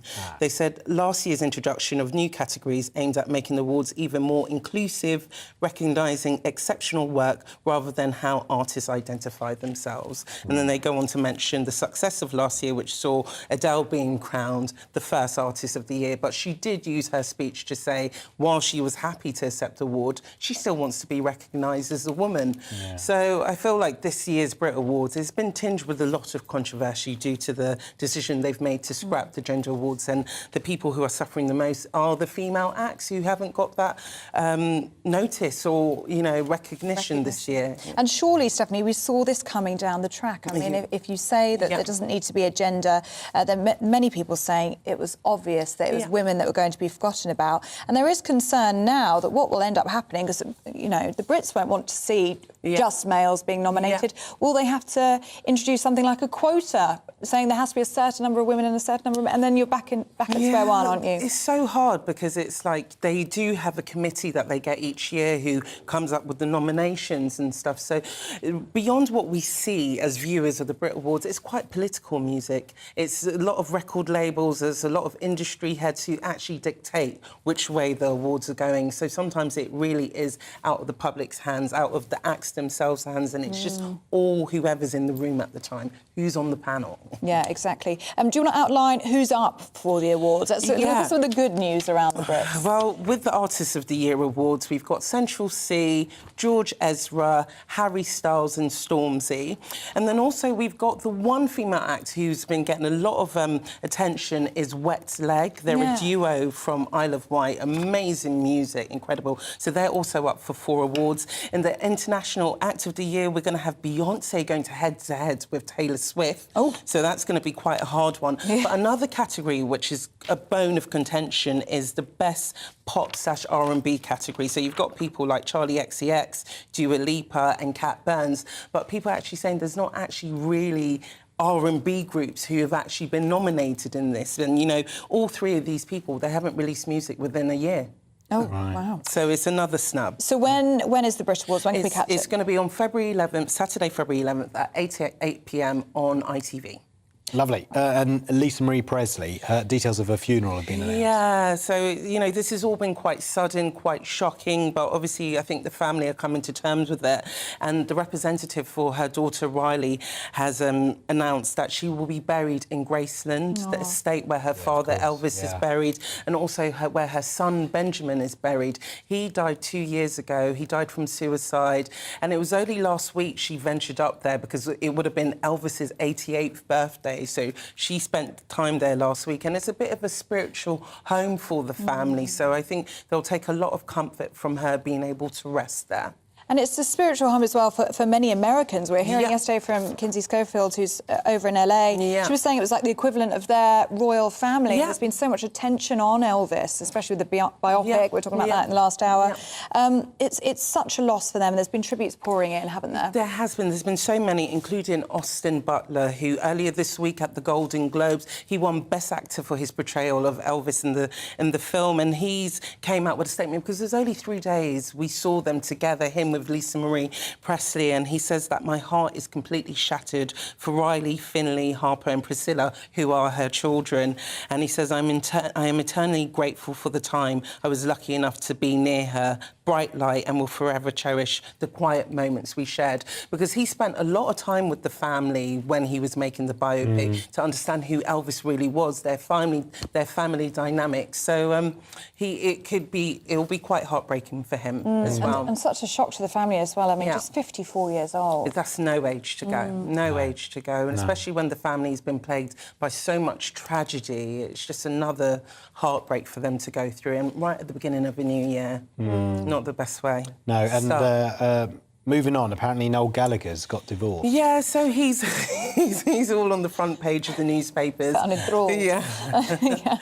Apparently it's news. Yeah, it's... People care about it. They put it on the front page. Yeah. Well, you know, in showbiz, marriages don't really last that long, but Noel Gallagher and his wife, Sarah McDonald, they've been together for 22 years, married for 12 years, but they announced they are set to divorce. They haven't announced what's happened and why there's been the breakdown of the marriage, but I guess they're a very high-profile couple with a lot of attention on them, and obviously he's known for his music work, so it's a shame when any marriage breaks down. Yeah.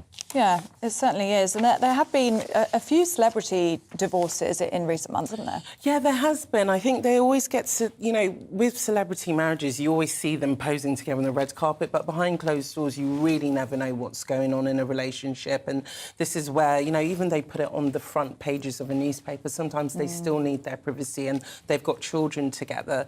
But Noel's revealed that he's moved out of their house in Hampshire and he's now living back in London. I see. Stephanie Tetchy, thank you for bringing all of that to us. It's 9:45. We're going to talk about neighbours now, because if neighbours are giving you the cold shoulder, but you're not sure why, it might be your fault. Just a suggestion. Just putting it out there. Well, this comes as it was revealed that 64% of us have had a row with our friends next door.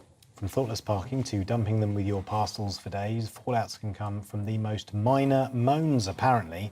Well, Laura Acano is on the line for us. She's the head coach at Etiquette... No, she's not. She's with us now. What a lovely surprise. Laura Acano, you're with us now. And you are the head coach at Etiquette School, Polished Manners, and she's with us now to give us suggestions on how to keep the peace in your street. Well, Laura, that is really surprising that 64% have had a row with their neighbours. What is that mostly down to, do you think? Usually we would look at things like maybe parking, noise. Could be from electric equipment like washing machines going on at maybe ungodly hours normally. And then people just have issues over their fences. Maybe somebody didn't cut their edge or you know, there's so many things that can cause problems, but I know parking is one of the biggest. Yeah, a lot of people working from home now, and they can get a bit irritated with noise from neighbours in the garden and whatever when they're trying to work. Yes, music sometimes, and depends on people. Maybe they work night times and they're awake during the day, and you might have a day job, and things like that can cause problems. So it's really about thinking about other people and perhaps how your actions are affecting others. So the key thing here is consideration, and, Yes. and think about what your neighbours would like, or perhaps what you'd like done to yourself. You treat your neighbours the same way. Certainly, it is about consideration and respect, you know, and as you said, treat others the way ideally you'd like to be treated, and just spare a minute. Oh, what am I doing? Would it be affecting my neighbours? How does it impact them? Yeah. And that would be, and sometimes just having a chat. Yes. And if that doesn't work, get a lawyer. But no, seriously, have you had any problems with neighbours? I certainly have, and it's often to do with parking, because most people have a driveway, but for some reason, people would leave their driveway and park on the streets. And I've had situations in the past where you want to get out of your driveway, and the way people have parked makes it almost impossible. And if you're unlucky, you don't even know which house to go and knock the door. That's true. So what is it? Note on the windscreen under the wiper? Yeah? I've not done that yet. Oh, you've not done that yet? I've not done okay. that yet, but I'm sure people do. So it's really a case of, am I blocking someone's drive? There might be an emergency. They might need to go out. Or if for some reason, you could even say, oh, we'll be back in a minute or something. Yeah. But, you know, just think about your actions. What could happen? How might it affect the other person? And then perhaps you could leave a note or something. Well, Laura, I wanted to bring in some of our views from our lovely viewers and listeners who've got in touch this morning. Sally says, we always speak to our neighbours and them to us. We always say hello, whether you know them or not. And Catherine's been in touch saying, I could not have survived lockdown without my lovely neighbours, always writing Christmas cards to them. So a part of this must be building that relationship and saying hello and saying goodbye and checking in with one another. It's simple and it's very polite, and you just never know when you might need their help. You know, anything could happen. We've gone next door to borrow some equipment. Maybe we needed a type of screwdriver or something. You just never know when neighbours could be useful. So, and just saying hello, it doesn't cost anything, and getting to know them. Do you think we've lost our neighbourly way as British people? Do you think we've become quite closeted in a way, and we focus on ourselves? We look inwards rather than outwards to our neighbours and to our community? I think to a degree we have, because being a neighbour used to be a community and people supported each other. But then also in recent times, you want to sort of mind your own business because you don't know, and people aren't always receptive to one another. So people, you kind of want, or maybe you've said hello before and they've sort of given you a strange look, and that would put someone like me off, that, oh, perhaps they just don't want to be bothered and leave them alone. But greetings, it doesn't take anything away from you, and just getting a little bit familiar so that, oh, they know, oh, you live at number 10 or you live at number 12, and you never know when you might need their help. Yeah. And as a safety element as well, it's good for you to have relations with your neighbours. I mean, for me, I've always got parcels being delivered. So to have good relations with my neighbours is important because they help me out when I leave parcels there. It is very important, very, very important. And that's one of the examples I gave recently. But the key thing is, if someone is always taking your parcel for you because you're at work, no, I don't think it should be a problem. Or perhaps even if you know you have regular deliveries, then have a chat with them. You know, you've done this for me before, I hope you don't mind. But always make sure that you go and collect, not that they have to now bring it to you. Because... and we're thinking about, obviously, in this, I don't know about you, but the vision in my head I've got is neighbours living next to each other in houses, but it can also be in flats. Where you've got people walking on the ceiling above you. Yes. And I used to live next door to a supermarket where the alarm would go off in the middle of the night, and I would go down there and bang on the window and, get very irate. Oh, dear. So there can be different kinds of neighbours, can't there? And different situations, not just a house. Yes, especially if you live in flats or apartments, as it might be called. And again, the key thing is just consideration. Just think, how would it impact other people? I think that's what we really need to think about. thinking about the other people, you know, what my behaviour, my actions, could it have a negative impact on other people? What are your top tips for being a good neighbour? What should we all be practising in our daily lives? Well, if parking is an issue, then please think about where you're parking. Am I blocking someone's driveway, or have I actually blocked someone else's vehicle in that they can't drive away? Noise, I believe, is another issue. And people who maybe want to save on energy and things like that, and then you have it running maybe in the middle of the night. Again, if you live in flats is going to be a problem. So those are the sort of things I would think, particularly with noise, music, or having a party. Again, parties, if you're living in an apartment block, maybe parties aren't the best things, or maybe think of the timing and inform your neighbours, you know, just trying to make sure that... Invite them, but... More the merrier.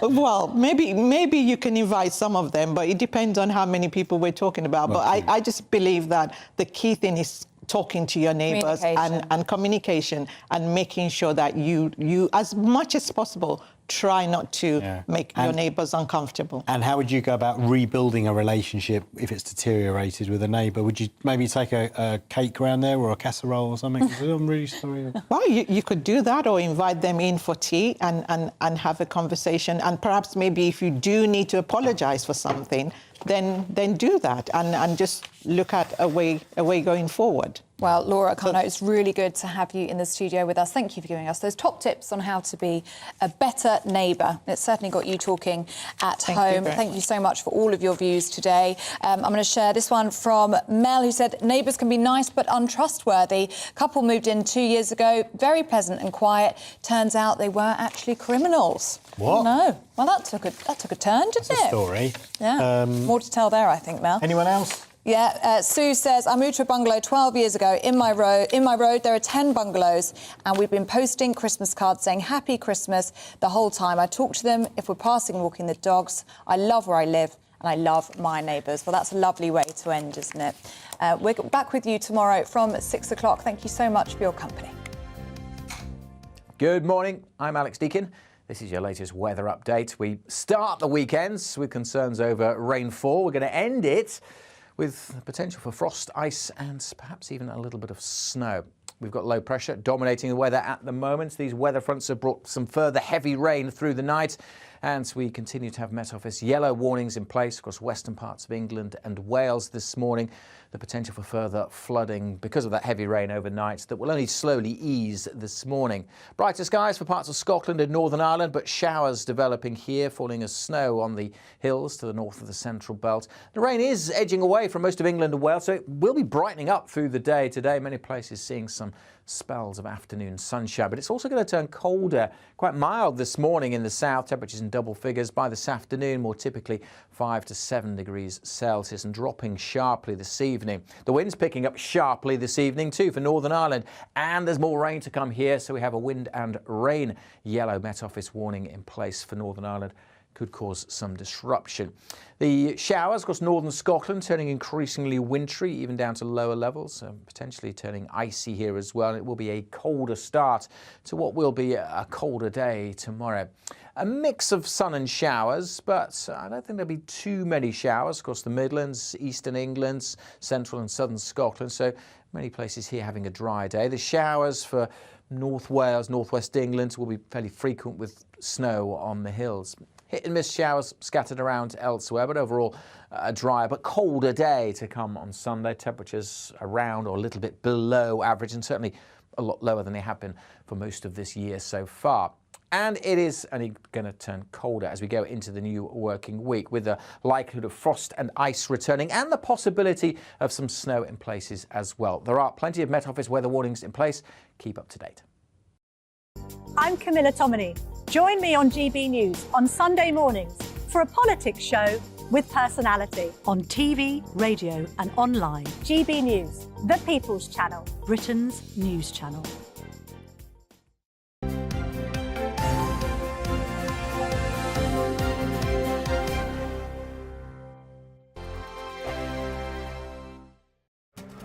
This year on GB